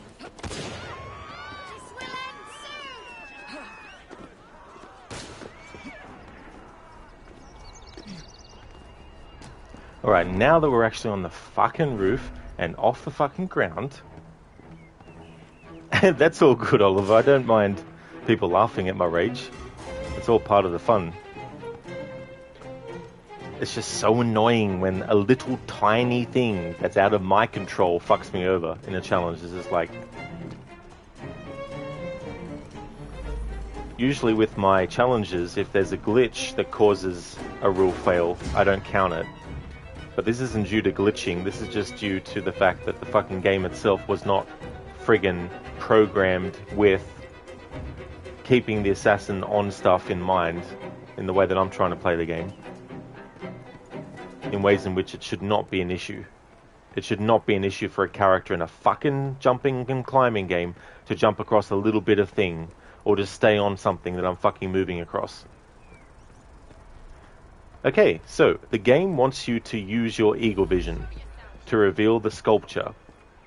But if you don't do that, and instead you actually go into the building, when you reach a certain point, the game will automatically find the jackdaw and it will teleport you and Henry to the spot where the cutscene plays.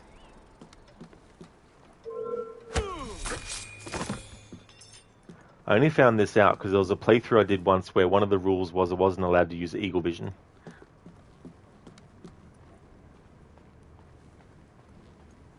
So I thought, oh, maybe if I go into the house itself without using eagle vision, but when you get to a certain point, it'll actually automatically show it.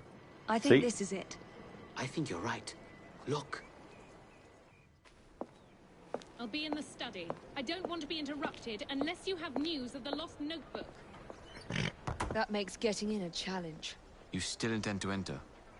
If this is a Templar stronghold, it won't get any easier. But don't worry. We'll stay well away from Miss Lucy. Shall we? Can you check over there? Of course. Alright, so the game puts me here automatically, so I'm allowed to touch the ground. Alright, so I'll climb up here. Alright, now if I touch the ground, I have to reload the memory.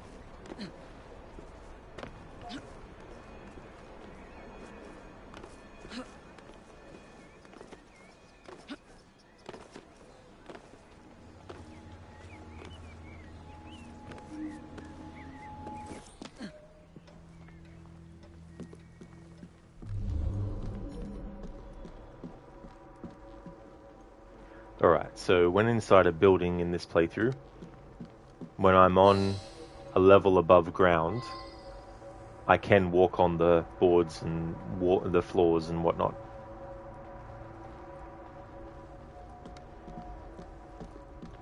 Which is going to make this part an exception because I can't actually get to the door any other way except by touching the ground. But of course the character can't do something simple as get on a fucking railing in a fucking jumping and climbing game. Like, fucking hell.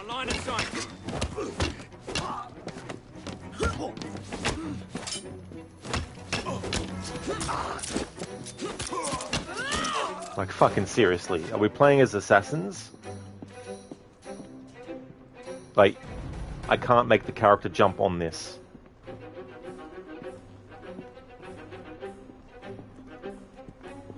Or this. Alright. So I have to touch the ground floor to actually get to the fucking door. So this doesn't count. In fact, all the rest of this part won't count because we're on the ground and have to run through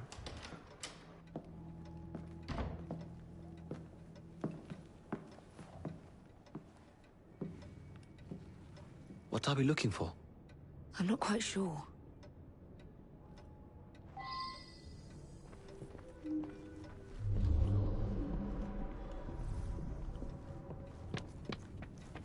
What are the Templars not seeing? Something only we can.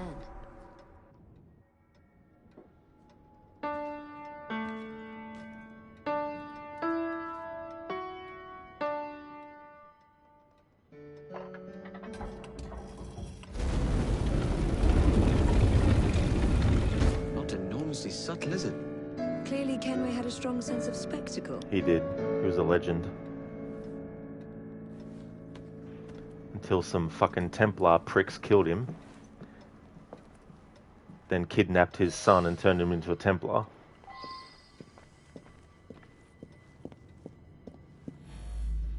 Well, they didn't technically kidnap Hatham, but they may as well have. Took a 10-year-old kid and brainwashed him to become a fucking Templar. This is incredible.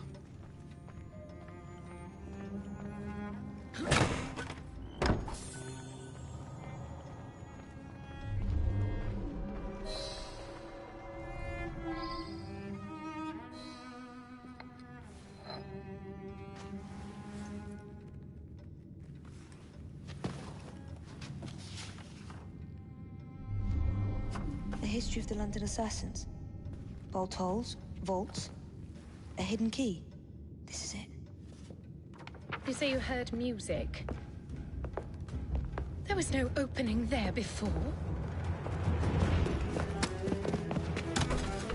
It's closing! Yes, I can see that. Help me block it. We need to find another way out. Although Rip Rod's table.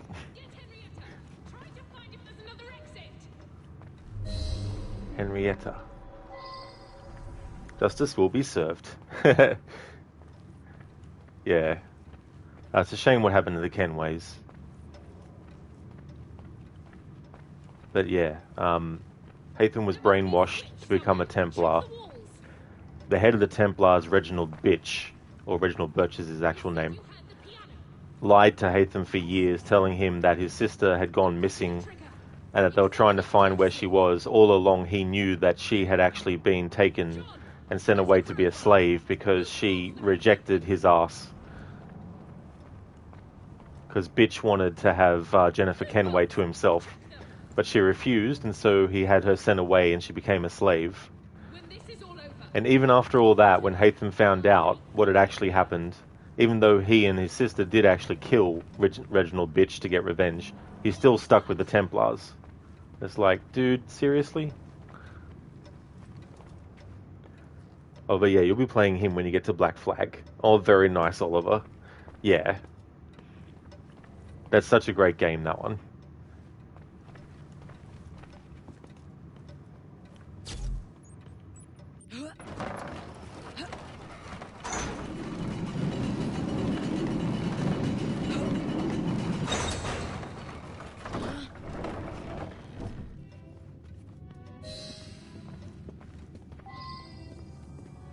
An entire vault, filled with assassin history, left behind once again.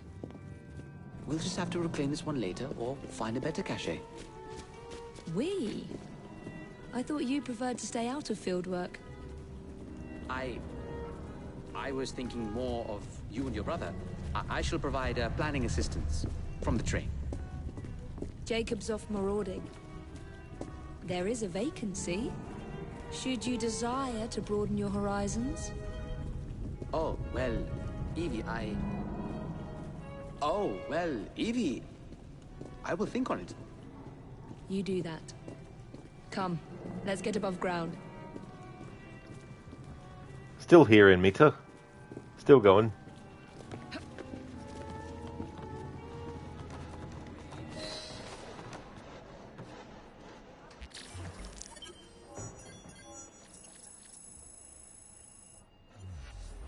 Okay, so the game automatically put me on the ground, so that's okay.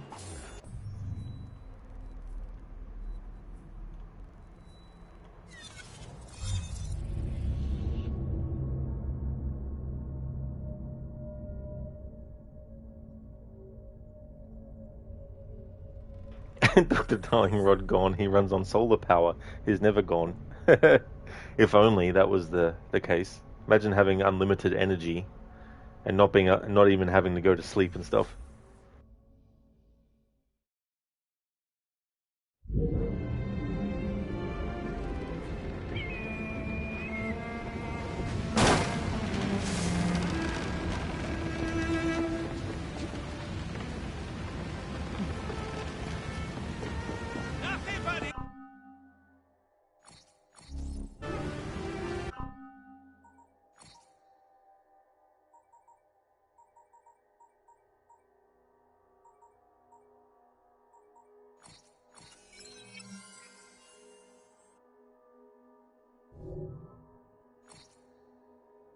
Come back again, by...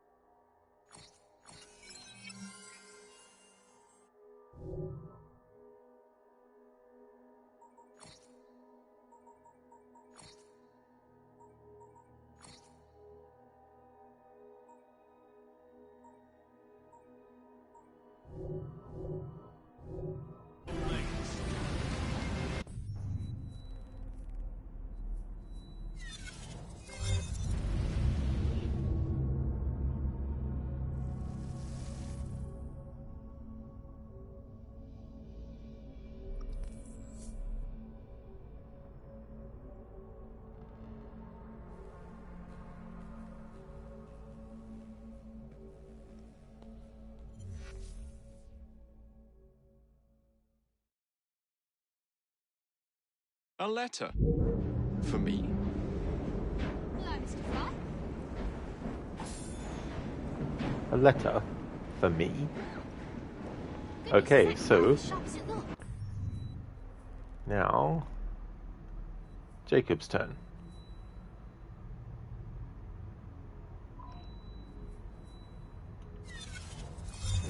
Admits you the stream was stuck for you, so you thought that I went away to cool off.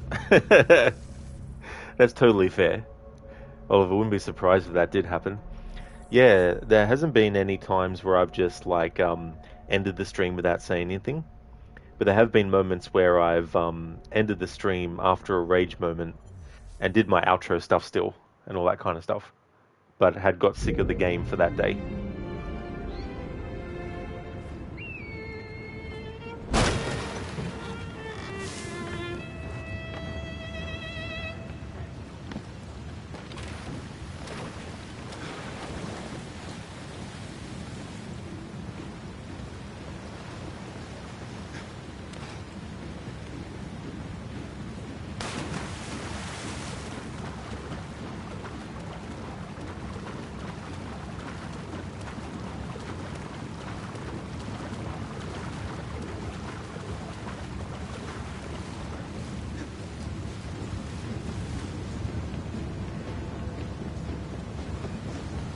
Alright, so with this memory, Jacob has to chase after a guy, and there's no way to do it without touching the ground, because even if I tried to do it without touching the ground, I'd desynchronize so fast for failing to catch him that there's just no point.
something going on.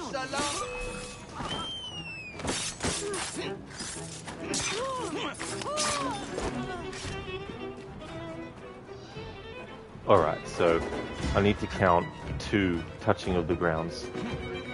Because I'm not inside a memory yet, I don't have to restart the memory, but I'll still count those 2. Because there was the one where Jacob's foot landed on the... It wasn't solid ground without water on it, but there was water on the ground. So I'll count that one, and I'll count where I was running across as well as having touched the ground.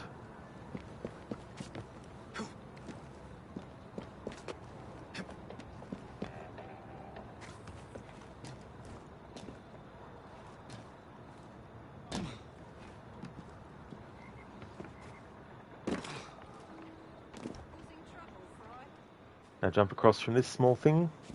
Oh, the character did it. Holy shit. No, jeez, I'm not going to count that one. Because it's fucking stupid. Like, I tried to be as fucking soft and then the character was like, let's get on the ground. It's like, Jesus fucking Christ, I tell you what.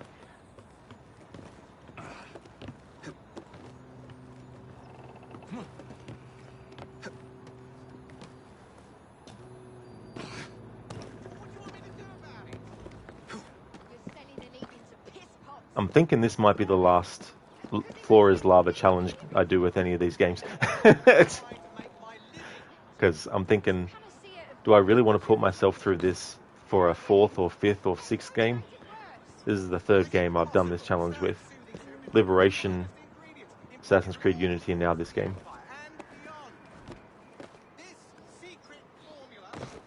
You never know. I might decide to do that with a different game. Now just drop onto there. There we go. Something fucking simple and basic. I'll leave you to your work. Alright, so we need to touch the ground here. What do you want me to do about it?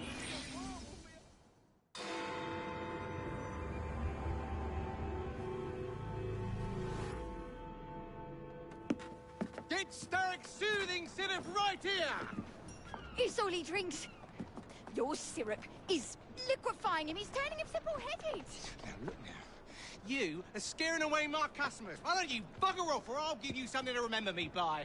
You can't talk to me like that, you little gutterling. What's all this then? Oh, sod off! If you'll excuse me, madam.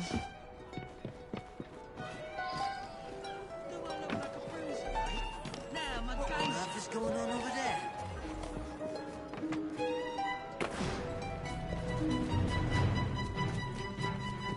What the hell do you want?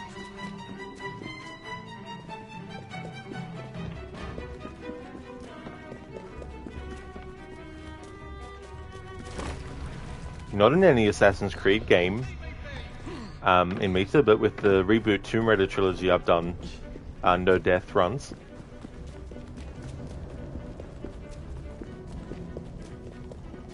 I'm just trying to earn a living! It takes more skill to walk in.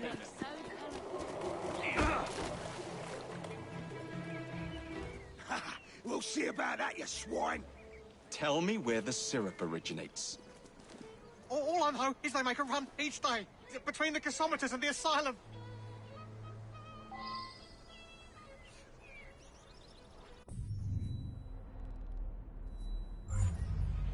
Alright, so because I'm on the ground, this doesn't count.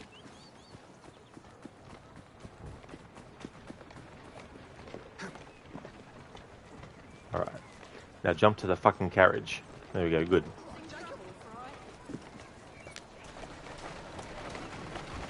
Oh yeah, and me to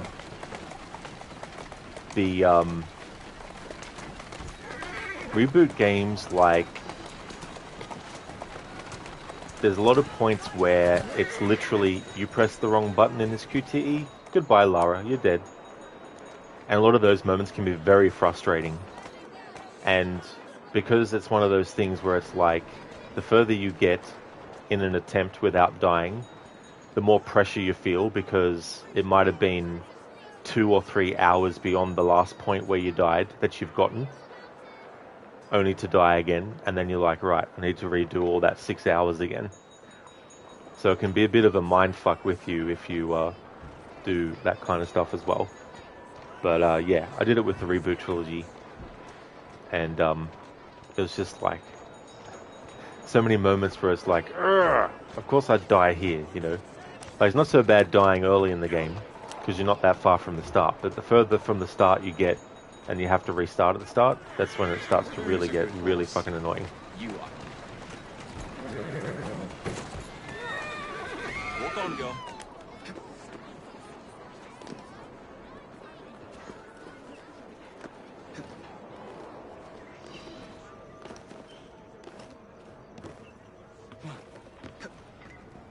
Oh yeah, Mita, you've seen people do deathless runs of Sekiro or other Souls games. Yeah, there's just some games where it's like you have to have like a certain kind of patience and stuff. Find out where that syrup is made, shall we?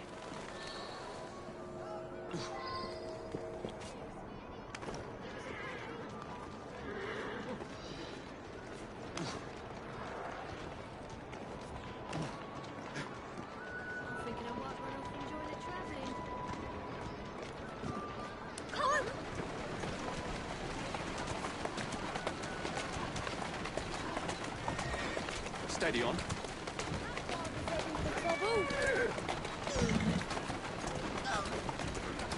That's a girl.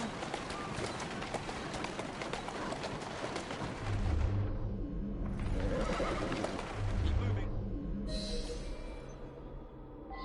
Doing fine, girl.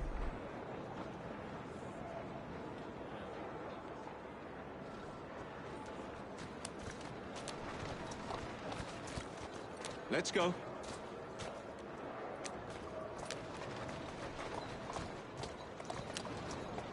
That's the way.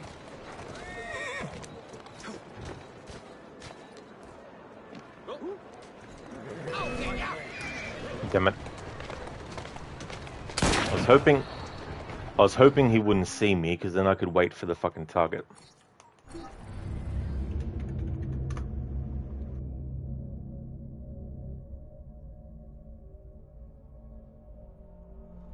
Because if I can kill an enemy without being detected, I loot them automatically because I've got the skill unlocked for it.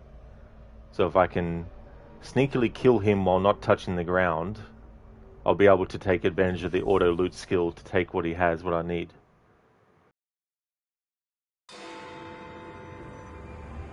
I love the 0 deaths, 0 fails stream. Yeah, I definitely don't want to restart this game from the start. I've already done a challenge where if I fucked up I had to restart the game from the start, and never again. Having to liberate the 3 boroughs all over again was another 3 or 4 hours on top of already doing the story. Like, I had this challenge where there were certain things I wasn't allowed to do. One of them was couldn't use Eagle Vision. Another one was I couldn't use the rope launcher at all for any reason. And I got up to sequence 6 when you have to go into the bank. And I accidentally pressed the grapple button. So I had to restart the whole game from the start.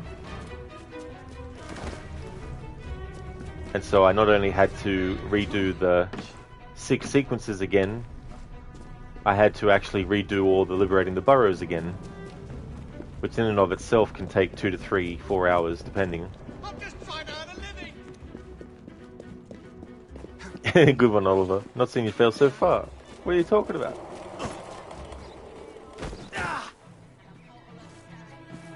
This is your last bout. Enjoy.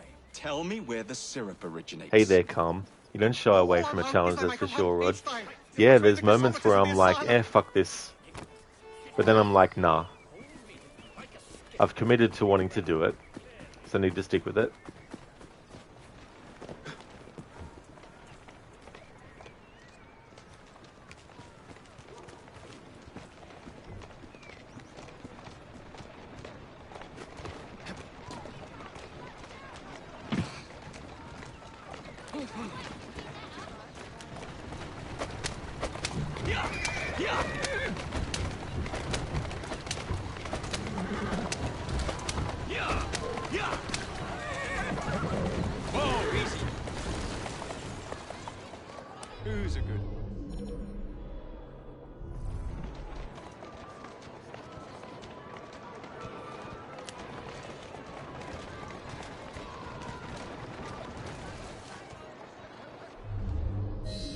find out where that syrup is made, shall we?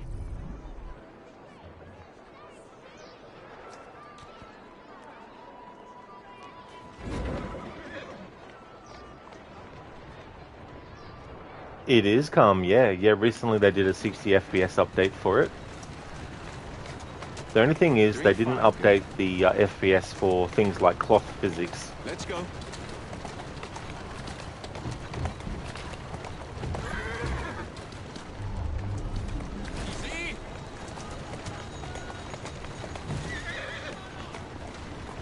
Slow down now. Steady on. Keep moving.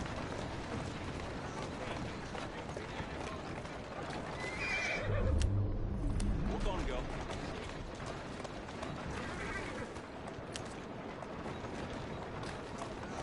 That's a girl.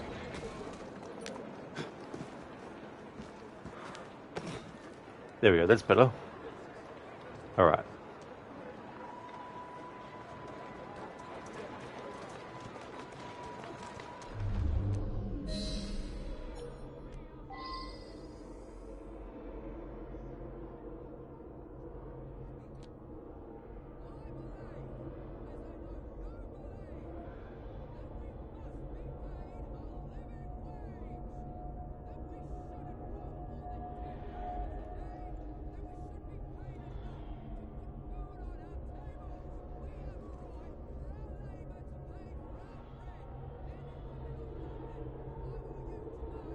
Thank you for leaving the lurk, Oliver. Thank you.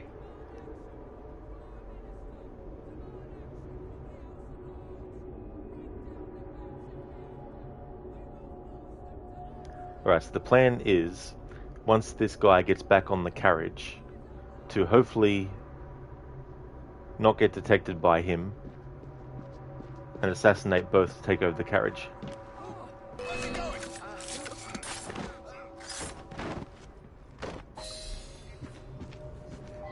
The man in charge of the syrup What the fuck? distribution runs a fighting club at the Yeet! Foundry.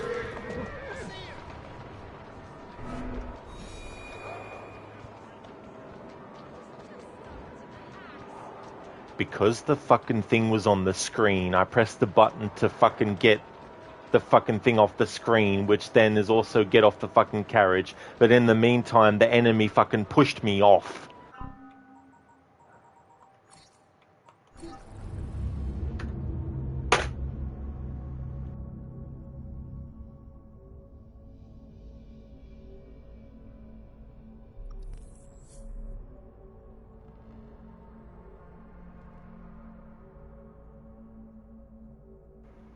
Yeah, Oliver, F indeed. It's like bloody hell. Ubisoft, damn it, but at least it was realistic. Yeah, that is true. But still. And anyway, where'd that friggin' enemy come from? Like, he must have jumped on the back of the carriage without me noticing.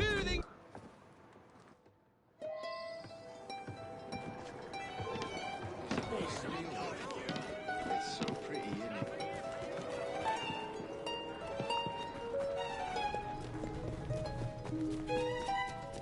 What the hell do you want?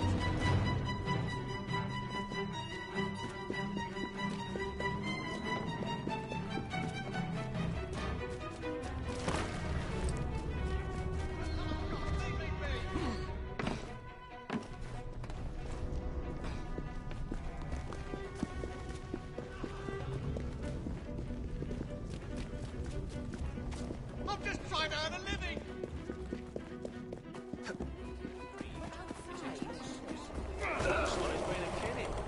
Yeah, Carl, must have been the damn wind. You heard a thump. Thank goodness you didn't go yet. Got some more banter. Yeah, I accidentally kicked my table. I was like, piece of shit. Alright, let's try this again. And getting these plans off him isn't even the final fucking thing you need to do for the mission. Last man, you won't bother.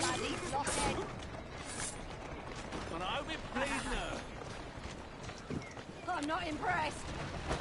Yeah, all of that accidentally. That's the way.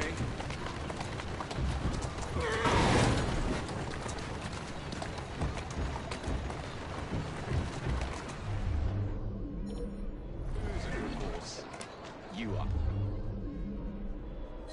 Let's find out where that syrup is made, shall we?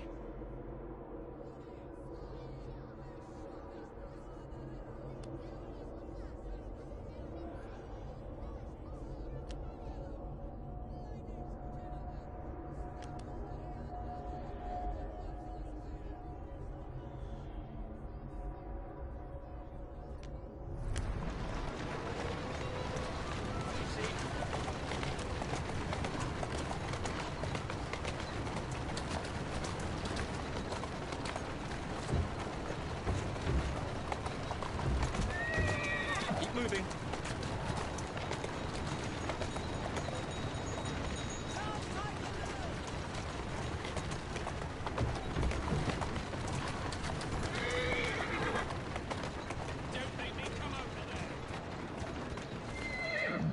Doing fine, girl.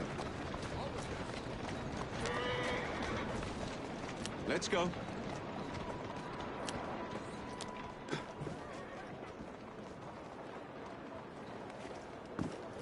That's the way.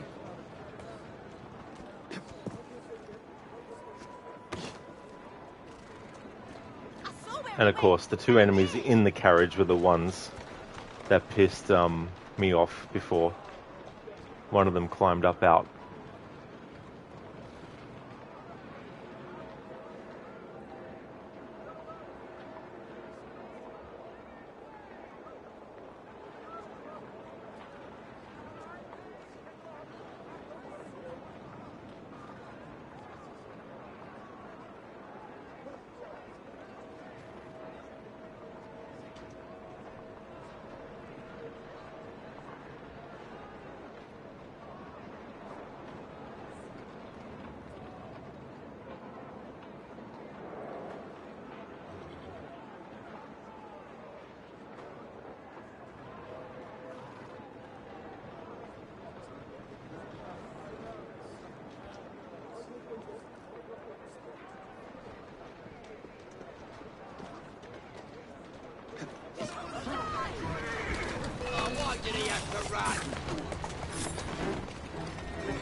The man in charge of the syrup distribution runs a... I'm not counting that. Fuck you, game. I had no control over Jacob whatsoever at all, and the motherfucker knocked me off. Fuck you, game.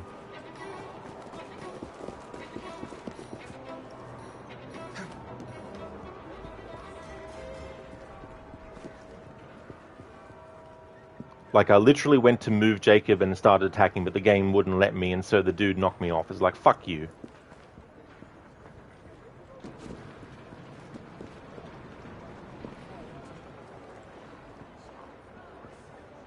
Now jump to the pole. There we go.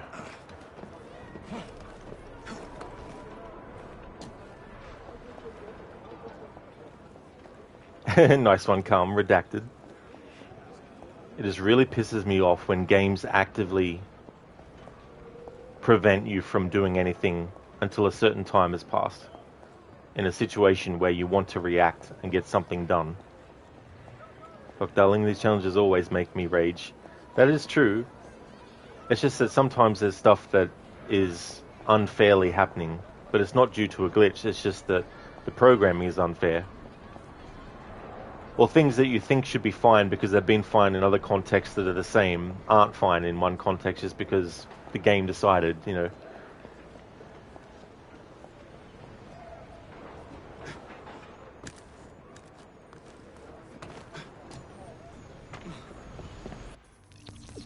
Yeah, game, I know about this. Played this game before.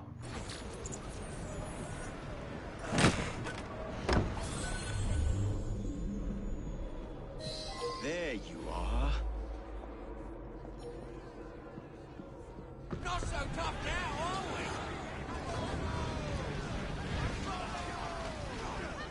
we? Alright, so for this guy, I need to actually get on the ground. There's no way to avoid getting on the ground.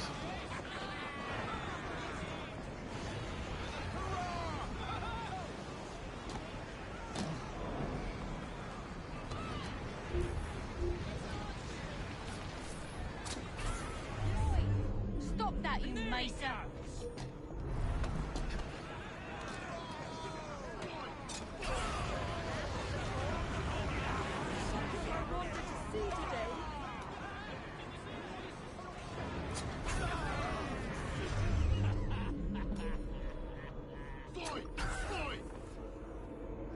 Alright, so I need to touch the ground to grab this guy.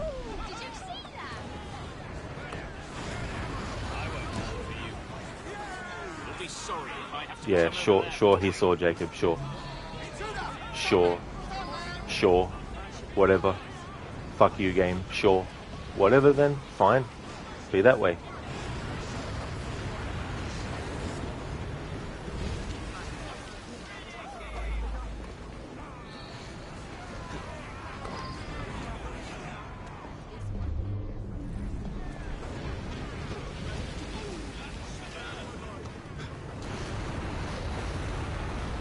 Climb up the fucking... There we go.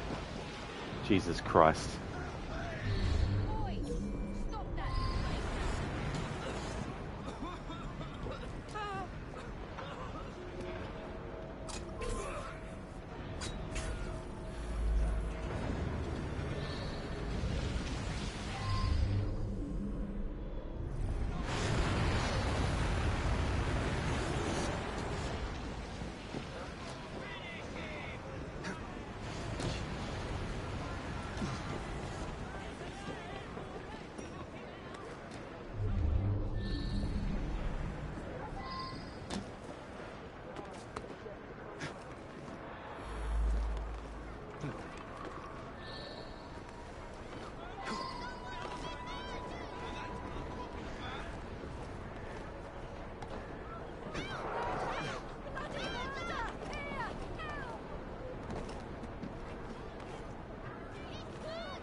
Someone's up to no good.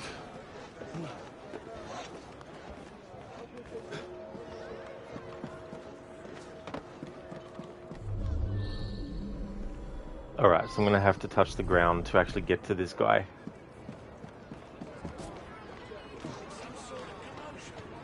Alright, all this is exempt. There we go. Where is the syrup, mate? Speak now or forever hold your... The distillery. It's the large building beside the brewery. Now, to stop soothing syrup production once and for all.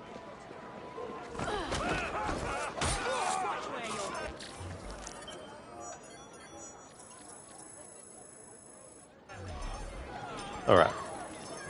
The game automatically puts me there, so that doesn't count. Let's fast travel here and get some supplies. Hey Sheila, welcome back, dude. How's work going? Well, the stream is going well. Been a lot of rage moments, though, with this challenge. I had a target that I had to loot from, so what I did was I wanted to jump to the carriage that he was in and wait at the back of it without being seen, and then when he got on again, killed him and the driver. But then a passenger came out and knocked me off the thing, so I reloaded the memory, and then I tried again, but the game wouldn't let me actually attack the enemies, and so they knocked me off again. I didn't count that one. So yeah, it's definitely been frustrating. I'm glad to hear that work's going well, dude. That's excellent.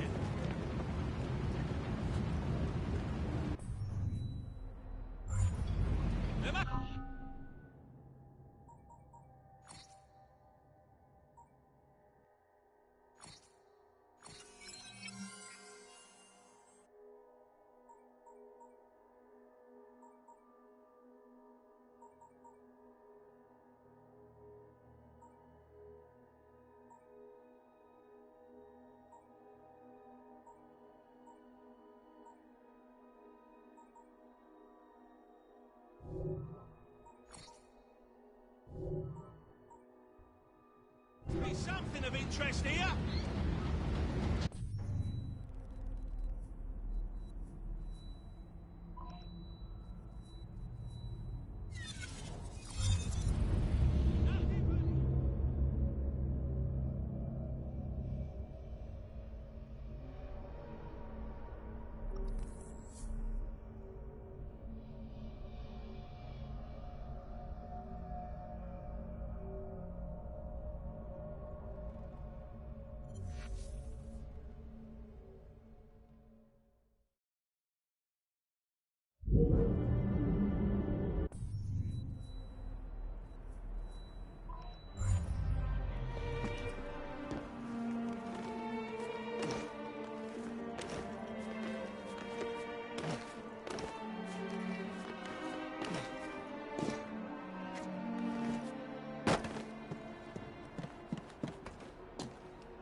You fucking idiot. I didn't want you to fucking jump off the fucking thing. Jesus Christ.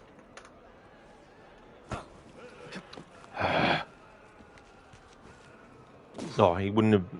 You're serious? You can't make that fucking jump? Bloody fucking hell. Oh, he can make the jump. He just decided not to at that fucking moment. I've gotten to the point now where I don't give a shit about the count. So if I'm between memories and I have to touch the ground 500 times, I don't really give a fuck anymore. It's only really during missions that I'm really going to be fucking annoyed because I have to restart the whole thing, the whole mission from the start again. But yeah. A little while ago I said that this would probably be the last Assassin's Creed game I do this type of challenge with. But I've been thinking maybe I'm better off going to the older school games, the ones that were actually more 100% reliable with how you wanted to do shit. Like, I think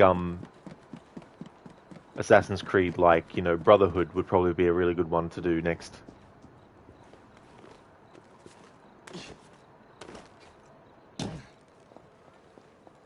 Thank you for the follow, Italian Ghost Actual. Thanks very much.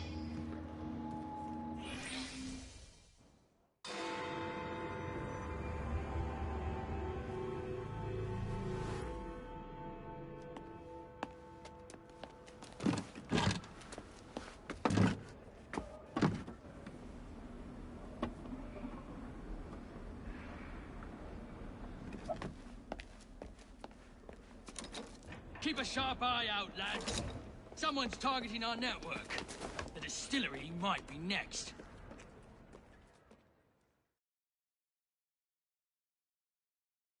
This will complicate things.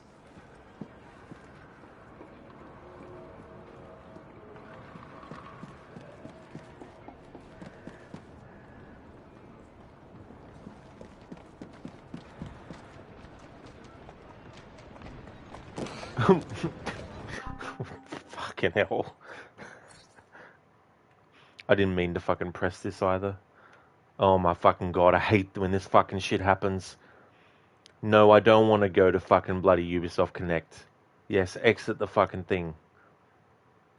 Exit the fucking thing. There we go. Jesus Christ.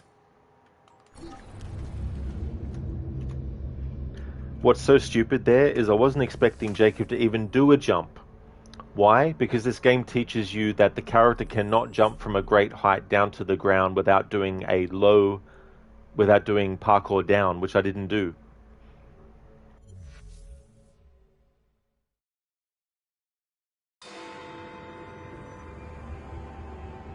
The word is inconsistency.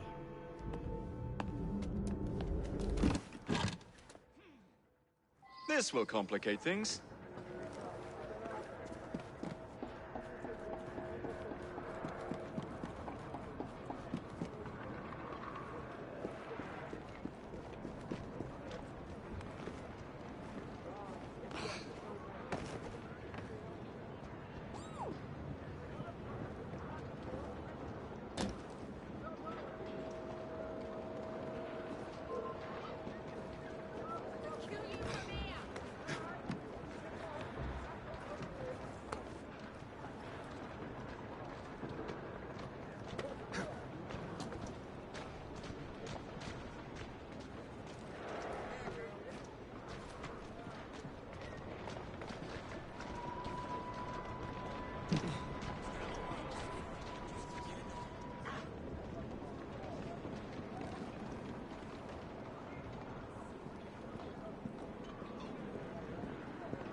Walk on, girl. Hey there, Keone. Welcome. Well, the run is going. Lots of frustrating parts, though. A lot of the game That's a girl. messing with me because one kind of jump is possible, but then different jumps with the exact same variables are not for some reason. Why? Because the game just decides when it wants to actually have some things work. But other than that, it's going good. I got the 3 burrows liberated, so I don't have to worry about the burrow activities anymore. Because I needed to unlock sequence 8 for the story. And to do that, you need to do 3 burrows. Calm the Templars are sabotaging the challenge. That's it. So, like, we can't have this challenge be active. I know, right, Keone? Damn Templars.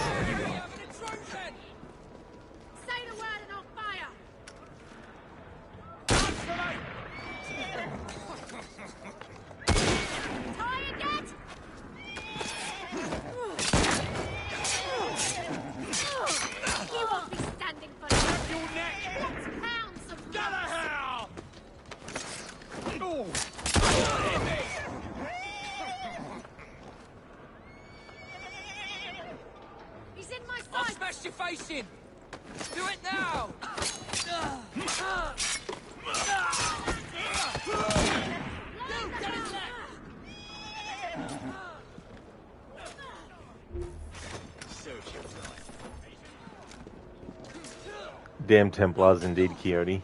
You're not wrong there. So I need to get down to interact with this. Oh no, I don't actually. I can do it from here. Cool.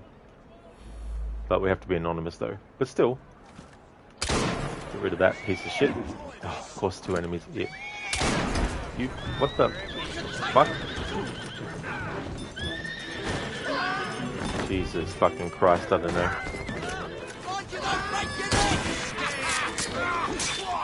Assassin's Creed Syndicate doesn't have any glitches or any bugs or anything. Oh no. It's a perfect game.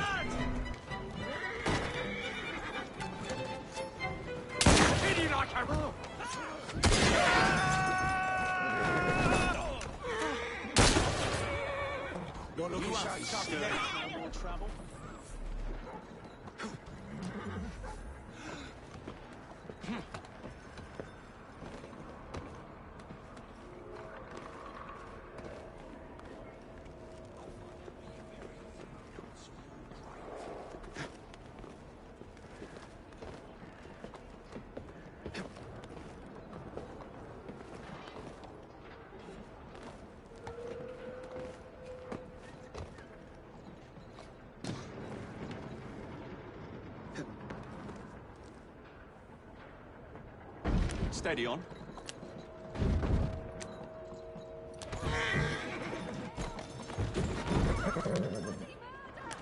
Walk on, girl.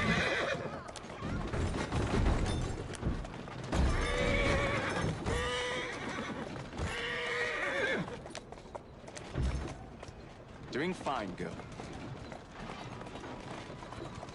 Let's go.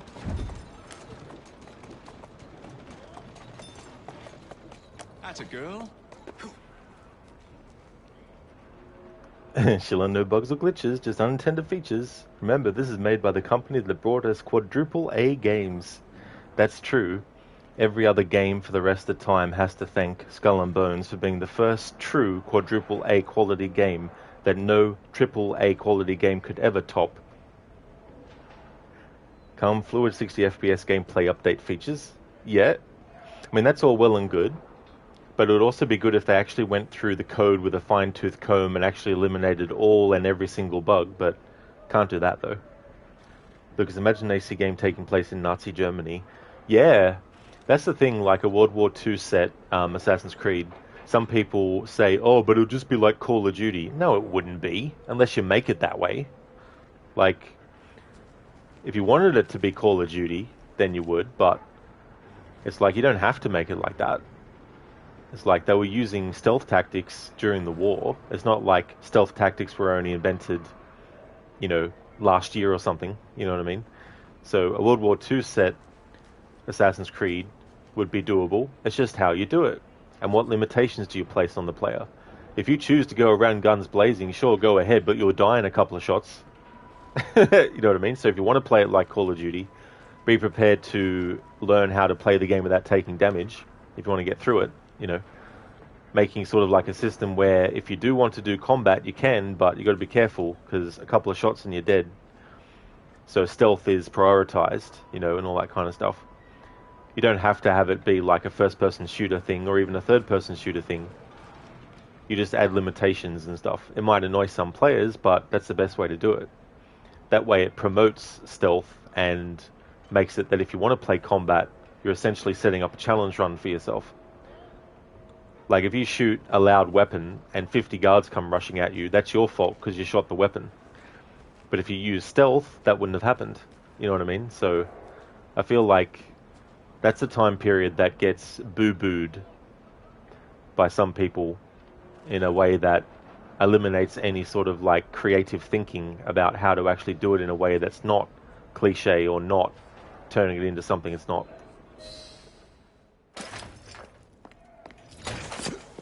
You should not go about frightening respectable gentlemen, young man. I didn't realize snooping around was considered gentlemanly. Snooping? Sir, I assure you. Keep vigilant. Quick, inside. That was too close a call. So obviously you need to be on the ground for this. You, young man, gave me quite a fright. I thought you were one of them. But I realize now why you're here. Same reason I am, I imagine. I imagine? You should see this.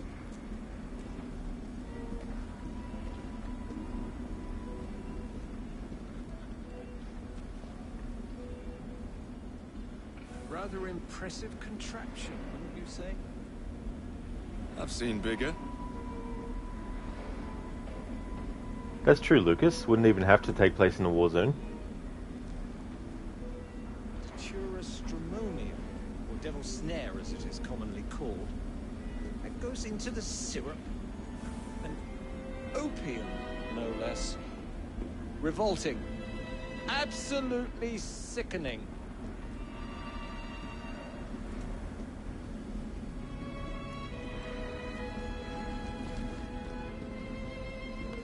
A favorable way to proceed, wouldn't you agree?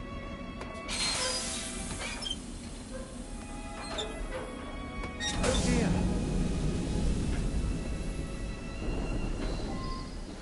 Find a way out of here, quickly. Take a wild guess. Alright, so I was forced to be on the ground floor for that part. Now that we are able to get to the next floor, I'm allowed to walk on the floors and stuff of floors above ground floor in this game, in this playthrough. I don't care about the optional objectives, so we're just going to kill these enemies in this way.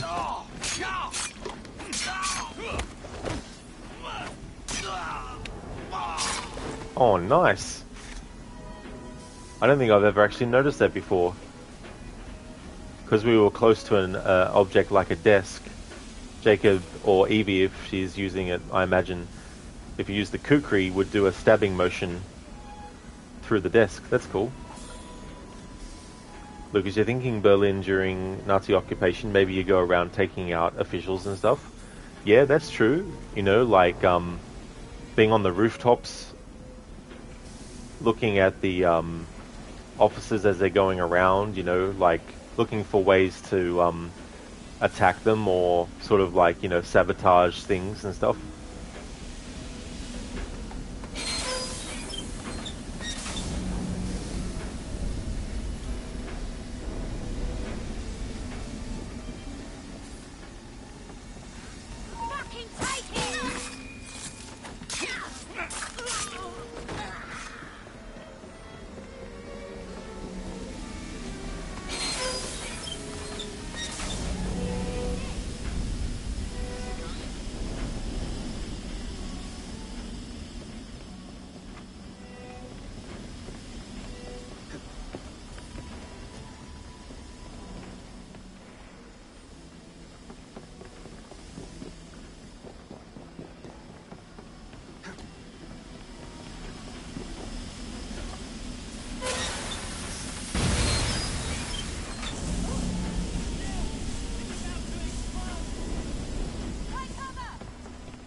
done, dear boy.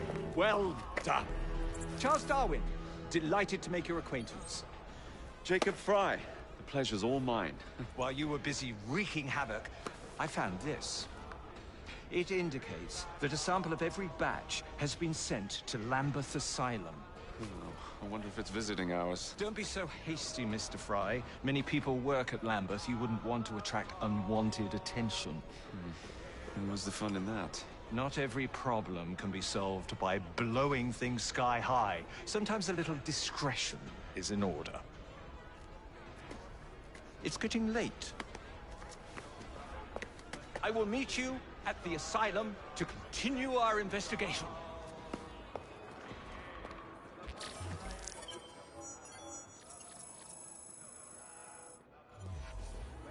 Alright, game puts me on the ground automatically. My fist if you keep on. You haven't. Here we go.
No, it was too much to hope that he could jump onto this thing.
Nah. You had one fucking job programming and you fucking failed it. One fucking job. Make the character do a back eject across a distance that was extremely doable, even in Assassin's Creed 1, a 2007 fucking game, but can't be done in a 2015 Assassin's Creed game.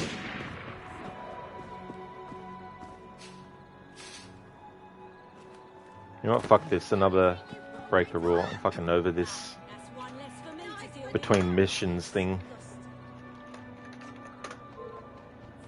I'm at the point now where I don't care if I add heaps to the count through the simple fact of just having to travel on foot to get to one place to another between fucking memories. That's the way.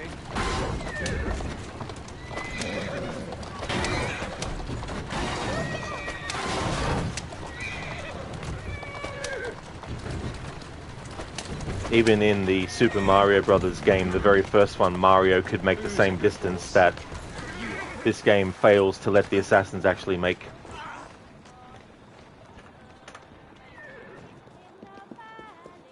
Think about that for a second. A game from the 80s. A simple jumping game allows a character to jump a distance that this 2015 game can't manage. Never, I say. Mr. Owen, you are truly the most insufferable fellow I have ever had the misfortune to count among my acquaintances. Mr. Dickens was right. Foul weather wouldn't know where to have you. Foul weather? Bah! I have always been convinced. Fuck you. Funny glitch, but still, fuck you, game. I'm not counting this ground. You and I may not agree, but I have never done you wrong, sir. Never, I say. Mr. Owen, you are truly the most insufferable fellow I have ever had the misfortune to count among my acquaintances. Mr. Dickens was right. Foul weather wouldn't know where to have you. Foul weather? Bah! I have always been convinced that existing influences were responsible for the ordained Look at this birth of outfit and species. challenge made you think of Let me Ben. remind Now you, I have sir, to way back that up in you case have I accused fall. me of abusing science, yet you are making Yeah, I was saying, my very Senny, ears that bleed. if I was to do another of this challenge, I would do it Mr. with Owen, one of the for once in your Ezio miserable games life, next, tell I'd say. the truth and admit your guilt in this Because matter. at least then I know that it would be somewhat reliable. This game's parkour is a disgrace sometimes after Unity. It well and truly is. I get that they wanted to streamline it a bit for some players, but the way in which they did it is absolutely ridiculous. They nerfed the parkour. Unity's wasn't perfect. It still needed improvement. But what they did with this game was basically give up on progressing the system and improving it from Unity. They were just like, yeah, fuck it. We'll just neuter the parkour in this game. Sheila, look, Jacob just flew to the carriage. I know, right? He just flew to it. He's like, holy shit. Yeah, Crook is like, bah! His bar was so powerful that it did that. It was like a Fuzro bar instead of Fuzro da. Hey, Super Moist 421. I'm probably going to butcher the place name, but Saskatchewan. I probably really butchered that. Sorry about that. Welcome on in Canada. I hope things are going well there. Thank you so very much for the 200 bits as well. I really appreciate that a lot. Thank you so much for doing that. That's awesome of you. Welcome to the stream. Crooked, I don't blame you. The lack of manual jump is just, it really is, you know, a simplistic thing that you can do in a Super Mario Brothers game is just jump on the spot. You can't even fucking do that in this series anymore. It's like a game where the basis of the movement is climbing, running, and jumping. Oh, you can't jump on the spot. Ho, ho, ho, ho. It's like, fuck off. Some of us have to work instead of That lad's up to no good. Oh, that's great, Super Moist, that you like Assassin's Creed. That's awesome. Yeah, I'm having some rage moments at this game with this challenge because it really shows up the failure of this game's parkour on a very sort of like, what's what I'm looking for? Like a very minuscule level. as well, you know, so yeah. But yeah, this is Assassin's Creed Syndicate, so this is the London set one in 1868, where you play as the Fry twins, Evie and Jacob. So we're just going to do this mission now, which will lead to the next target we need to assassinate.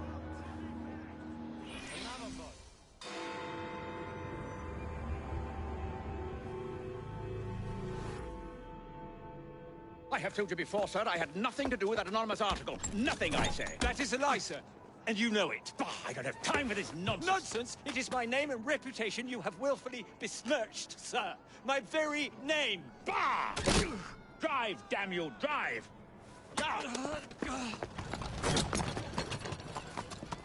That is Richard Owen, a vile, despicable wretch of a man. Really? I could have sworn you were close friends. Mr. Owen works at the asylum. He will know who made the syrup. Get him! Get him! Alright, have to be on the ground for the start of this.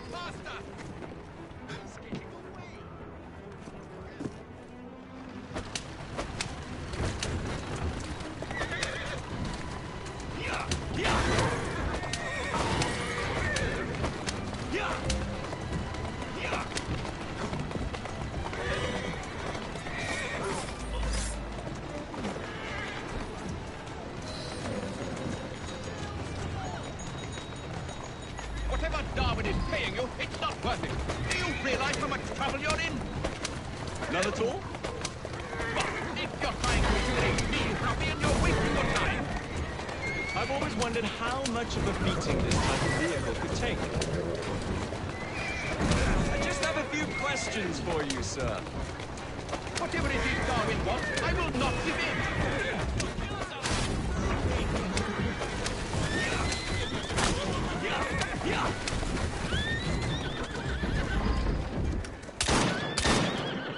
That's a girl?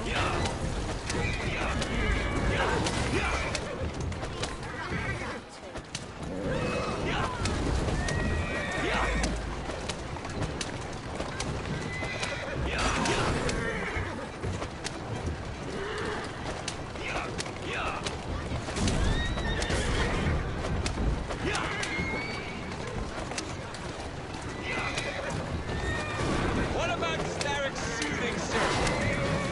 Soothing syrup? Why would a scientist have any interest in panaceas? I wager your life, Mr. Owen. Next stop, the River Thames. Better speak now, old man. Stop! For pity's sake, stop, or I will tell you everything I know! Dr. Elliotson, Dr. John Elliotson, he formulated the elixirs. He's the man you want, not me. I beg you, good sir, stop this madness. Now, was that so hard? Yes!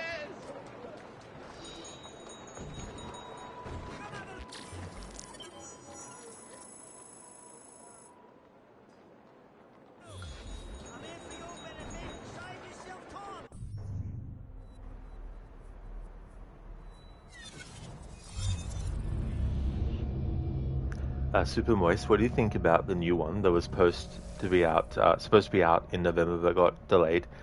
I'm curious about what they've done with the lore of the series, because recently it was mentioned in an interview with the devs that they've done some changes to the game's lore from previous stuff, and I just got no idea what they've actually changed. And so that's my number one concern, is what the fuck have they done with what's already been established? You know, what kind of contrived bullshit are they changing for their own purposes, you know? Because I feel like Ubisoft Quebec, their aim with the Assassin's Creed series is to dismantle it and rebuild it in a way that makes it the way that they want it, not the way that it was supposed to actually continue to be, you know? Instead of adding to what was already there, they want to try and undermine the work that was done by other studios and sort of like spit in the face of certain things.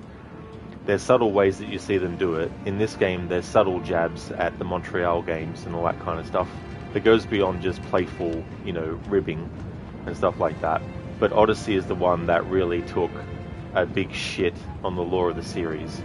And Valhalla tried to bring things back to a bit of a more focus on, you know, making the lore match up to things that have come before.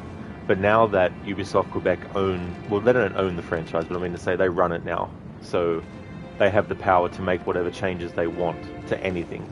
So nothing's off limits. They could change Ezio's backstory if they wanted to, you know. They could find some way to make all these changes with what's already been established to create an alternate version of things if they want to, you know, all these sorts of things as well. So yeah, I don't really trust them with the franchise, so that's why I won't be pre-ordering any Assassin's Creed games anymore, and not caring about spoilers. So I'm more than happy to find out what happens at the end of a game and all the little details and the ins and outs of characters and events before even deciding to even, you know, buy an Assassin's Creed game anymore. And so that's my stance on any Assassin's Creed game moving forward, is wait until it comes out, find out everything that happens, and then decide based on what they've done with the lore of the series whether or not I even want to bother with it. Because I'm at the point now as a fan where I don't need to play every single new game until I die. Like, I can just stick with the games that I do want to play until the end of time, or the end of my time. I don't have to play every new Assassin's Creed game that comes out and all that kind of stuff. But yeah, just got to wait and see. But I don't know what changes they've made.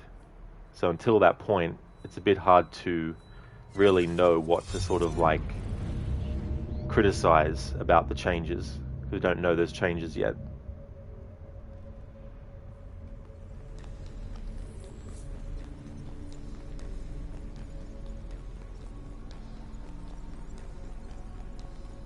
When you get people involved in making games for a franchise they don't actually like in the first place, it sort of sours a lot of stuff.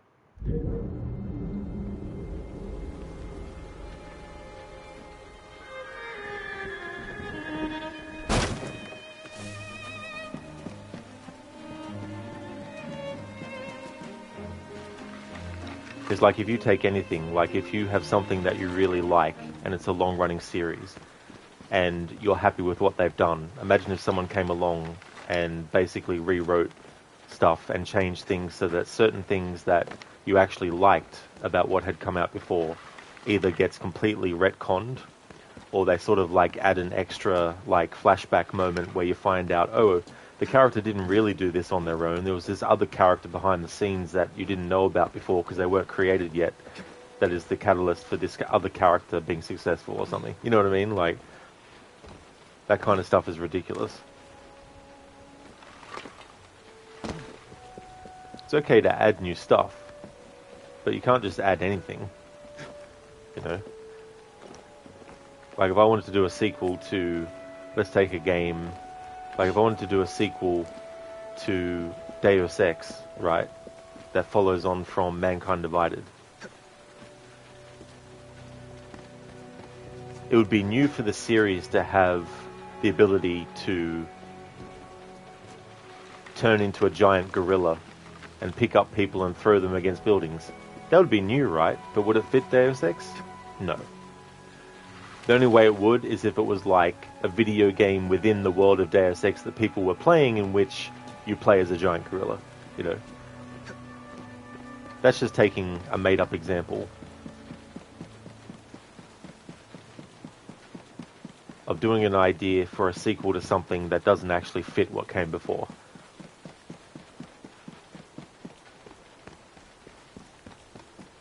So it really depends on what you want to add that's new to something. But you shouldn't add something new at the expense of retconning something that came before. Especially if the things that came before actually work, and they work well. Okay, so if I need to get to that mission start, but I can't from here because this fast travel point isn't really optimal. So let's fast travel 10,000 miles away to a point where it might be better to get to a carriage.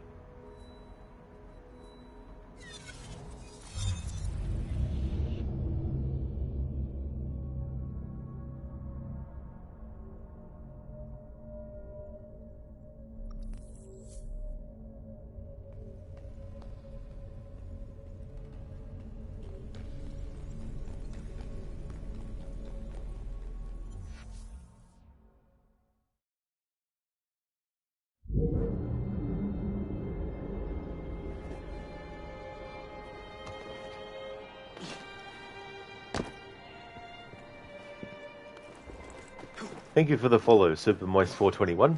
Thank you for that.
Alright, Jacob, so just stand... There we go. Alright, he made it that far.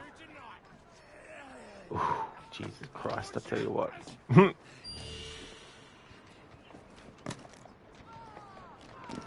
There we go. Alright, that's better. Hey, Gorky. How's things? Okay, so this will allow me to get closer to the mission start. Good morning, Dumbledore. How's your morning going so far?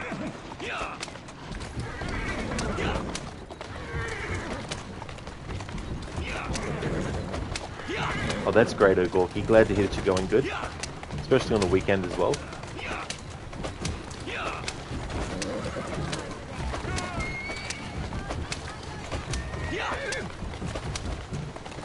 Slow down.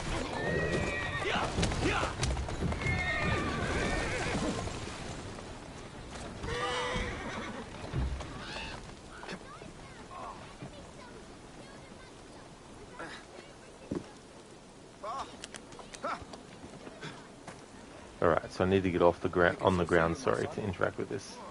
Here we go.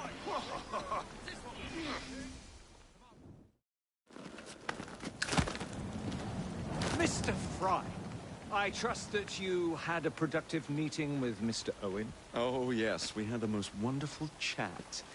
I found out the man behind Starrick's soothing syrup is John Elliotson. Dr. Elliotson, I haven't heard that name in a long while. He was a brilliant heart specialist until he became obsessed with phrenology and mesmerism. It ruined his career. Well, how shall we proceed? Oh, with all respect, Mr. Darwin, I believe I should proceed alone. After all, we wouldn't want to attract any unwanted attention. Sounds very wise. Good luck, my boy. Oh, and Mr. Fry, should you find yourself with any free time, please do call on me.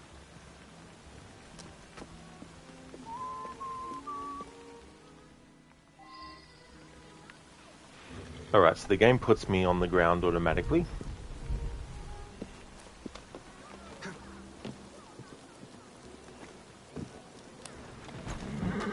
Steady on. Keep moving. Easy.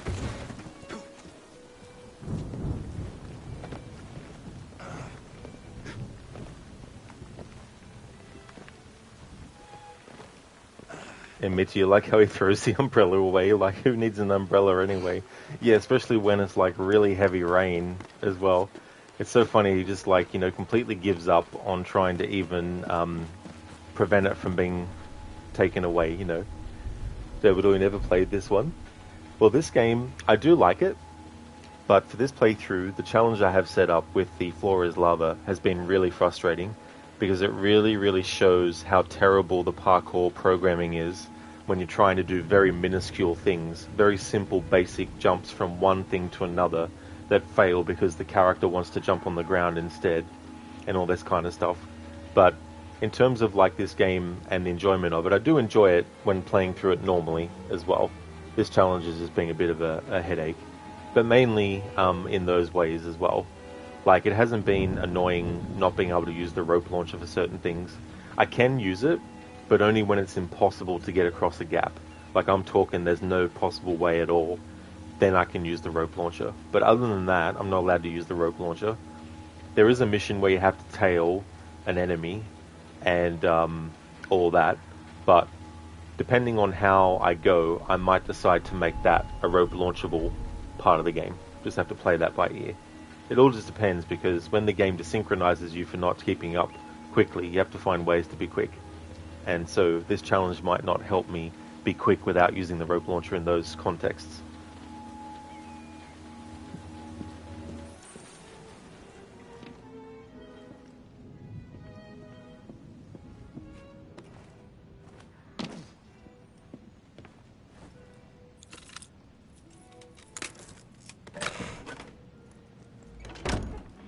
Yeah, Dumbledore. And like, we're talking jumps that in a game like Super Mario Brothers, the very first one, Mario would easily make. But in a game released in 2015, those kinds of jumps are impossible sometimes.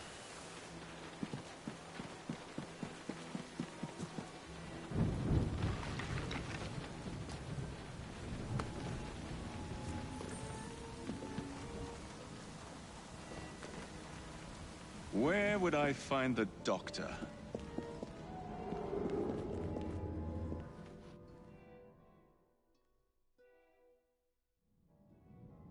Ah.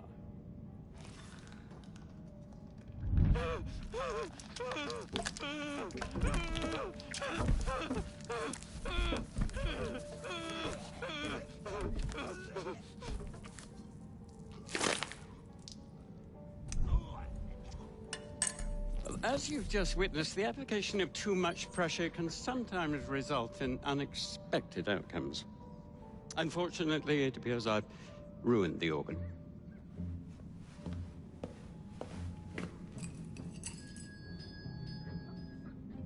Send up a cadaver. At once, Dr. Elliotson.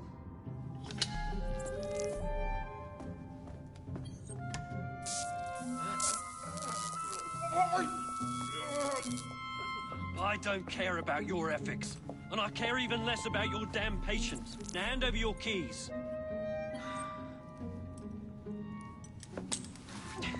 What are you doing? Haven't you heard? You're fired. Now bugger off.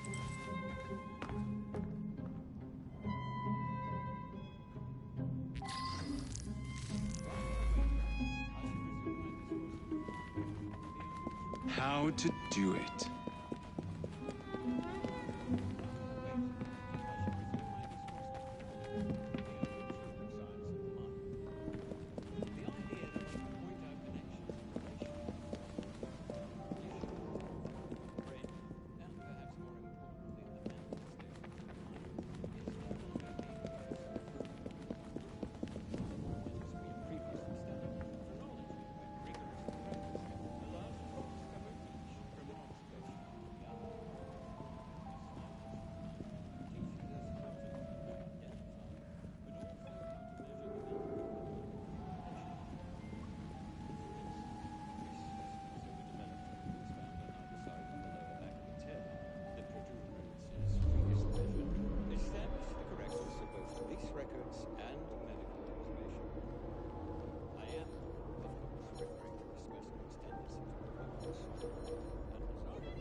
That fellow holds a candle to the devil.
Show no mercy. That's it.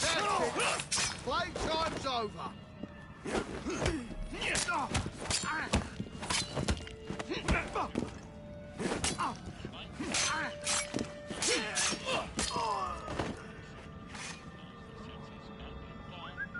Devil! Fetch him out!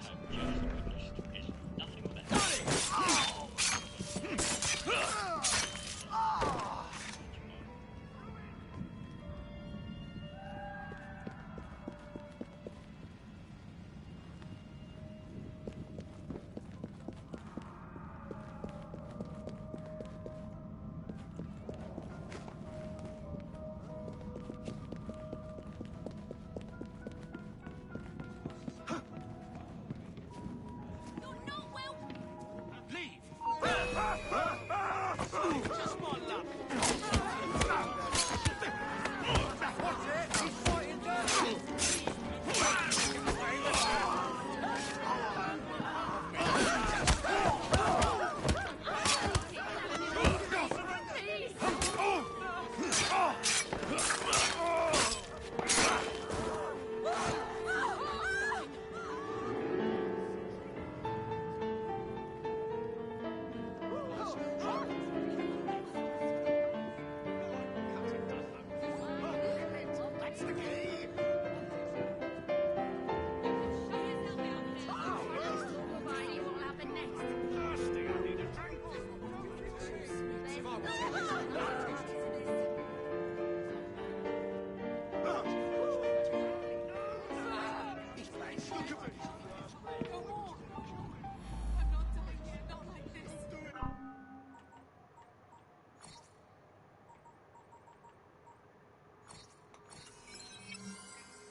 I've just one little time to make my departure.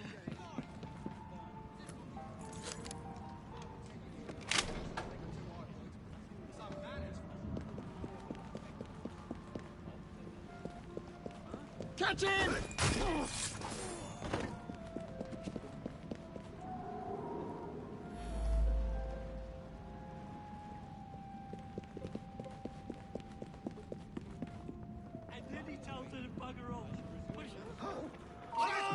Don't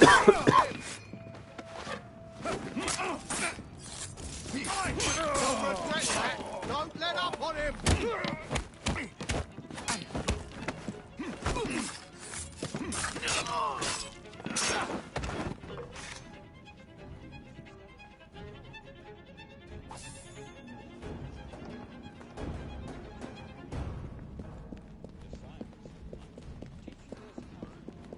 Someone get him! That's enough, hold him!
Presence in London is not gone unnoticed.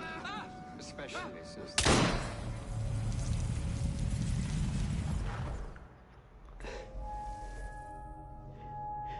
At last it ends. Yet I can only think of beginnings. A better tomorrow. Forged with the blood of visionaries. All I see is the blood of a lunatic. Do you truly believe murdering an old man will stop humanity's great architect? Crawford Starrick has a glorious design for mankind. Designs are meant to be broken. You're a child. A child who believes it can solve all the world's woes with a flick of a blade. Have you ever pondered the consequences of your actions, Jacob Fry? Or did your father teach you nothing?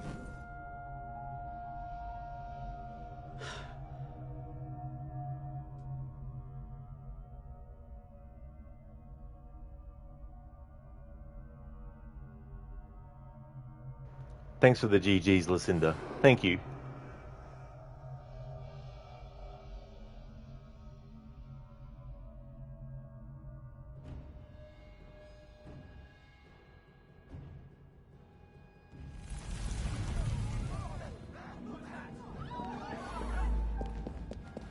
Alright, so we're not on the ground floor, so that works out well.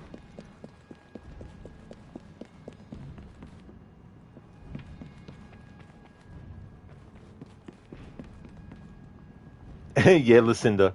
Yeah, when I did the shot to shoot Elliotson, I looked down at my controller and realized that my mic wasn't muted.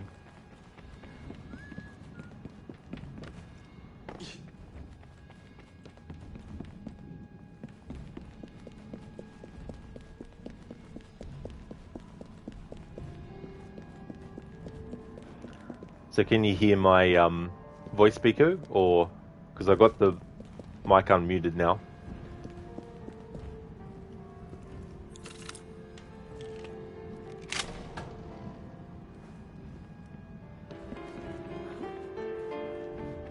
You can hear me now, Beaker? Oh, good. Lucinda, did I answer your comment about the nice outfit? Because now I'm thinking, did I actually have it muted? No, okay, alright. So you did hear the cough as well. Yeah, whoops, sorry. I usually don't like to have that stuff come through on the stream.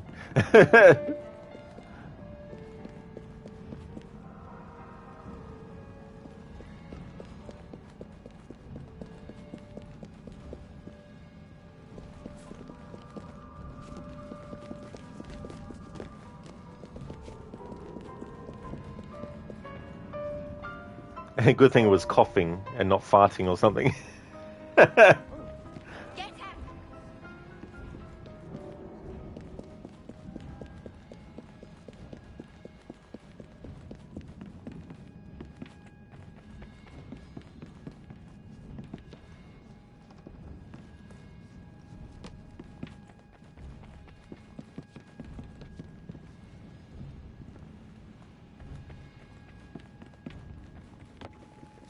Here we go. All right. So I'll just catch up on chat quickly. All right, my mic's unmuted now. Just double checking. Yeah. So for Jacob, I wanted to have him wear Ezio's outfit, even though it's not the Assassin's Creed 2 Ezio outfit.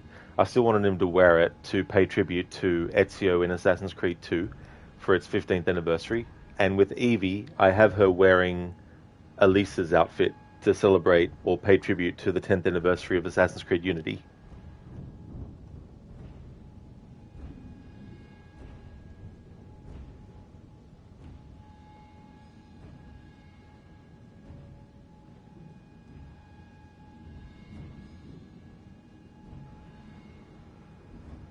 How's things going, Biko? Welcome on in. Listen, you were like, I've never heard Rod cough before. What sorcery is this? I've got no idea what that is, Lucas. Keone ASMR is like, search online for people having coughing fits ASMR. Not that I had a coughing fit, but listen, looking back on it though, you now see the red in the outfit, so it's actually Ezio. That's true, yep. Yeah, this is his Brotherhood outfit.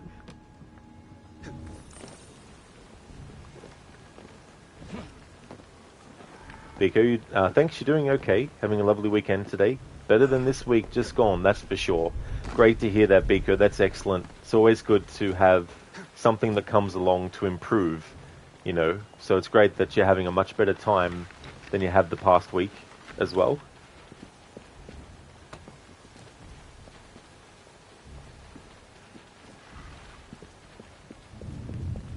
Nice. The carriage that I had Jacob use is still actually where I left it.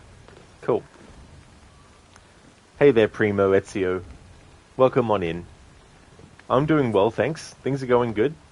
We just assassinated Dr. Eliasson, so another target bites the dust. This challenge is making me pull my hair out.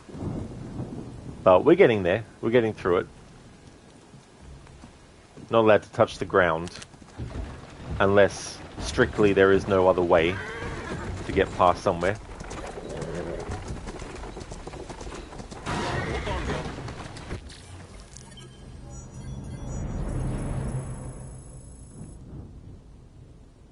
I like this. The optional objective...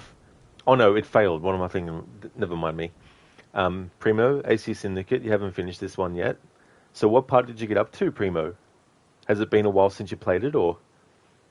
Biko, going to a lantern event this evening in a park near you. That happens every Christmas. Everyone buys a lantern in memory of those that they have lost, and a crowd walk around the park in memory of the lost ones during Christmas. Well, that's definitely a good way to honour them as well, Biko, you know. That's really cool that they do that, and that it's like a traditional thing as well. Thank you for the applause, Lucinda. It was good to get through that. There we go. Done. Dr. Dung, you do have chosen some challenges that question your sanity, though. Yeah, there's some challenges where sometimes you don't even know, like you might test and all that. Like there's some challenges where I would have to actually play through the game from start to finish to test. For example, Assassin's Creed Origins. When I did that challenge where I wanted to come up with my own optional objectives that don't exist in the game at all, but I wanted to come up with some optional objectives. The best way I found was to actually play and test and have a look and go, right, what if I do this? Oh no, what about this? I could have watched a video that shows all the missions and just look at the footage of the mission and then work it out that way, but it felt better to actually play the game and work those things out as well. But pretty much all the other challenges I do, I might test a portion of the game, like maybe the first few missions and all that kind of stuff, just to see if there's a bit of a, you know, if I feel like there's a challenge there, you know. And when I do find that there's enough there to go on and be like, right, I want to make this a challenge, as I'm going through the game, as people are seeing the challenge, I'm literally learning the ins and outs of the challenge as I go. Because I like to make it that when people are watching me do a challenge, they're watching me do a challenge that I haven't actually done before. There are challenges that I do with games that I have done before, of course, but I mean to say, I'd rather that be the experience than me having done 50 versions of the same challenge and all that kind of stuff. Because it's interesting to see where things can go wrong as well when you're doing a challenge.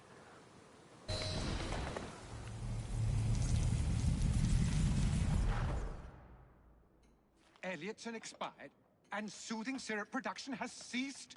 Outrageous! Fry intends to endanger all of London at the hands of the mob. Or perhaps he doesn't intend much of anything at all. Thank but you, simply content to dice with our lives. The asylum is shut up. Medical care throughout the city is in disarray. He cannot understand the consequences of his actions. The man is clearly an anarchist. Gentlemen. This tea was brought to me from India. By a ship. Then up from the harbor to a factory, where it was packaged and ferried by carriage to my door. Unpacked in the larder and brought upstairs to me. All by men and women who work for me. Who are indebted to me, Crawford Starrick, for their jobs, the time, the very lives they lead. They will work in my factories, and so too shall their children. And you come to me with talk of this Jacob Fry. This insignificant blemish who calls himself assassin? You disrespect the very city that works day and night so that we may drink this miracle, this tea. I'm nearing the end of my research. Our beloved London shall not suffer such a bothersome fool for much longer. And what of this sister I've heard of, Miss Fry? Miss Fry shall be gutted. Soon enough. Delicious. Sorry to interrupt, Initiate. Thought you'd like to know that Sean and Rebecca got away from Otzoberg. Berg runs a unit called Sigma Team. Violet DaCosta is his tech support. They've been hunting and killing assassins for a long time. Yet you don't like assassins attacking Templars, Bishop. Great logic.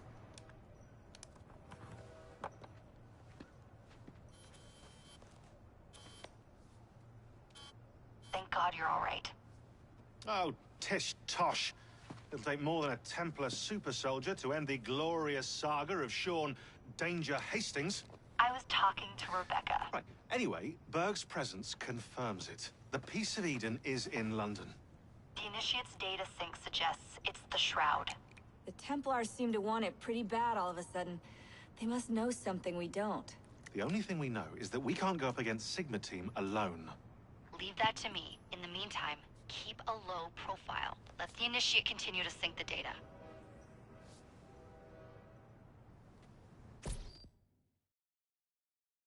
A letter? For me?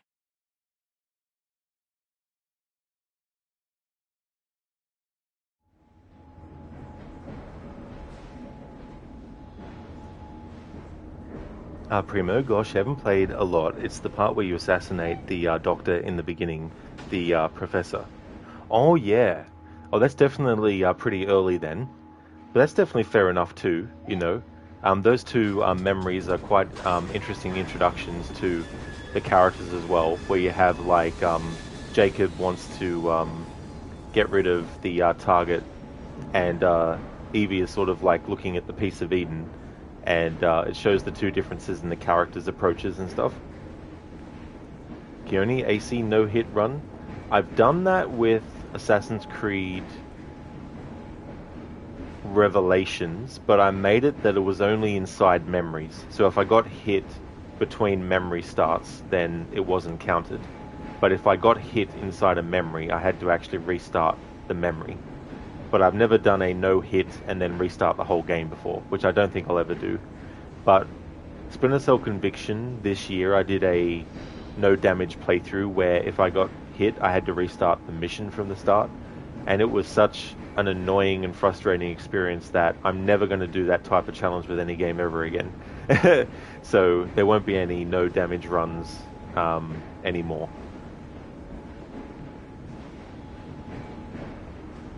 Biko, oh, for God's sake, Twitch, why have they changed where the menu stats are? You keep looking down, losing track with the title and numbers of people and time the stream's been live is. Yeah, Biko, and the stupid thing is too, like, if you're a mod for a Twitch channel, when you change your view on your desktop to mod view, everything is where you've left it, you know, because you can customize where you put certain windows and stuff. But when I go to my mod view, the title is below the stream. Whereas when I'm setting up to change my stream details before starting a stream, and I'm not in mod view mode, it'll be up top. But yeah, I don't know why they changed that for. Dr. Darling, Unity, don't touch the ground in that boat chase mission. Yeah, that was very annoying. Like, I tried so many times, but because you have to be quick, like, the game literally doesn't give you too much time to just hang back a bit. You'll desynchronize very quickly. So I think what I had to do was come up with the exemption for that particular part where jumping into the water was fine. As long as I jumped into the water and didn't touch the ground. That's right, it was, as long as I didn't touch the earth ground, it was fine. I could touch the, like the, what do you call it, the boardwalk and all that kind of stuff. But all mobile sucks. But you think you get PC internet today. Oh, that's good. Hopefully you do. Oh, yeah. I've definitely been there using mobile internet only for a while, and it really does get annoying. Dr. Darling and Calm. And Lucinda, delicious. There we go. So that's the origin of the emote. She says delicious in a different point to what the image is, but that's one of my favorite assassin emotes. It's very good to use, especially if you are talking about food or something. Primo, you played Alan Wake 2 and 1? I have, Primo, yeah. I really like Alan Wake 1 a lot. I like Alan Wake 2, but I just feel like the first game is better. I really liked the way that the game controls a lot better.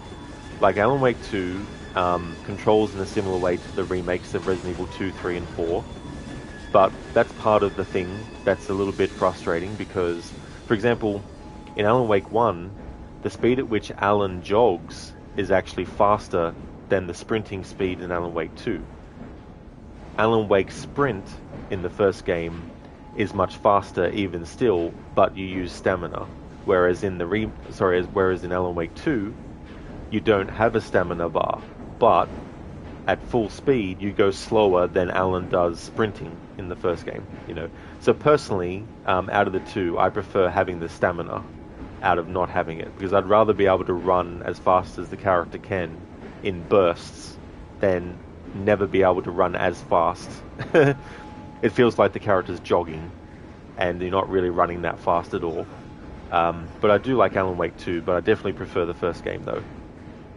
Hey there, Cody. Good afternoon, dude. How's your weekend going? I hope you're going well. Bigger, oh god, no. So mods have to go up to get their tools and menus. Yeah, unless you've got your browser set to mod view with Twitch, then the information still stays below. Companies infuriate you because they make changes without any public actual user input. Reviews, company and user public is different, far different to company. That's true, yeah. You know, these things that they just change overnight seemingly with no sort of like rhyme or reason. Rosie, the boardwalk. Is this Death Stranding? You know, I actually haven't played that yet, but I was curious about the game, and when Lucinda played it, I was like, so this is actually what the game is, because I didn't look at any sort of thing about it before then. And I thought, you know what? I wouldn't actually mind playing this, you know. But I could definitely see why it might not be for all gamers, you know, especially if you're walking around a lot, you know. Even though you can get a motorbike and stuff. Cody, you chilling? Been a busy 2 weeks with overtime. Other than that, you're good, thank you, and you? Well, that's good that you've got the overtime. You know, hopefully you're getting the fullest amount of, you know, overtime money for that as well. And glad to hear that you're going good, Cody. As for me, I'm doing well. I just finished off another target in this game, but this challenge is really fucking annoying. Like, there's things that you want to jump to that are level with each other, and there's a short distance, but the character decides to jump down on the ground and not jump from one top of one thing to the other top of the other. But going well otherwise, though. Listen, the progression system in Death Stranding is very rewarding. Oh, that's definitely good then, yeah. You know. But, yeah, it's a game that I definitely want to play. I think I was able to get access to it from PS Plus, actually.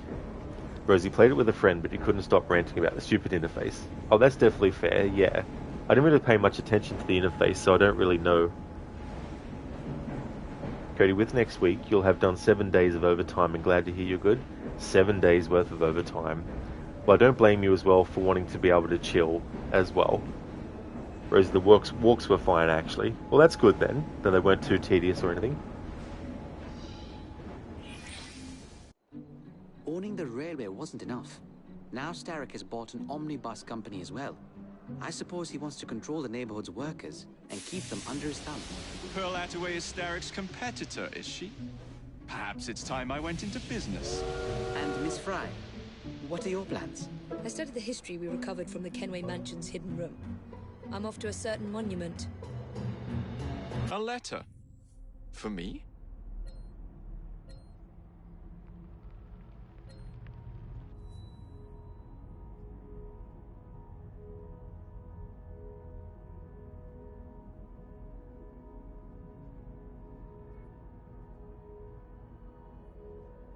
Alright, a room with a view.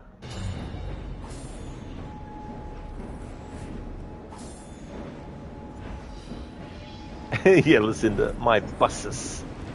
I don't want to lose my buses as she's dying. It's like, I hate to break it to you, but because you're dying, you're going to be losing everything.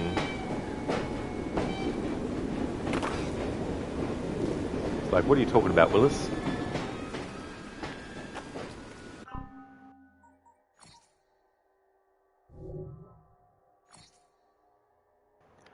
Alright, so back to playing as Evie for a bit.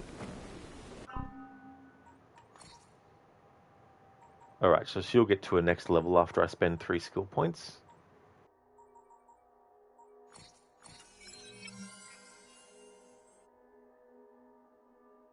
However, I don't have anything that's worth 1 skill point anymore to worry about, so sometimes that helps because then it allows you to, like let's say you've got 3 skill points left, and you've got a 2 skill point one, and you've only got 1 more skill point to spend to get to the next level. You might want to spend that 1 skill point to reach your next level, but you only have 1 skill point. So if you have one of these 1 point skills left that you haven't actually accessed yet, then that's a good way to be able to use that 1 and then get to the next level. But I don't have any level 1 or skill 1 things left, so. But we've got 2 skill points as Evie, so it doesn't really matter.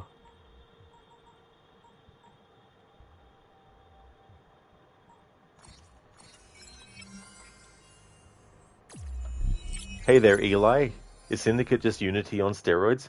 No, I definitely wouldn't say. They made the parkour a bit more on the rails, which for some things does actually help, but for other things, depending on what you want to do, it can become a frustration as well. But this is probably the last game in the series that had a similar kind of like interface and everything that they do away with when Origins came around and then onwards as well.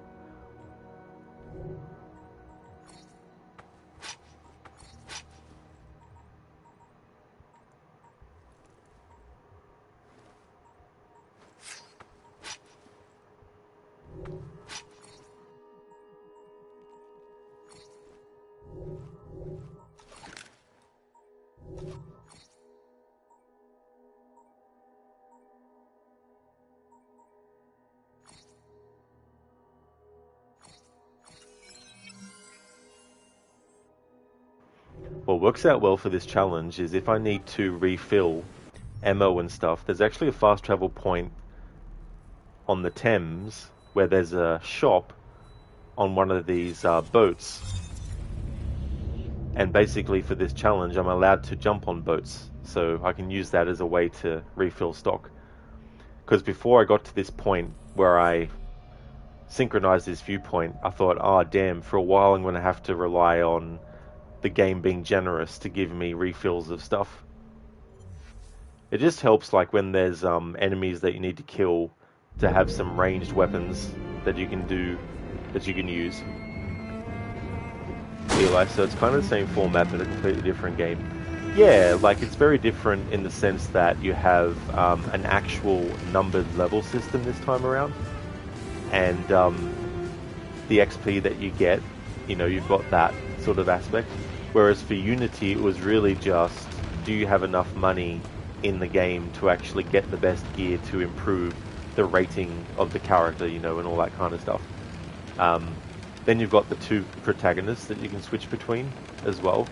You can't just choose to play as one for the whole game in terms of like the main story. They do have each character has their own missions that only they can do. But side stuff like doing all the activities in the burrows, you can choose whether you do those as Jacob or Evie. Oh, already refilled everything. Okay, cool.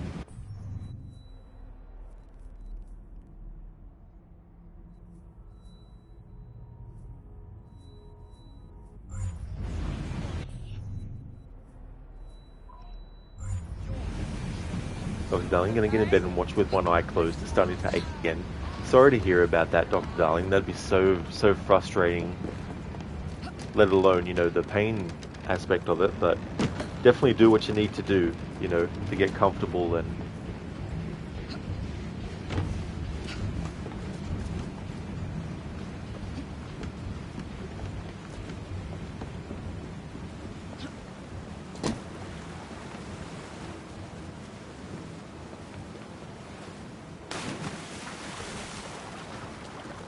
something else that's different, Eli, is the different outfits that you can get for Evie and Jacob. They each have their own perks as well that you can take advantage of. Like, one outfit might give you more throwing knives, for example.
Damn right, I'm a maniac. Spidey, Angel, thank you so much for the follow.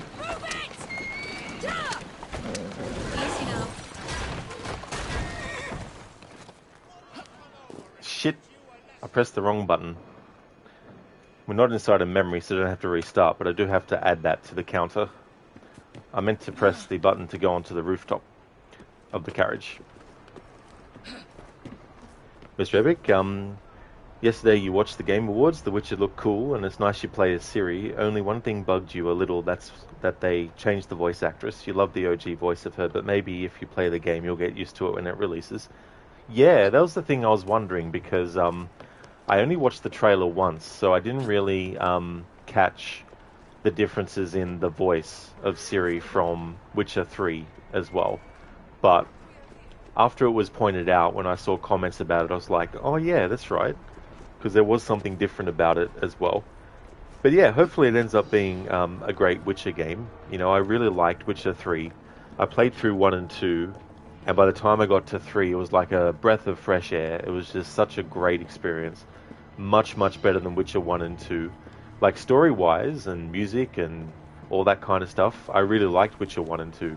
But what let me down with those games is just the gameplay and also the whole thing with the quest structure, especially in Witcher 1 and all that kind of stuff. But I got really invested in the story, and so by the time I played Witcher 3, I was happy that I actually struggled through the annoying parts of Witcher 1 and 2, because then, when characters appeared in 3 that were in 1 and 2, I could be like, oh cool, I remember that character. Awesome, that's good that they're in this game, you know, things like that. But yeah, Witcher 3 was such a great experience. I really enjoyed playing that.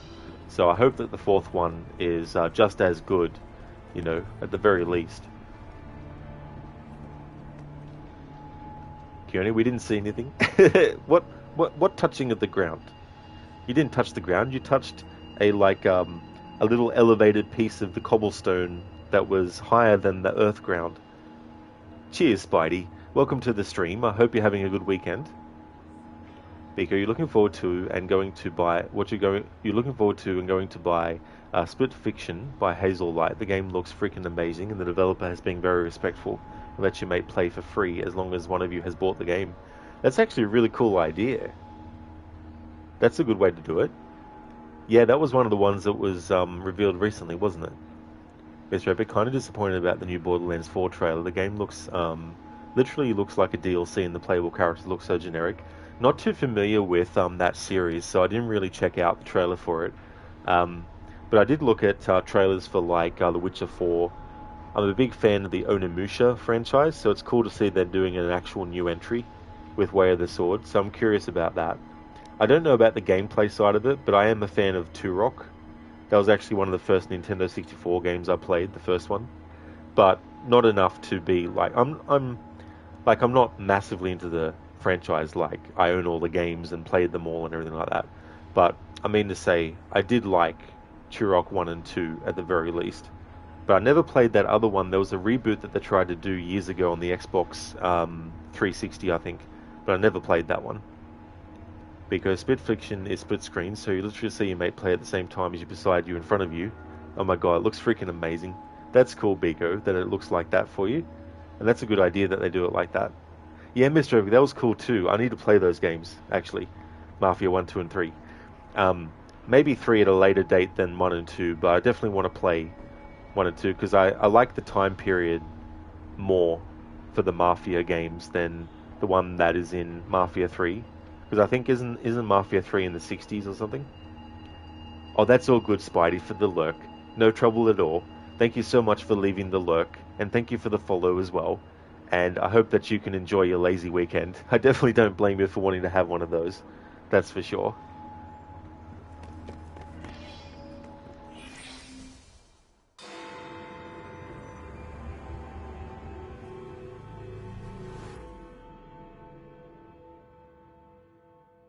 I would like to thank our esteemed guests. So the hints you found in the Kenway house lead to the monument. What a wonderful use of your time, following me around asking obvious questions.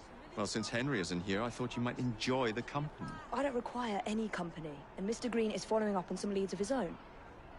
Oh yes, Mr. Green. That's a fascinating idea. Oh please, Mr. Green, come and take a look at this book and stand oh so close to me, Mr. Green. I do not. Well, perhaps you have nothing better to do, but I'm busy protecting the assassins. Are you really? What was it Father used to say? Don't allow personal feelings to compromise the mission. Precisely. Anyway, I'm off. If I find any more wild geese for you to chase, I'll be in touch. Be ever more pleasant for your absence. It's so funny, this mission, when you're dealing with enemies and stuff, but you hear the person who's, you know, doing the speech. There you go, have a look at the trailer revealed at the Game Awards. Lol, chat's on fire all of a sudden. Keep up, Rod. Yeah, no, it's definitely good to see. But I also like it when it's quiet too, you know. It's good in both ways. Oh, that's all good, Spidey. No worries at all. It's afternoon in England. Oh, very nice. Yeah, it's definitely way past that here. It's just past midnight actually, so it's Sunday here now. Biko, you wouldn't keep up with chat if you were streaming. You're like, you what, mate? What was that said, lol? That's totally fair, Biko, you know. But yeah, I like to try and get to everyone's comment, and sometimes it's easy to, like if someone has made 3 comments, but not straight after another, but they've made 3 comments, when I'm responding to their first comment, sometimes I'll combine my response to their other comments as well in the one. So you can sort of do things like that, which can help when responding to chat.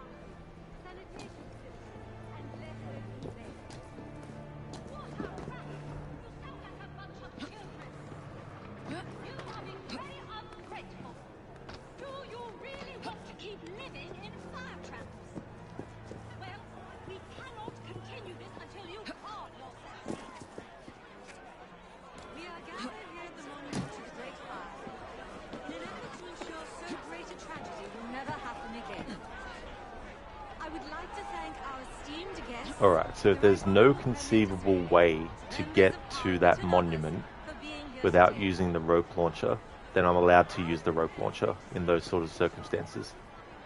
This part of the road is blocked off, so I can jump on carriages, but the carriages won't get through that blockade. And then there's another blockade over this way where the carriages won't get through.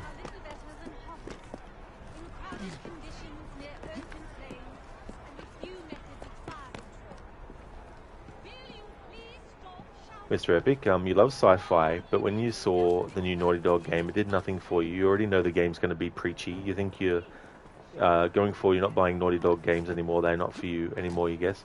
And that's totally fair. Like, if there's games that you don't really have an interest in, or you don't feel like they're going to be ones to get, you know, it's definitely okay to just, you know, get different games and all that kind of stuff. I checked out the trailer, and I really do like the 80s music, the sci-fi stuff. I think Trent Reznor from 9 Inch Nails has done the soundtrack and stuff. But yeah, I don't know how it's going to end up like overall until it comes out and stuff.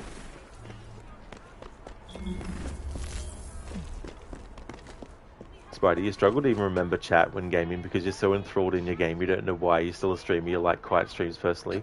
Oh, that's definitely fair enough. You know, I mean, the other thing is too, like I've seen in other people's channels where some people get really angry if the streamer doesn't instantly respond. Like if the streamer has like 3 other comments to get to first, the 4th person commenting, I've seen them be like, fine, don't answer me then, you know. It's kind of like, it's like, whoa, just wait a second, you know, like, now, the other side of it is, not everyone enters chat in the same time, so, you know, not everyone when they enter chat know which comments the streamer has already responded to or not, and all that kind of stuff. But I have seen people get really upset if it wasn't like an instant recognition.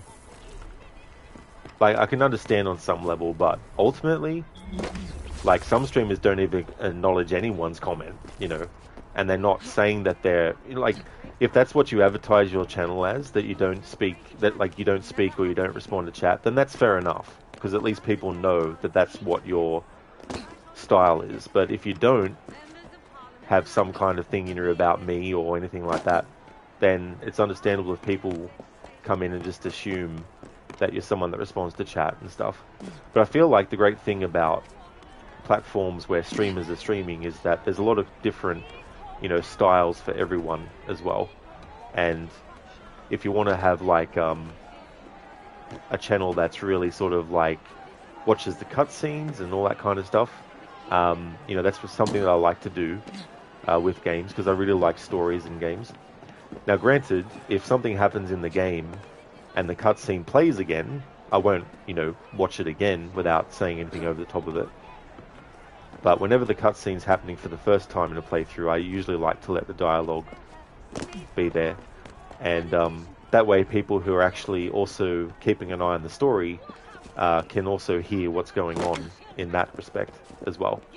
But not every streamer does that, which is fine, you know.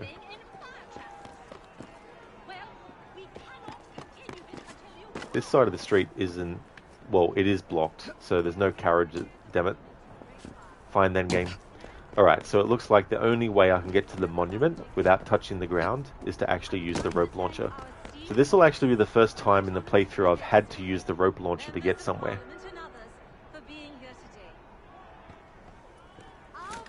Because you got that lamppost. Even if I could get to that lamppost, Evie's not going to make the jump to that there. Same with that lamppost.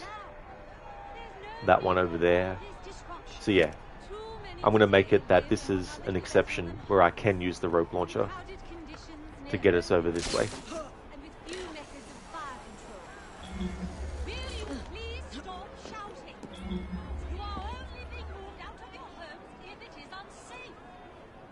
Mr. Epic, the only Mafia game you didn't finish was 3. You just didn't feel like the Mafia like you like the remake of 1, though, and 2 is your favourite. Yeah, like I just like that sort of like era and style as well. And I definitely want to play those games soon-ish.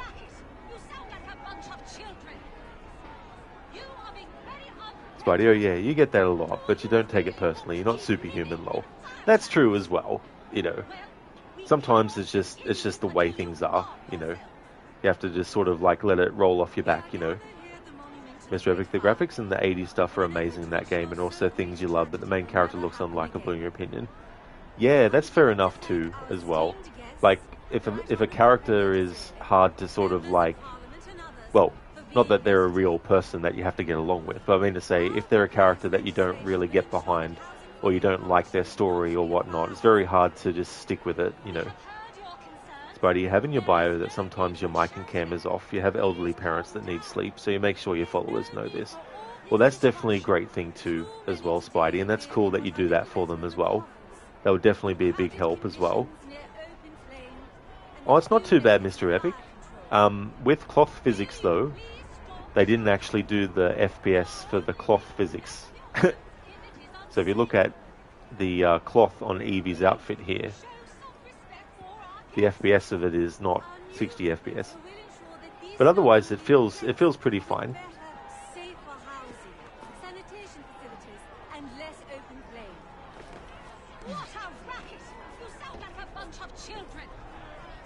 You are being very ungrateful. Do you really want to keep living in fire traps? Well, we cannot continue this until you harm yourself. Let's go for a stroll. Alright, so I'm allowed to touch the ground here.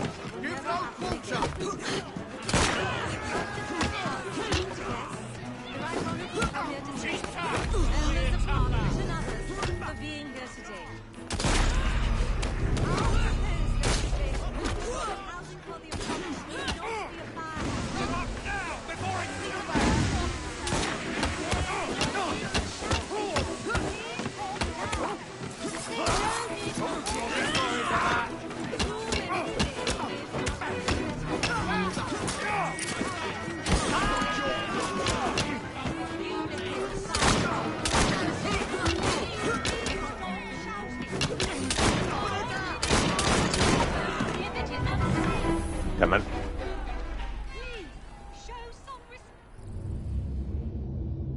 Anyway, so once I actually get rid of these enemies and deal with this part, I'm allowed to touch the ground to get to the thing I need to interact with.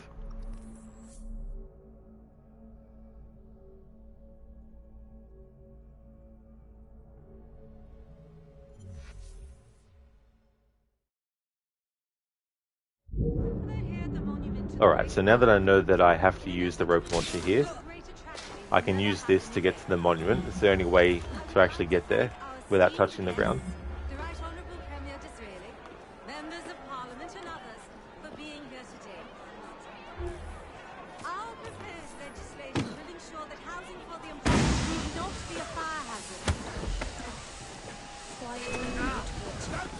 We have heard your concerns.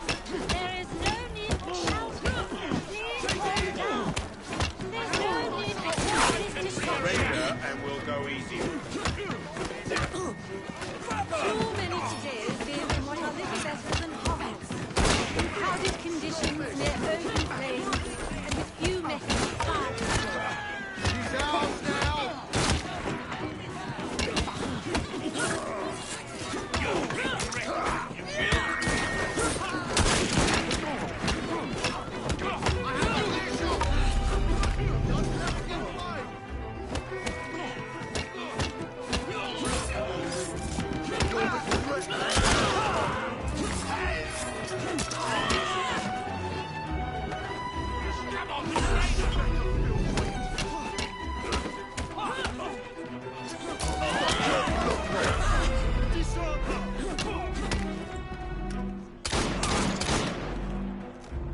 All right.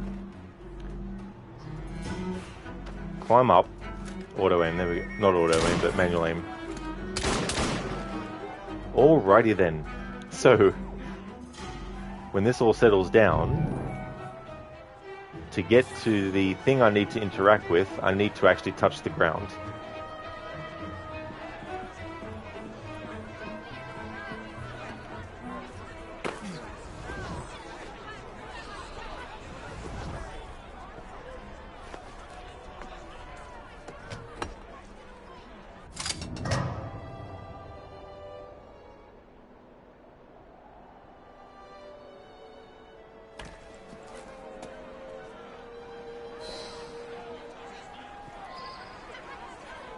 Alright, so now to get up here, because I can climb this without using the rope launcher, I'm not allowed to use the rope launcher to get to the top of this. Ah, what's up? Can a loke come up in your crib? Keone, thanks for redeeming the Bane impression as that. GTA 5, Lamar and Franklin. I could watch like a series of shorts with those two. Mr. Epic, what? You didn't even know that could be a thing? Why wouldn't they do that? Yeah, who knows? You know, like I don't know why. Dr. Darling, definition of sleeping on the job.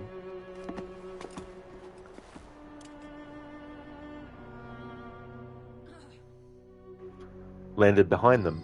That's true. They didn't even actually know straight away. Like, you think they would have been able to know from hearing. That's definitely fair enough, Spidey, as well. Thank you for the lurk as well. You have to start your day in a few hours, so time to rest up before chores must be done. Once again, thank you for all making you feel welcome. Have a wonderful time. No problemo at all, Spidey. I hope that you enjoy the rest of your day. And thanks for leaving the lurk and for the follow as well. Yeah, Lucas, get him. Get him. Finally got him. There were a few, I think there were a couple of levels higher than what we actually were. Miss Rebecca, got to admire her commitment. Everybody's being killed in front of her, still continues her speech. I just love how that happens. Like, usually in these games, the NPC talking will stop if there's combat.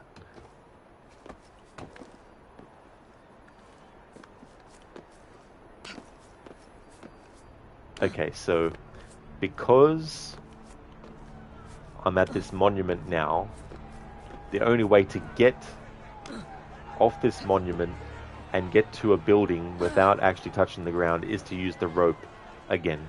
So I'm going to do that just to get to the closest that I can. There we go. Alright, so for the rest of the way I need to stay off the ground and not use the rope launcher.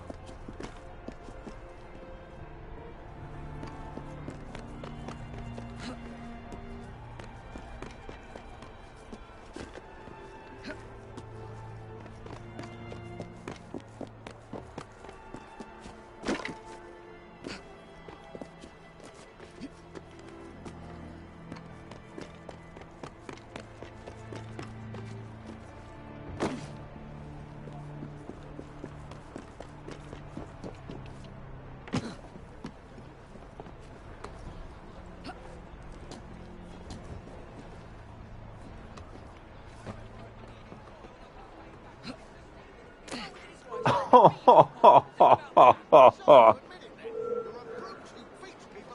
fuck's sake, game. Seriously?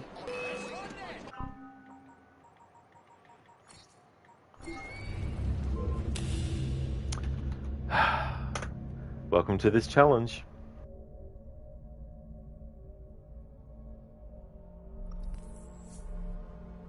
See what I mean? There's no reason why that jump to the carriage should not have been made.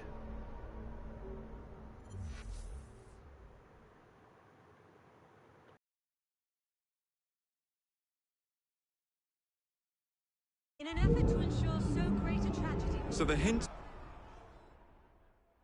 Well, to be fair, it's not like it's hours into the mission or anything. Not that it could ever be hours into a mission, but I mean to say, at least it wasn't too far away from the start part. So once again, I have to use the rope launcher to get to this spot.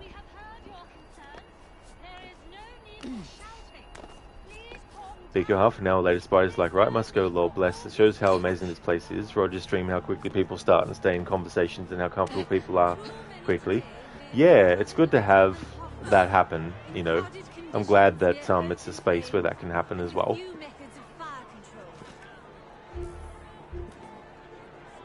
Actually, let's have them do all the work this time.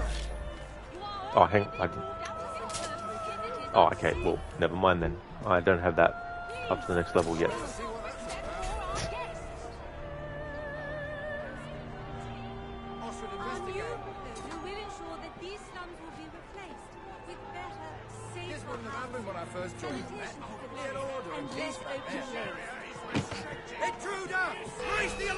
No, wasn't quick enough before the prompt disappeared to actually kidnap the guy.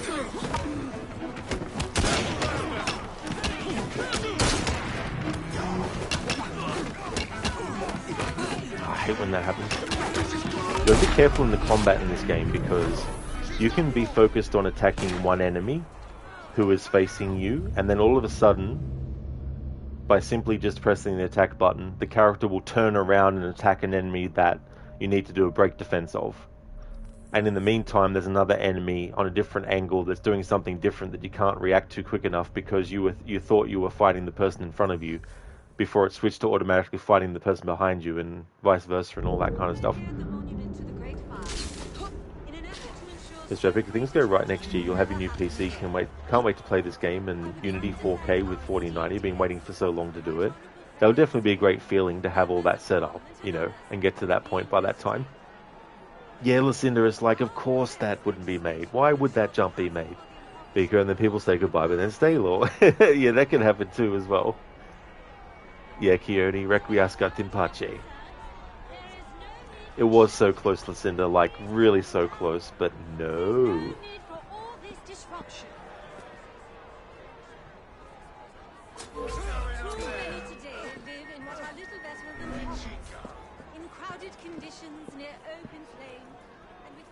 Let's just wait until these enemies calm down. Do you know how long it took for the character to actually get off from that edge and get to where they are now? Like seriously, it shouldn't have taken that long to do that short of a movement. And all I was doing was moving the control stick. Our new proposal will ensure that these slums will be replaced with better, safer housing, sanitation facilities, and less open flame.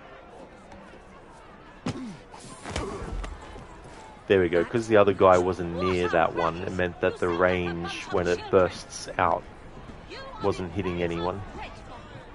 Do you really want to keep living in fire traps? Alright, so I have to be on the ground to examine this.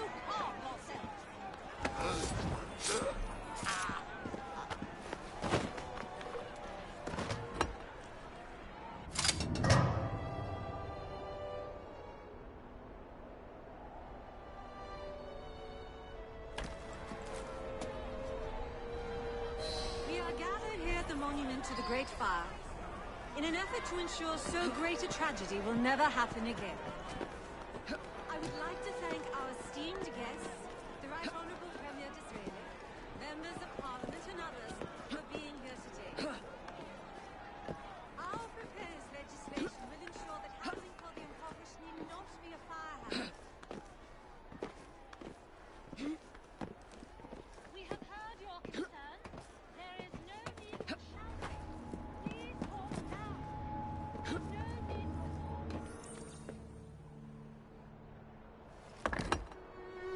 This looks familiar.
Mr. Epic, one of the first upgrades you get in this game is the auto looting, and when you kidnap someone they can't escape upgrade because it's irritating when they escape. I don't blame you, you know, and sometimes you get annoyed at having to keep spamming the button to prevent them from doing it, you know, so it's good to have it where that doesn't happen anymore, and it just auto does it. Shiloh, the mission where you find out who Twopenny is will be horrible when you have to follow the carriage. Oh yes, that would definitely be annoying. That might be one where I have to make a rope launcher exception, depending on how each particular one in that goes.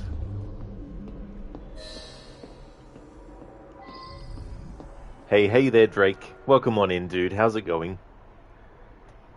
Listen to those poor horses. They were just riding along and then some maniac in another carriage with a horse that's looking at them going, I'm so sorry, it's the rider, it's not me, and then headbutting. Drake, not going to lie, the challenge does look nice. It might look nice, Drake, but it's like an icing on a piece of shit. When you get rid of the icing and get to the piece of shit, it is a very, very annoying challenge to do this game. But I'm going to stick with it until I finish the story, because that's all I'm doing, is the story. That's just Rod with the Ferrari he stole. A Ferrari horse.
It's in the very top.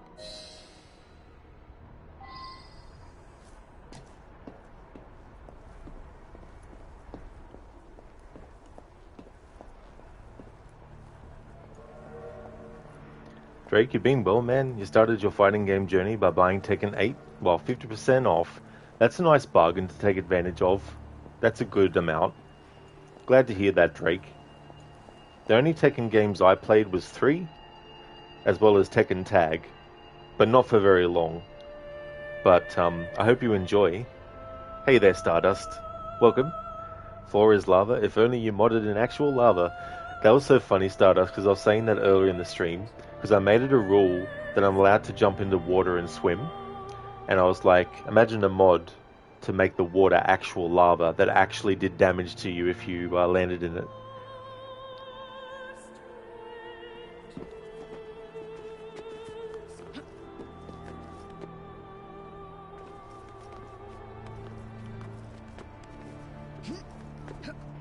So we're going to fight Lucy Thorne. There's an optional objective to dodge her attacks, but if you're high enough leveled, you can pretty much get past this without her even doing the attacks that you need to block. And so the game will automatically give you the optional objective. Stardust, you don't think Ubisoft would appreciate mods, but you could be wrong.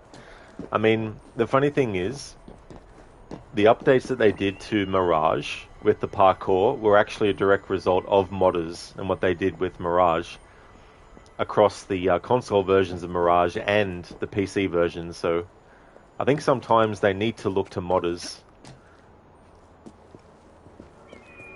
Listen, just got to battle her fast enough. Exactly, listen, you just got to do the combos and boom, boom, boom, boom, boom, boom, done. And Lucy's like, but I wanted to do those attacks. And you're just like, no. Crooked is so funny when you just keep shooting her. That is true as well. Yeah, doing that sort of approach. The key to the vault and the shroud.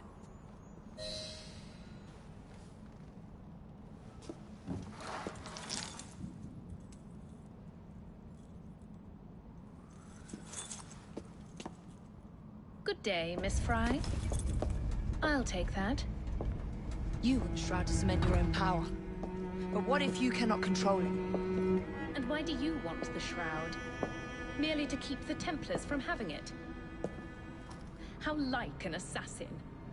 To hold the power of eternal life, and yet be too afraid to use it. Eternal life. Is that what you think the shroud offers? What I think is no longer your concern.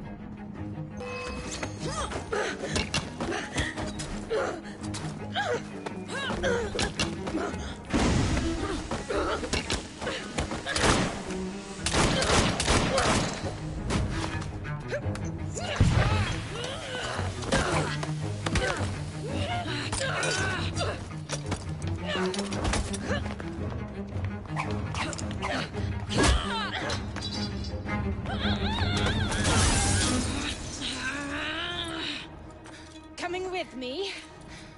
I have other plans.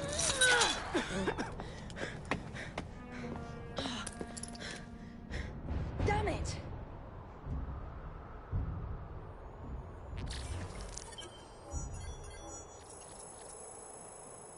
It's like, counter all of Lucy's strikes. What strikes? I didn't see her do any strikes. Huh. Must have been a glitch. Or maybe, quite possibly, could have been, maybe, must have been the wind. Possibly. Delicious. Thank you, Sheila, for redeeming that as an Arnie impression. Very nice. Delicious. Drake, additional challenge. If Rod touches the floor, he plays rogue. Oh, man. I wouldn't do that challenge. Fuck that, Drake. Indeed, Lucinda, wrecked. She pulled an Ada. She really did. Bloody hell. Ada, wait. Crooked, well done, Evie. Well done indeed. Yeah, it is funny, Crooked, when you see the gunshots. It's like, like doing a headbang shaking thing. That's right, yeah, Drake. Eve went just, pew pew. Lucinda, we're going to hear Ada, wait today. That is so awesome, Lucinda. Ada, wait. Kieran, what are some of the cons about Syndicate? Well, I would definitely say that one of the cons is the parkour. To a point, there are some good things about the parkour, depending. But there are little minutiae that can be annoying and frustrating as well. Because you might think something can be done and it's only a small move, but the game is like, you think that's going to work? Here, let's make the character not do what you want. So in some ways, the restrictions to make it more streamlined with the parkour actually don't help in certain circumstances as well.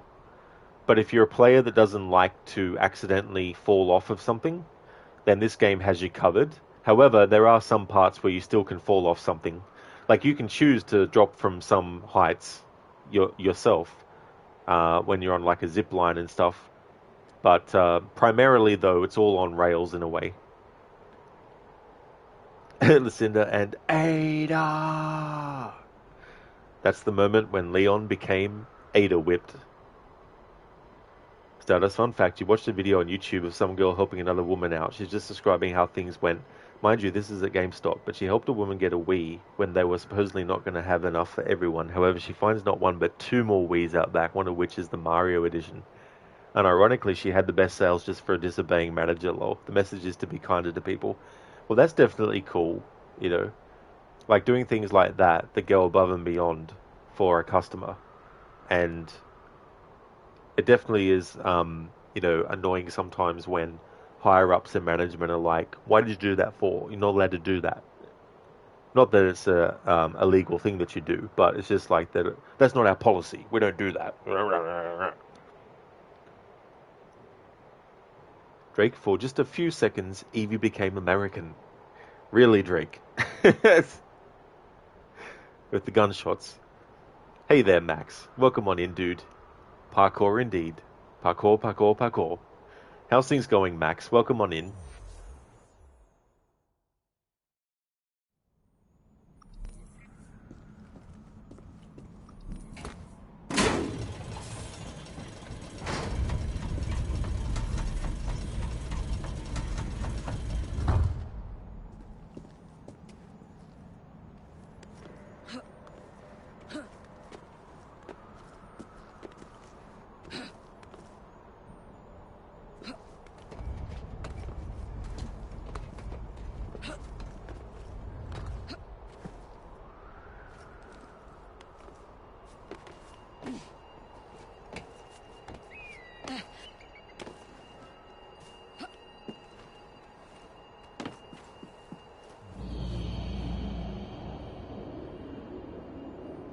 Stardust, your question is, why the hell was it out back if it works?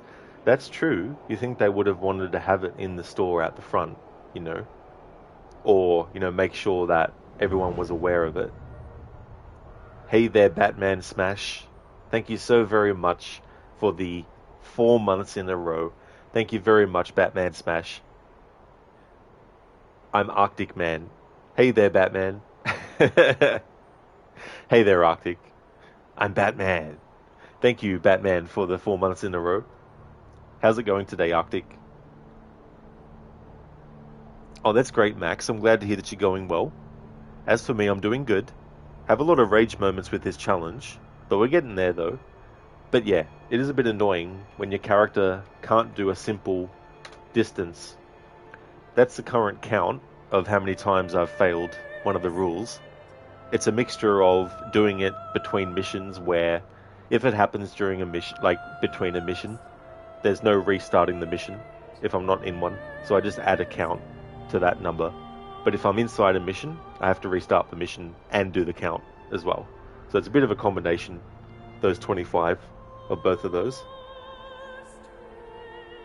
Oh, brilliant, Arctic. That's great, dude. I'm glad to hear that you're going good. As for me, things are going well.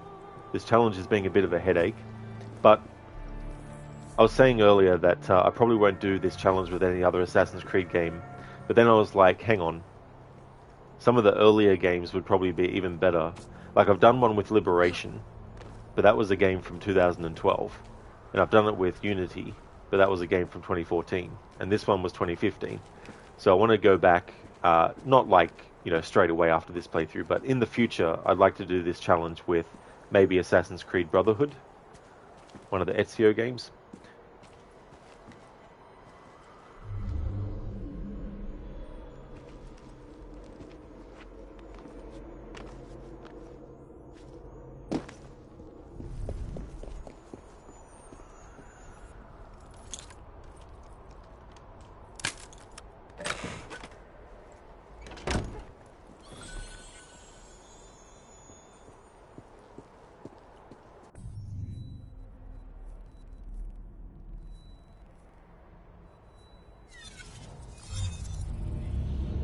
Lucinda, okay, Rod, it's about time for you to get your long day started. Going to try to get both Resident Evil 2 scenarios done in a single stream, but if not, you'll do a short one tomorrow. Hope you have a great rest of your stream. I definitely can understand that for sure, Lucinda, you know, when you have plans to try and get a certain amount of game content done. But that's definitely a good idea as well. Thank you so much for being here too, muchly appreciated. I definitely will have a great rest of the stream. We'll see if there's any more rage moments that will actually happen. You never know though. But thank you so much for being here. Would like to definitely recommend people check out Lucinda's channel. Lucinda's doing a marathon of the Resident Evil series, currently up to the original Resident Evil 2. Most recently finished the original Resident Evil 1. That was her first playthrough for that game. Also did a playthrough of Resident Evil 0, Resident Evil 1 Remake, and now moving on to Resident Evil 2.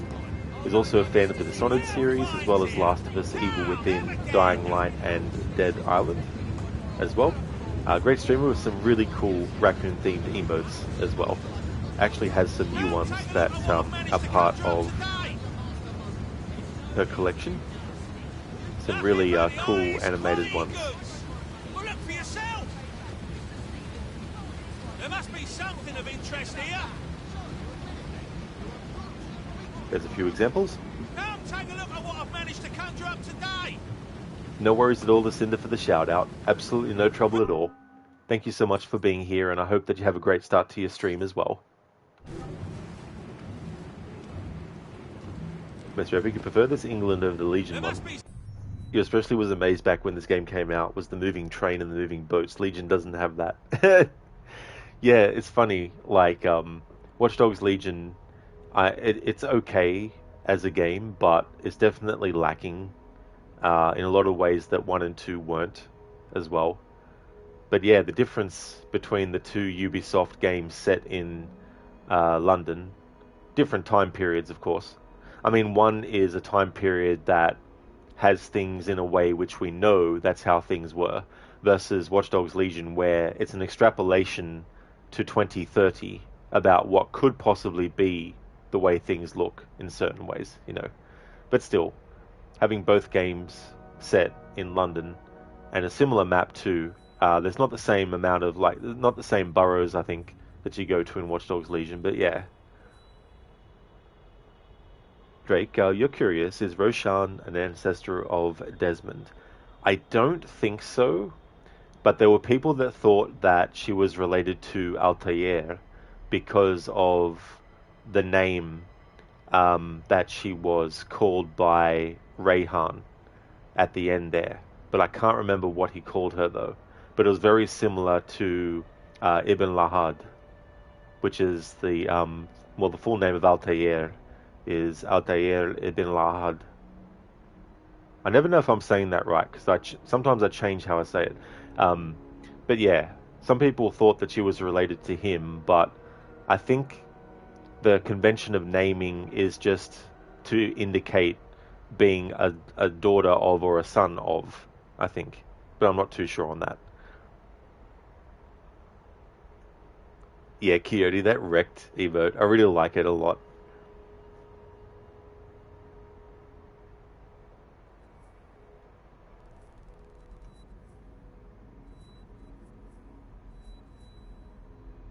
Okay, we have an Eevee mission right here.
Imagine someone seeing do that and just being right next to you, like, hello there. Miss Fry, what a pleasant surprise. Hello, Clara. I was just going to check on Lambeth since the asylum's closing. What brings you here? The children in my care have been falling ill. Our usual tonics aren't working. I came to... Are you certain you're feeling all right? Of course, I am, miss. Clara! Is there a doctor nearby?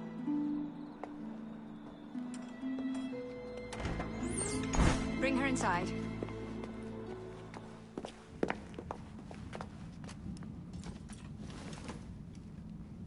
She simply collapsed. Yes, she said the others took tonic, but it didn't work. I should think not. Ever since Elliotson was murdered, the district has been overrun with counterfeit tonics. This one needs proper care. But without the appropriate medication, she and the others will quickly decline. What do you need? I need supplies. Plenty of them. And medicine. Some of the less common ingredients are being stolen and sold at auction. I'd be happy to help. Here's the list. Miss Fry. Evie Fry. I'm Miss Nightingale. How do you do? Please hurry. We don't have much time.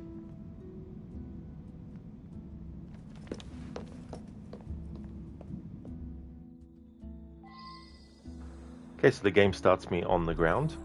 We do have a timer, but there should be plenty of time. Even trying to stay off the ground.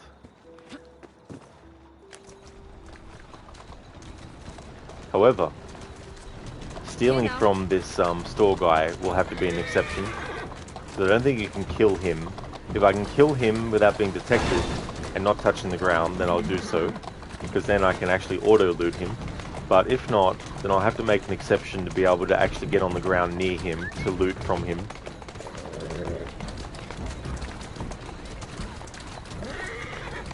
Drake Roshan is the prime example why he stopped smoking. I don't blame you, yeah.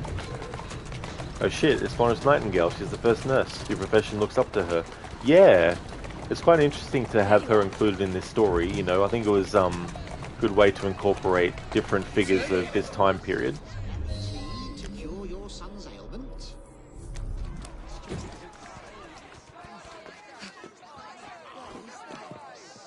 Hey, what you doing there? Okay, so I can actually kill him. Hey, what you doing there? But there's no way for me to kill him without touching the ground. Alright, so I'm going to make an exception where I can touch the ground to deal with this guy. And I don't care about the optional objective, so we're going to kill him. There we go, now to get back to the carriage.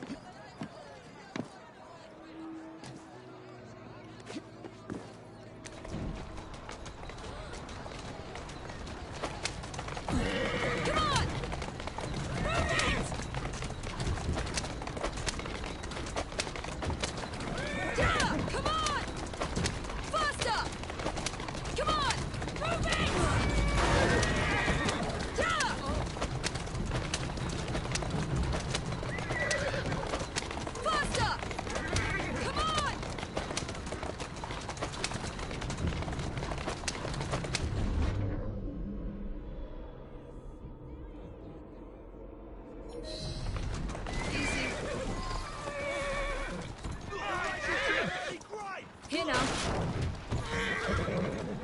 Slow down. Horse, what the fuck are you doing to me? Jesus Christ, like seriously. I parked the carriage there for a reason, and then the horses started going forward. Atta girl.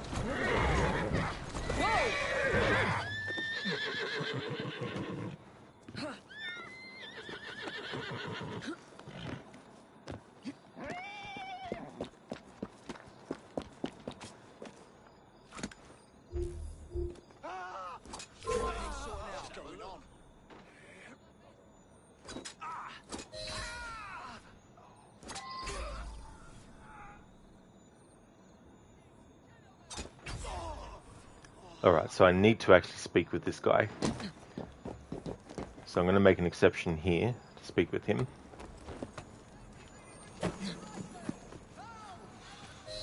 I can't thank you enough. These supplies are meant for Miss Nightingale. I'm here to collect them. They're already loaded on the cart. Please take them. Giddy up! You mean that cart? Yes. Of course it is. Please be careful. Some of those items are fragile. Alright, so I have to be on the ground to get to the carriage. Come on. Faster! Move it! Come on!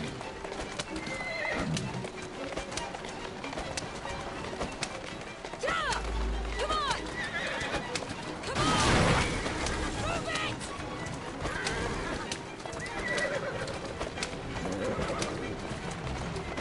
Come on! Pegasus?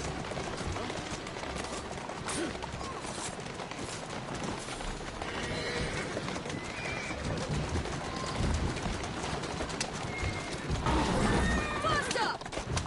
Yeah! Come on! Faster! Come on! Move it! Yeah! Faster! Come on! Yeah! Come on! Slow down.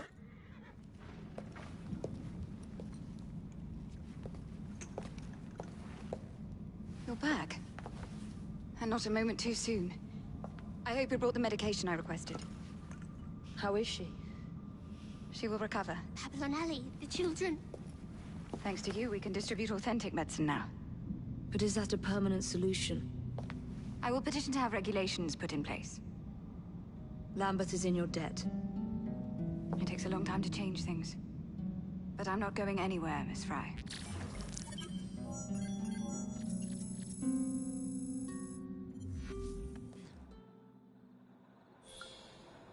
Okay, so the game puts me on the ground automatically, so this doesn't count.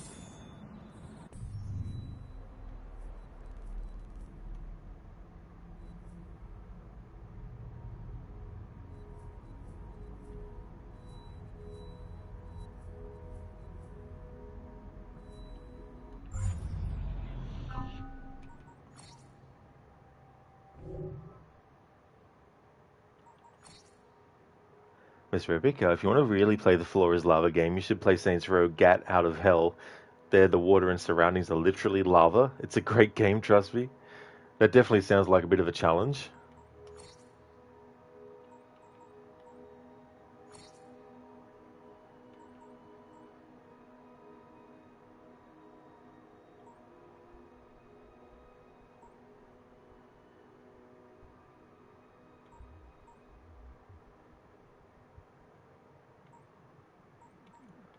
Alright, so what I want to do is this breaking news one next.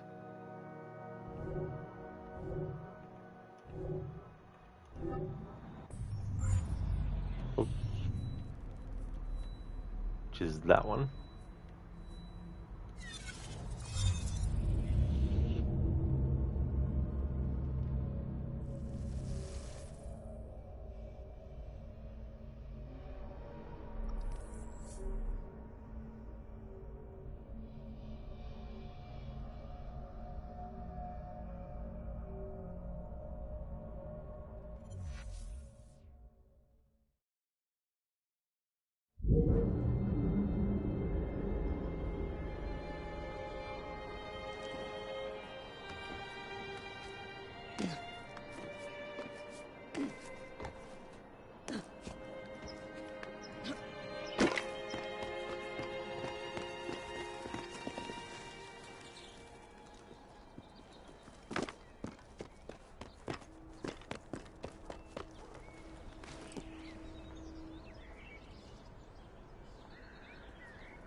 Oh, again, I give up on that. As in, like, worrying about it. Alright. Another count.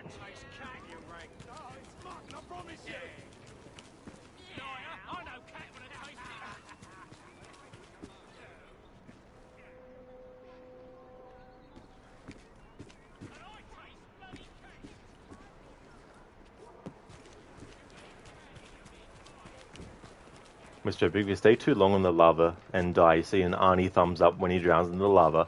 That's a nice touch from Terminator 2 at the end.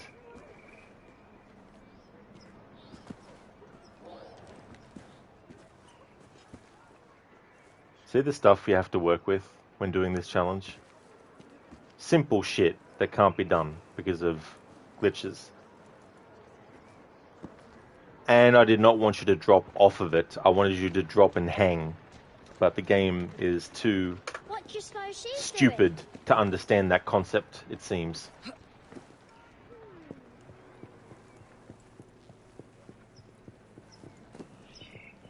Rip indeed, Keone. It's like, Jesus Christ. It's just so annoying. And these are small jumps and small movements that the game struggles with.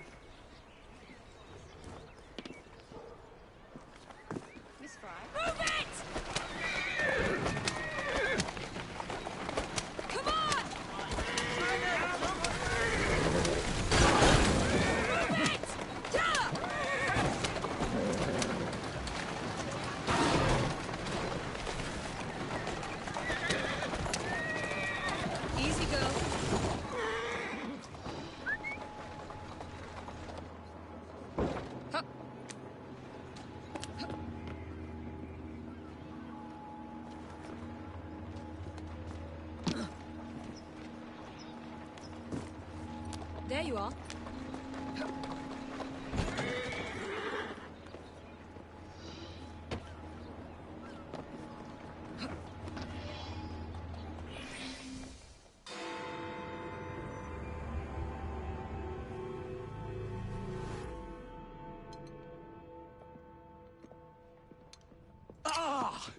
Oh, Jacob, Evie, it's you.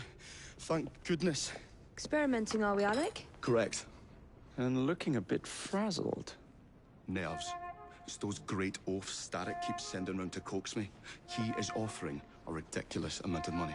Alec, you're not thinking of jumping ship, are you? Never. I've been working on something in case they get too insistent. It's meant to stun an assailant, should the need arise. Are you certain that it works? Not as such. I've made 3 of them with varying degrees of acidity and whatnot. Well, one must be the right formula. Let's find some Starrick lackeys to target then, shall we? Speaking of Starrick, he is still transmitting false information. We could simply destroy his transmitters. His company's too well guarded. The bombs will help, but it would be awkward to produce bombs that potentially do not stun.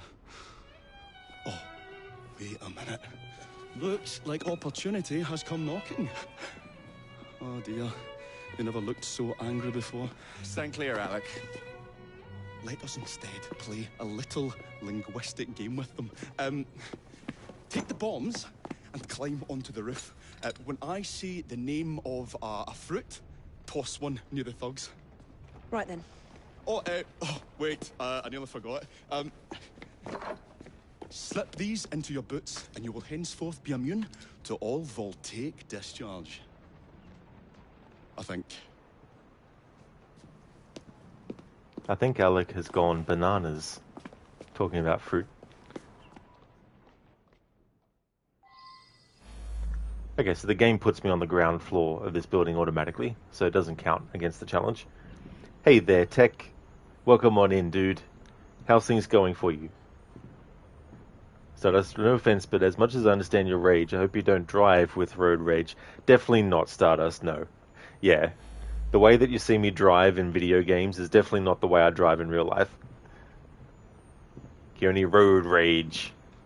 There's actually a old school series of games, I think, on the Sega Master System or Genesis.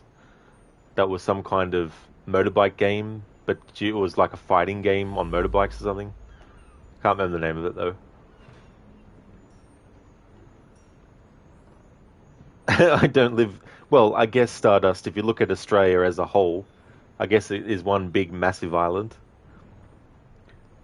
Crooked, your favourite Q type of character in the series? Oh yeah, Alexander Graham Bell. He's no Leonardo DiCaprio. And then Leonardo da Vinci. I don't know why I said Leonardo DiCaprio. I mean, I know why in terms of like both have the first name Leonardo, but I don't know why that name came out instead of Leonardo da Vinci. Drake, will I detect the buzzers loudly at Rod? Does it? I can't hear it, Drake. You might have to turn up the volume for it. Okay, so we're on the ground floor of the building. Now I can get off the ground.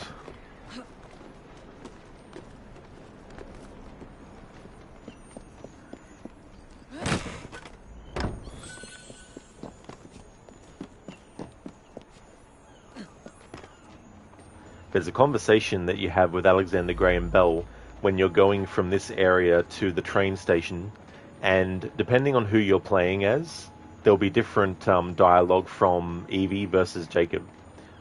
Good day, gentlemen. I would ask you in for tea, but I'm afraid I'm running rather late. Enough of the niceties. We've come to smash your place up, ain't we, Bess? You got one of them telly what's-its in here, ain't you? You've been reading messages from the Starrick Company. That is as untrue as the notion that the Starrick Telegraph Company is emitting impartial information, sir. Come again? Your employer's promises are nothing but hot air. His operations are about to turn pear-shaped. What's you going on about air and pears for? Oh, I don't know, I feel rough. Oh, that's disgusting. Oh. God blimey, it's in my throat. I love that one. Oh, kids, eh? Those playful young scamps get everywhere.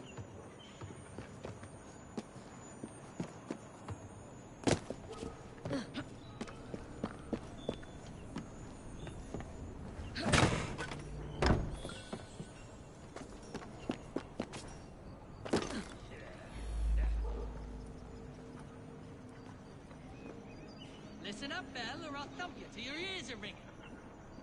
Oh, a pun. Your wordplay delights me. And to think I worried you had the mental agility of a dollop of donkey's apples. Apples? I think he's trying to be funny. Oh, you dropped a no on Bill, you little sod. Oh, ain't me, Bez. Oh, God blimey, it's got me throat. Oh, those rascals throwing stink bombs again. It happens all the time around here.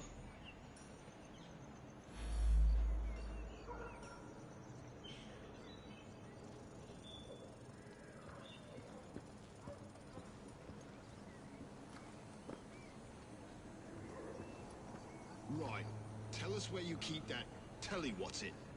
I'll count to 3. 3? Well, let's see how far you get. 1. Do you really think I would keep it here? Do you see a cable?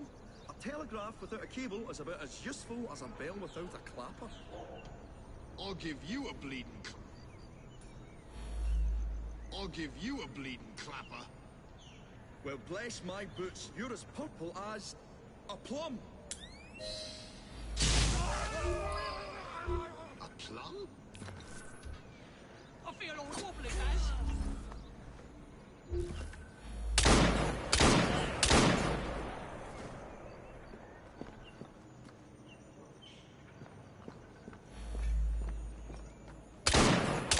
Good show, Alec. Thanks to you, Evie. Your mere presence gave me courage and resolve I never knew I had. I'm glad I could help. Now it's time to shut down Starrick's empire of propaganda. Okay, so that part of this mission is done. Drake, of course Rod doesn't drive like that. He does burn donuts and drifts cars on the side. I do like donuts. The eating kind. Yes, game, I know. Need to follow Alexander Graham Bell. Look, he's standing there, game. He's not going anywhere. Jeez, hold your horses. Big oh, bless you, Rodlow. A little out of time frame with Leonardo and Caprio. I'll say, like a big, massive friggin' difference of years between the two. Hey there, Cider. I am going well, thanks. Yeah, things are good. Things are going well. How about yourself? I liked it, yeah. I liked the lake house. I thought it was a good DLC. I liked the little images and things you could see around the environment, like that wall with all the different like information on posters and all that kind of stuff. And it was funny, like reading about the thing where it's like, you know, no doodling and stuff like that, because the nature of the... Well, I don't want to talk too much in case people who want to play it haven't played that part yet, but I liked it. I thought it was good. It took me probably about 5.5-ish hours, I think, to do it, but that's as a streamer too. But if I was just doing it off stream, it probably would have taken a little bit less. But I enjoyed it. I thought it was good. Oh, nice, Oliver. You finally managed to start EC2. Oh, very good. That's awesome. That's good that you're starting that playthrough.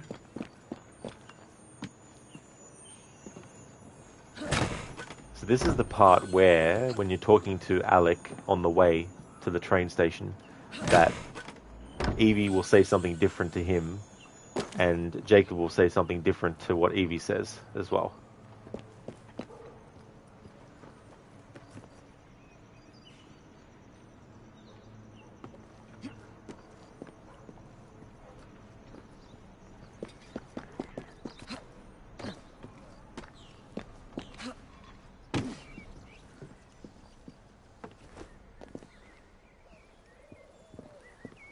Biko, right, you're off to do your very late Christmas tree. At least it's going up.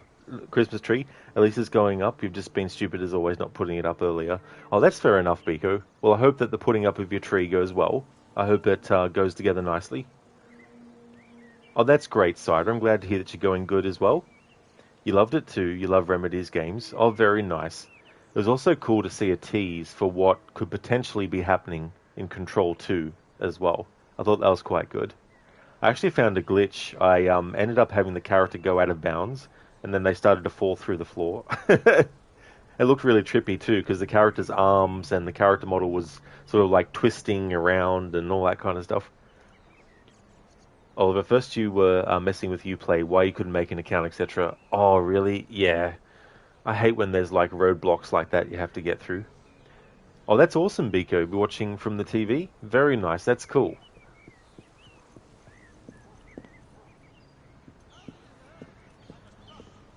Now, Evie, for the love of God, jump to the carriage. Come on, we haven't got all day. Good. The longer we can keep Starrick from spewing out false information, the more we can awaken the people with the truth about his operations. I agree. The sooner we can get there, the quicker we can act. Would you believe my mother says there are still some wives in her street that swear by that soothing syrup? So I took it upon myself to tell her neighbours the truth about the obnoxious draft. That's good, Alec. But you can't go round to every household in London town. No, I wasn't always welcome. It shows how false information can be as difficult to stamp out as fishwives' profanities at Billingsgate. Or vermin at Smithfield. But if we can eradicate the source that continually feeds such detrimental trash, then little by little the truth will take the upper hand and the sham will be flushed out. Just want to stop it there. So that response of Evie's is her response to what Alex said. If you played as Jacob for this mission, he'd have his own response to what Alec just said.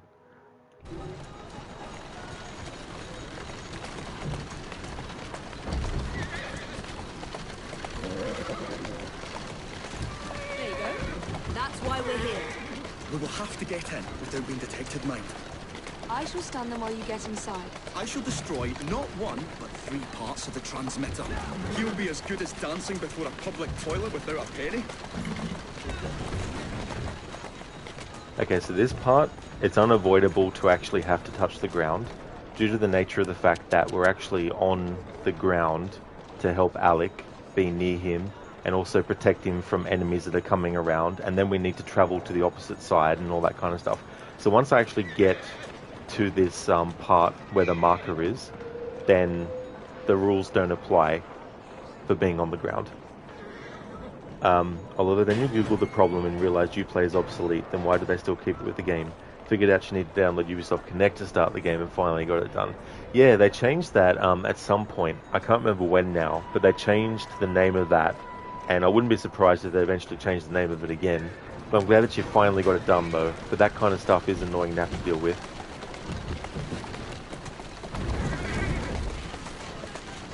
Whoa there. Come on now.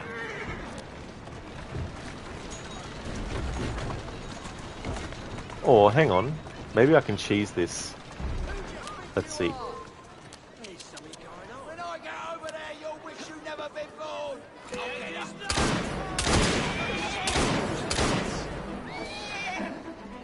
No, I don't think I'll be able to, actually. Come on.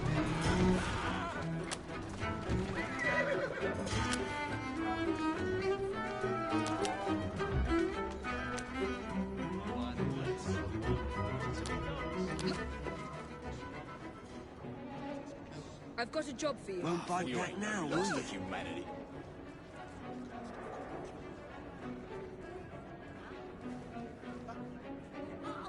I see. This is becoming rather perilous, to say the least. She tried off that way.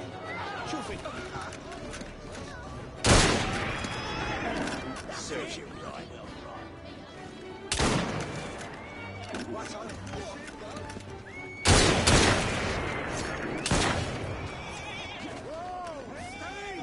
Hey, Rooks, actually get in there and help. There we go. Serves you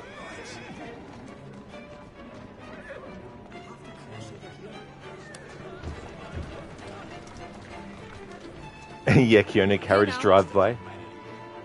That's all good, Oliver. You have great time with Ezio in Assassin's Creed 2. There you are. Thank you for leaving the lurk as well, Oliver. Hope it all goes well for you. Go on. I see. This is becoming rather perilous, to say the least.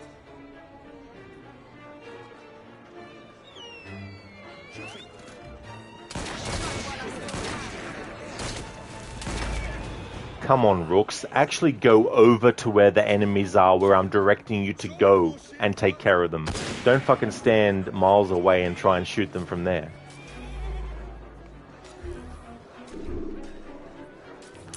Fucking hell.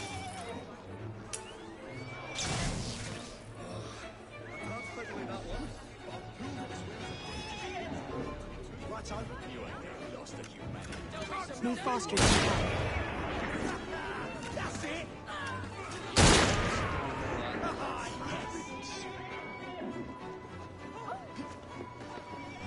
There you go.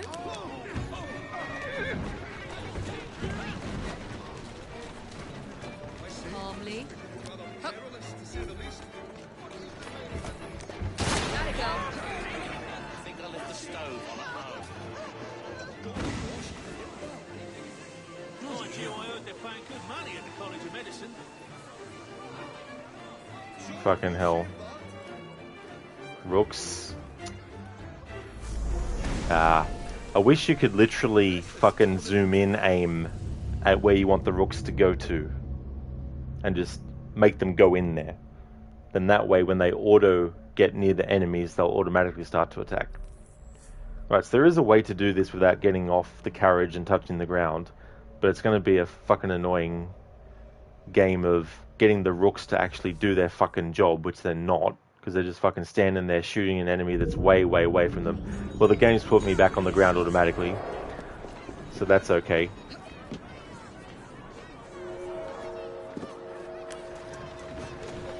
Easy.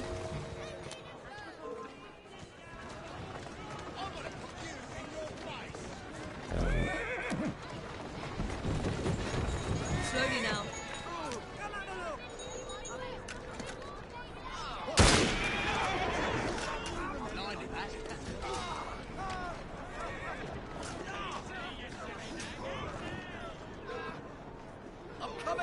Teaching you a bloody lesson.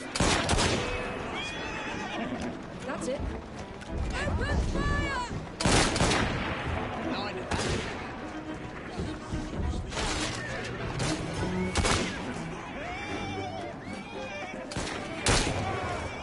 Watch your step!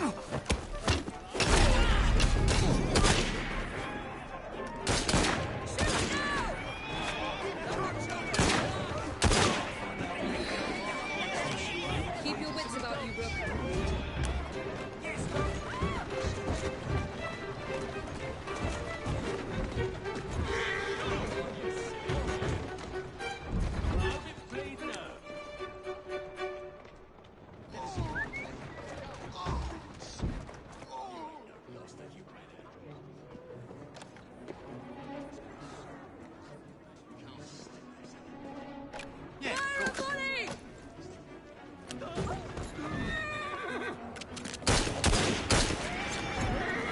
Easy now. There you go. Take the wrong side!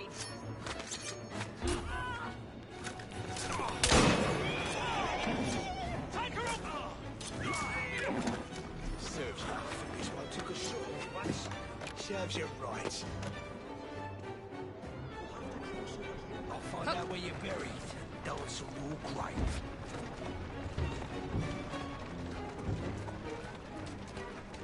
Come on.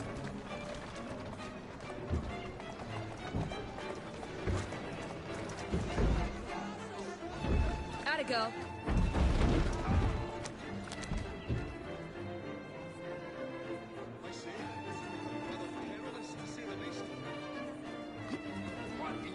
Shoot!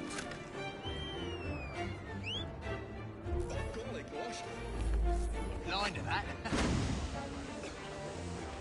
Rooks, get off your asses and fucking go and attack the enemy. I fucking told you to go and attack.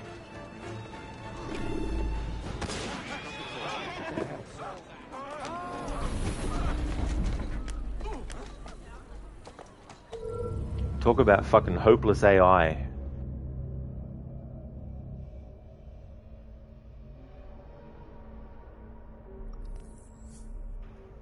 No, Stardust, I'll be fine. It's just frustrating when something doesn't work the way you're expecting it to work, the way it should actually work. You know, you target the rooks to attack an enemy, you expect them to actually get off their ass and go to the enemy, not just stand there and shoot. Not even going to hit the fucking assholes, you know. It's like, come on. What are you guys doing, rooks? Easy. Easy.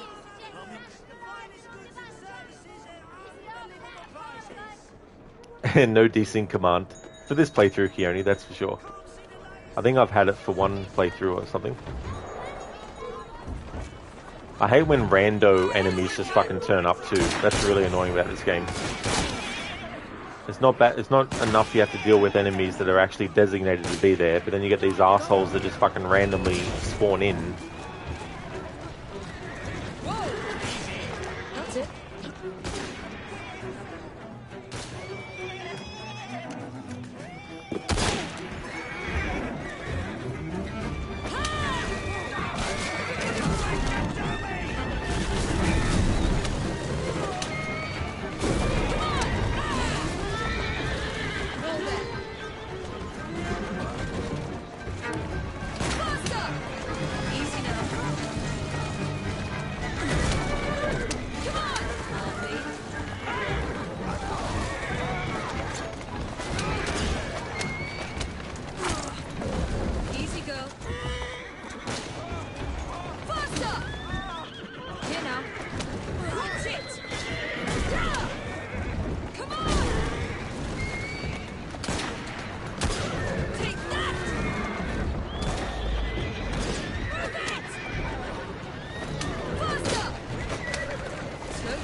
I fucking did this again.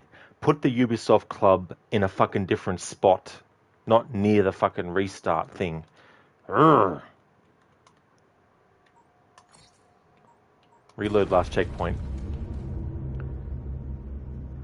Dallas, you forget it's London. You're stereotyping, referencing all London or British do is drink tea, but you know it's not completely accurate. By the way, you thought London was a part of Britain. Correct you if you're wrong. Yeah, definitely. Yeah, definitely true.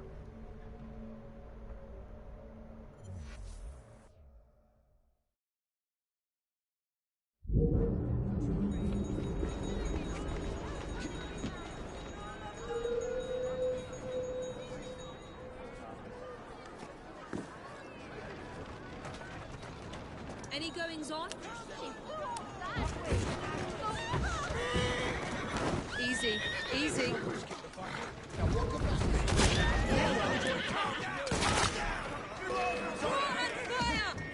Here now. All together. I'll teach you to break the law. Fuck that. I'm reloading the checkpoint before Evie gets put on the ground.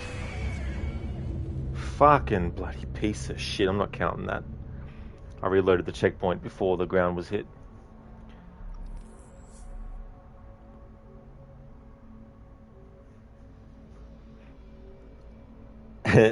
Started Stanley Court in 4K. You thought it said ridiculous on the emote. Oh no.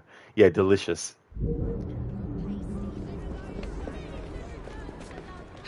They are, Stan. Absolutely. You know, they are definitely tough.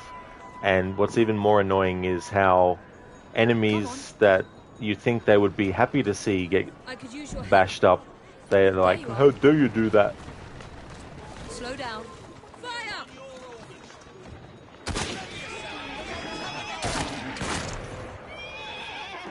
No!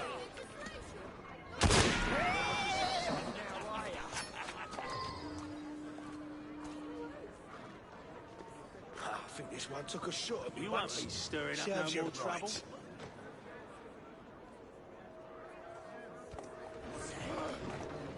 We have an Well, I important hope it's job not to to do. me. I go. Shoot now!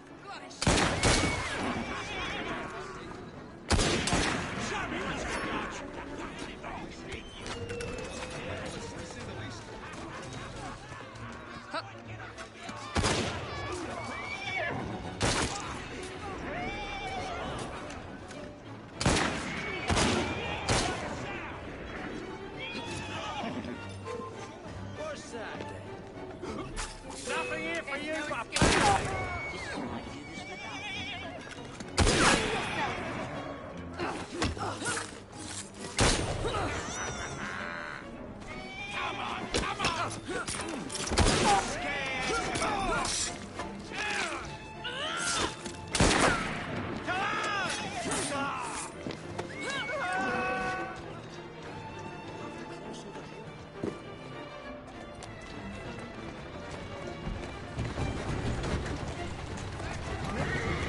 Easy, be on your guard.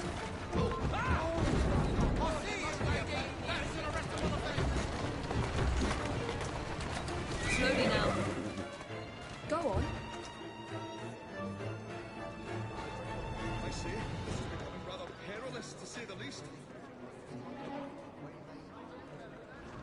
There you go.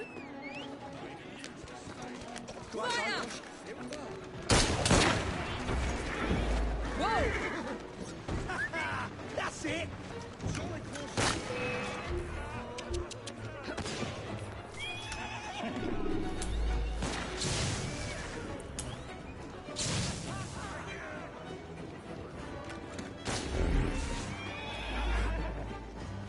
Come here.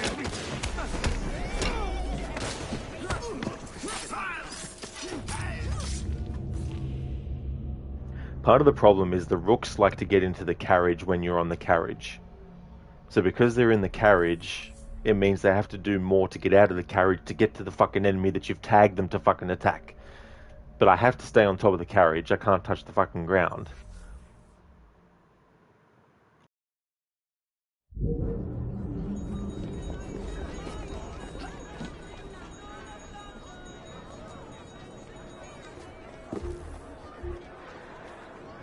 That's it. Easy, girl.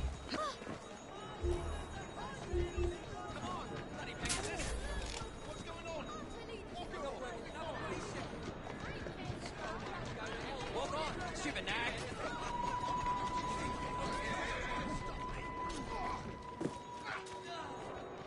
Atta girl. That's something I need you to do. Come on.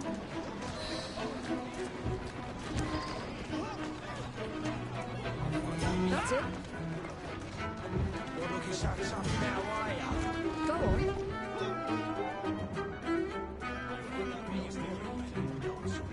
Stardust is Batman and Joker all over again. The enemy of my enemies is my friend. And only I can kill my friend. You could mod in Carriages and make the ground itself a carriage. That way you're technically not cheating. I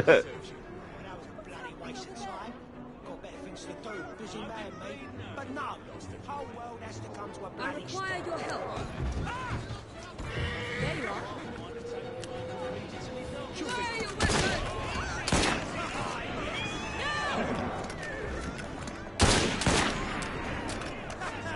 That's it. Easy, easy.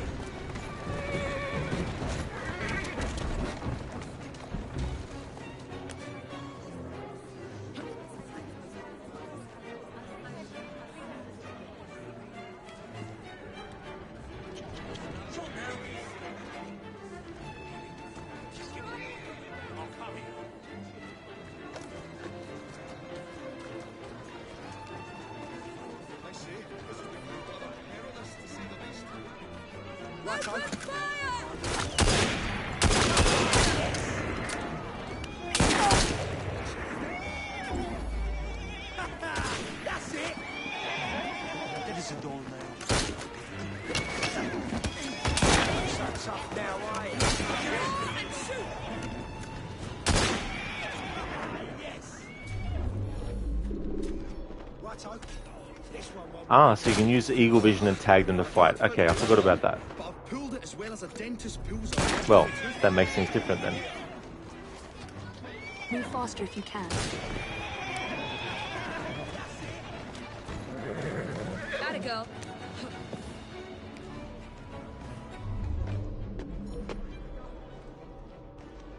I say, this is becoming rather perilous, to say the least. Won't be needing breakfast tomorrow. Righto. Oh, fucking horse with the smoke bomb. Smoke bomb wasn't even near my fucking horse.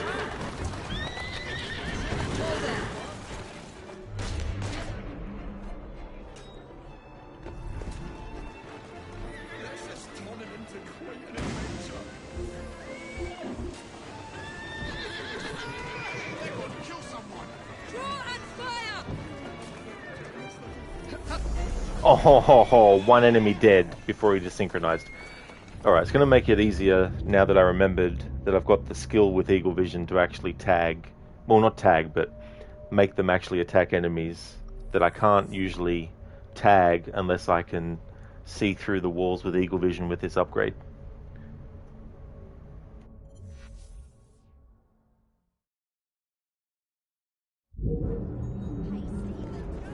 And here I thought this mission would only take me about 15 minutes to do. So I'm like, I'll stream for another 15 minutes or so. Is everything all right? And that was like almost 20 or so minutes ago. What's the distance like on this thing? Oh, no different. Slowly now. Go on. All together.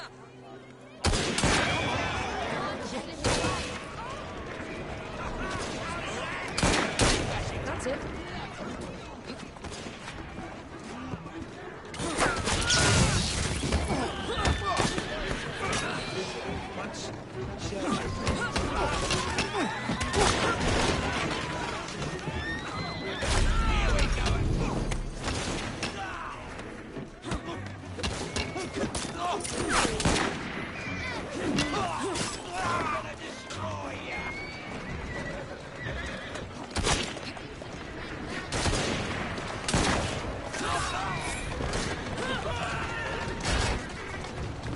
Easy now.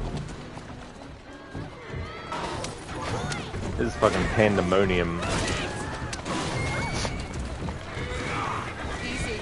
Easy. God, all the rooks are almost dead. Easy.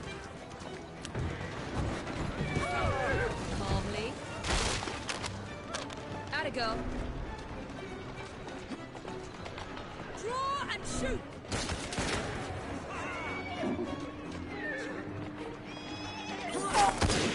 This is no good at all. Oh no!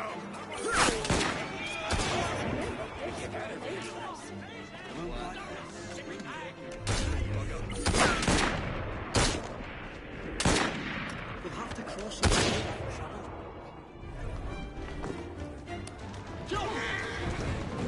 Shoot! Slow down. There you go.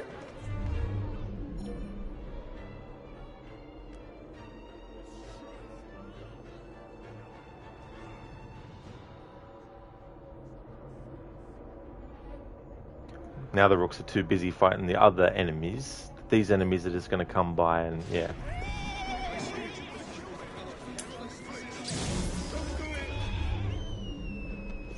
Oh my fucking god, game, seriously. What more bull fucking shit can go wrong? Now the rooks are so far away. Be here all fucking morning. Stardust, you're not sure release date, but Wizard 101 coming to consoles. Just be aware of the paywall. They moved it, but not moved it far enough. Also, Roblox is on all consoles if you want to try some of that with you one day. Not sure if the servers are the same.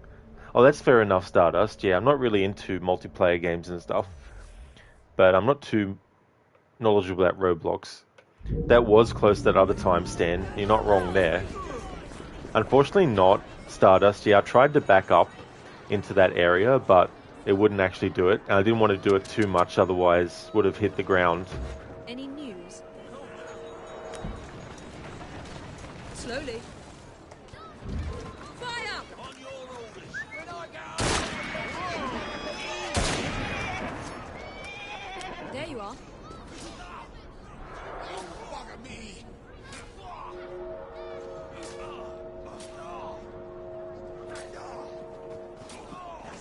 You haven't stirring up no more trouble. I've half a mind to take you home and feed you to me dogs. Whatever happens, do not panic. You better keep your Fire your weapon! This is about to run back that now. No! On your orders.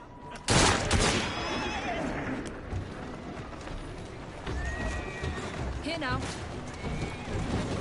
Whoa!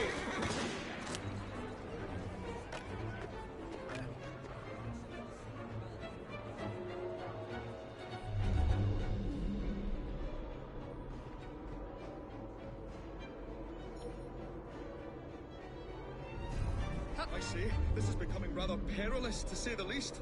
I'm with you.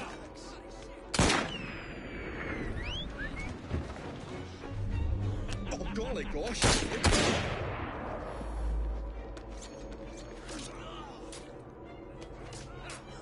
Jump!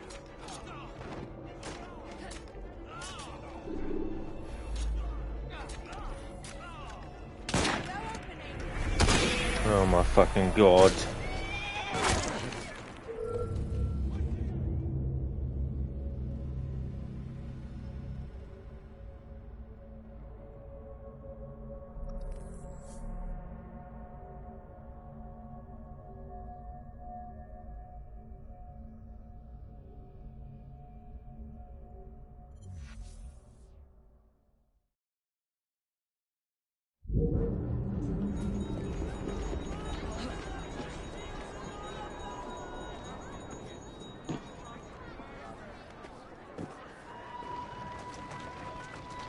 We have work to do. Anything I should know about? Out the great William Batty's dead. Whoa there!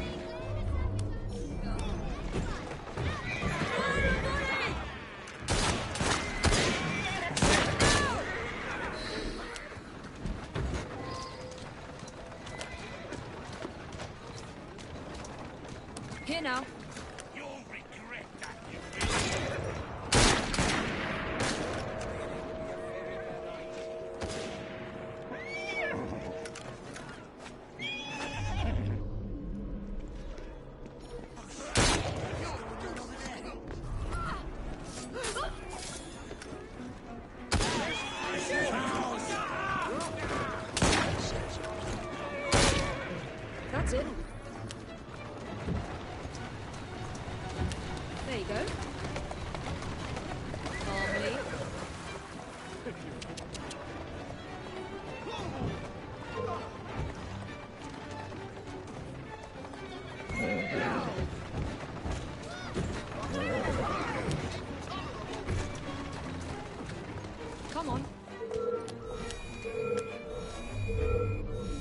say, this is becoming rather perilous, to say the least.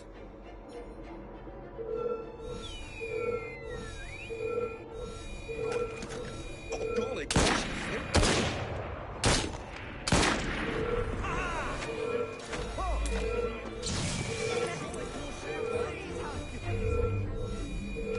Rooks, what the fuck are you cunts fucking doing, you motherfucking prick ass cunt fucks?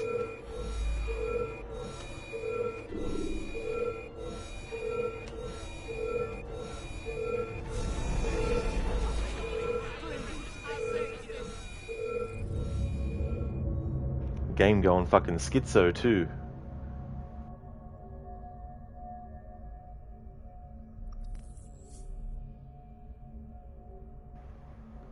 Alright, let's have a look-see, and maybe I can do another gang upgrade during a mission. Alright, so while Evie starts off automatically on the ground here, let's actually have a look at gang upgrades. Alright, so the Rooks. Don't have enough to upgrade them to level 7, unfortunately. Don't have enough to fucking do this either. Oh well. There goes that then.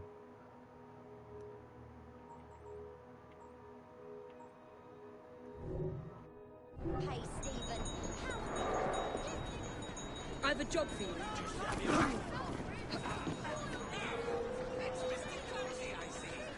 I'm not here to do your job. Easy now. Go on.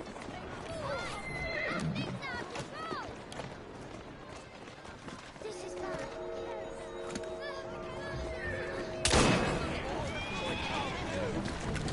Slowly now. There you are.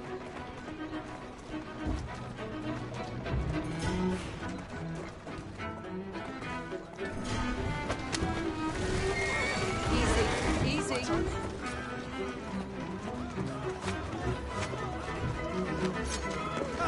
Yes!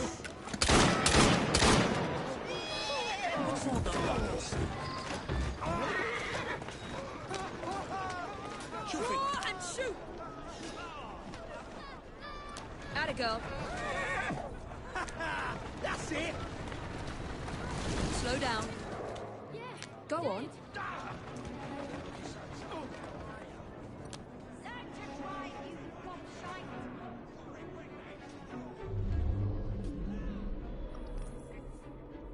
I say, this is becoming rather perilous, to say the least.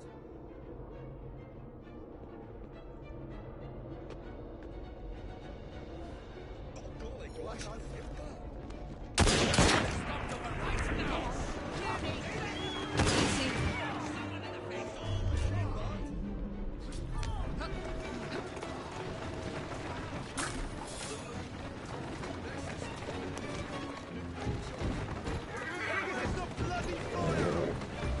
There you are. Easy, girl.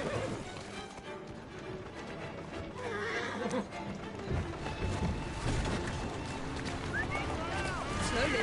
What's the latest? That's it.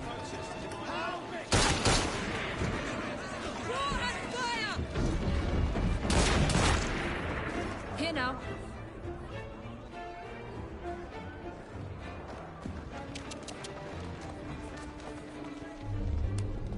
I say, this is becoming rather perilous, to say the least.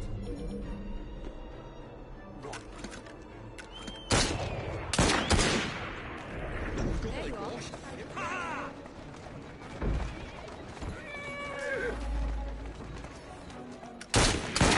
Jolly close shave, that.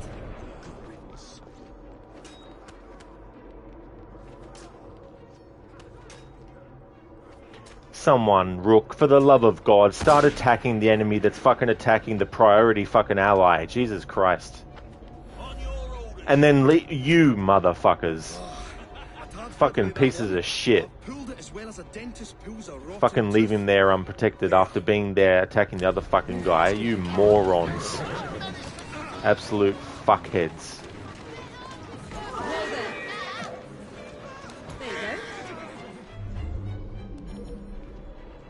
I say, this is becoming rather perilous, to say the least.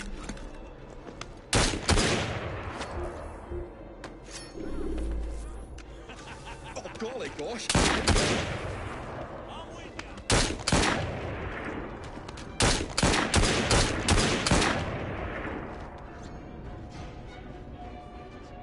Fucking finally.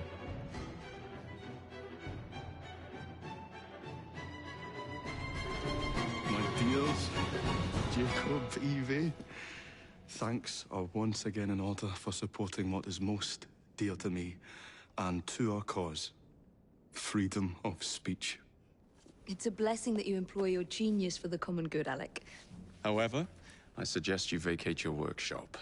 No need. Not now you've given me sacks full of courage. And, besides, what with my little devices, I have all the protection I need. Should you find yourselves with a moment to spare, do drop by.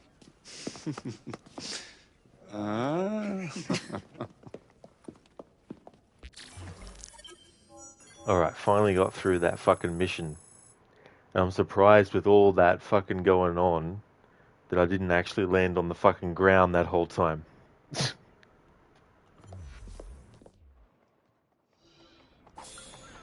Okay, so the game automatically puts me on the ground. So that's all good. Okay, now I can end the stream. So we're still in sequence 5. But a lot of this stream was liberating the 2 other boroughs I needed to liberate to unlock sequence 8. So in tomorrow's stream, which is when it's Sunday for me, I'll be able to focus straight away on the story at the start of that stream. And I don't think I'll finish the game in tomorrow's stream, but you never know. Maybe this game will throw me some missions that aren't too terrible with the Flora's Lava Challenge. But we'll quit to the main menu. We're going to go and raid out to Zamaxi. It's been a very long time since I've been able to raid out to him. He's doing a playthrough of Assassin's Creed Valhalla. So we're going to go and raid out to Zamaxi. But first I want to give some shout outs.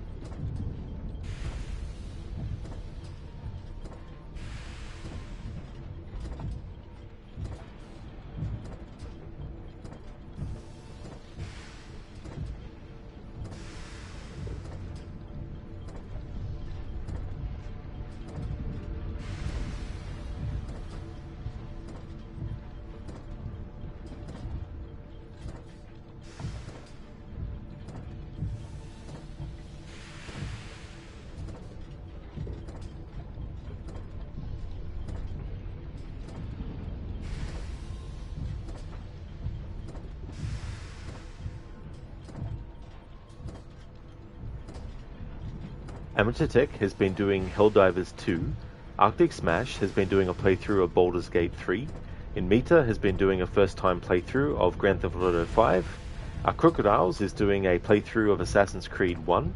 It's part of a historical order focus of multiple games across different series and franchises, currently playing through 1191 in Assassin's Creed 1.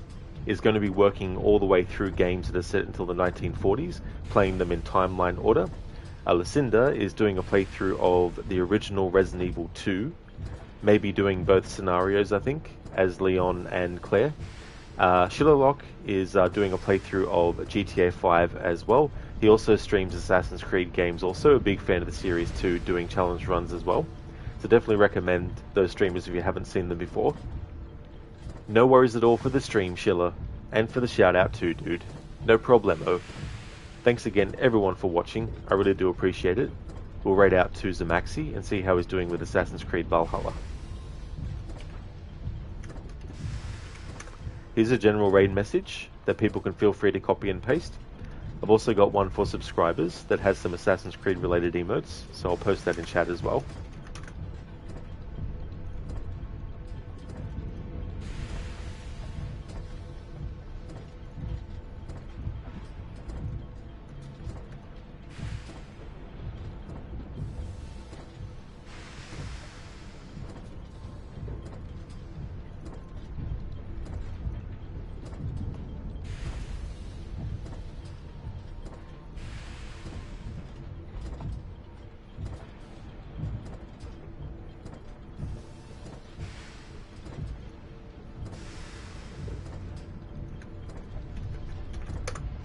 There we go. So that's that raid message. Hey there, dudes. Welcome on in. Yeah, sorry about the timing of that. Just got done doing a mission It was very annoying. I wasn't allowed to touch the ground, and I had Alexander Graham Bell that I had to protect. I had to stay on the carriage and use the rooks to help, and the rooks wouldn't always go to help Alec when I assigned them to the enemies that were attacking Alec. So it was a lot of shenanigans. So I finally got past that mission. But thanks for popping in though. I really appreciate that a lot. Thanks again everyone for watching. Thank you so much. I'll be streaming this again when it's Sunday for me. Depending on how far I get will determine what game I do on Monday. I do have a game in mind, so it might be that one, but I want to see, because if I've only got a little bit of Assassin's Creed Syndicate left to do after tomorrow's stream, then I might make a Monday stream of it as well. But we'll just see how we're doing. It was, dudes, it was really annoying. You know, it's like I hate in games where there's a thing that's supposed to work a certain way, but it doesn't work that way all the time. This is really frustrating.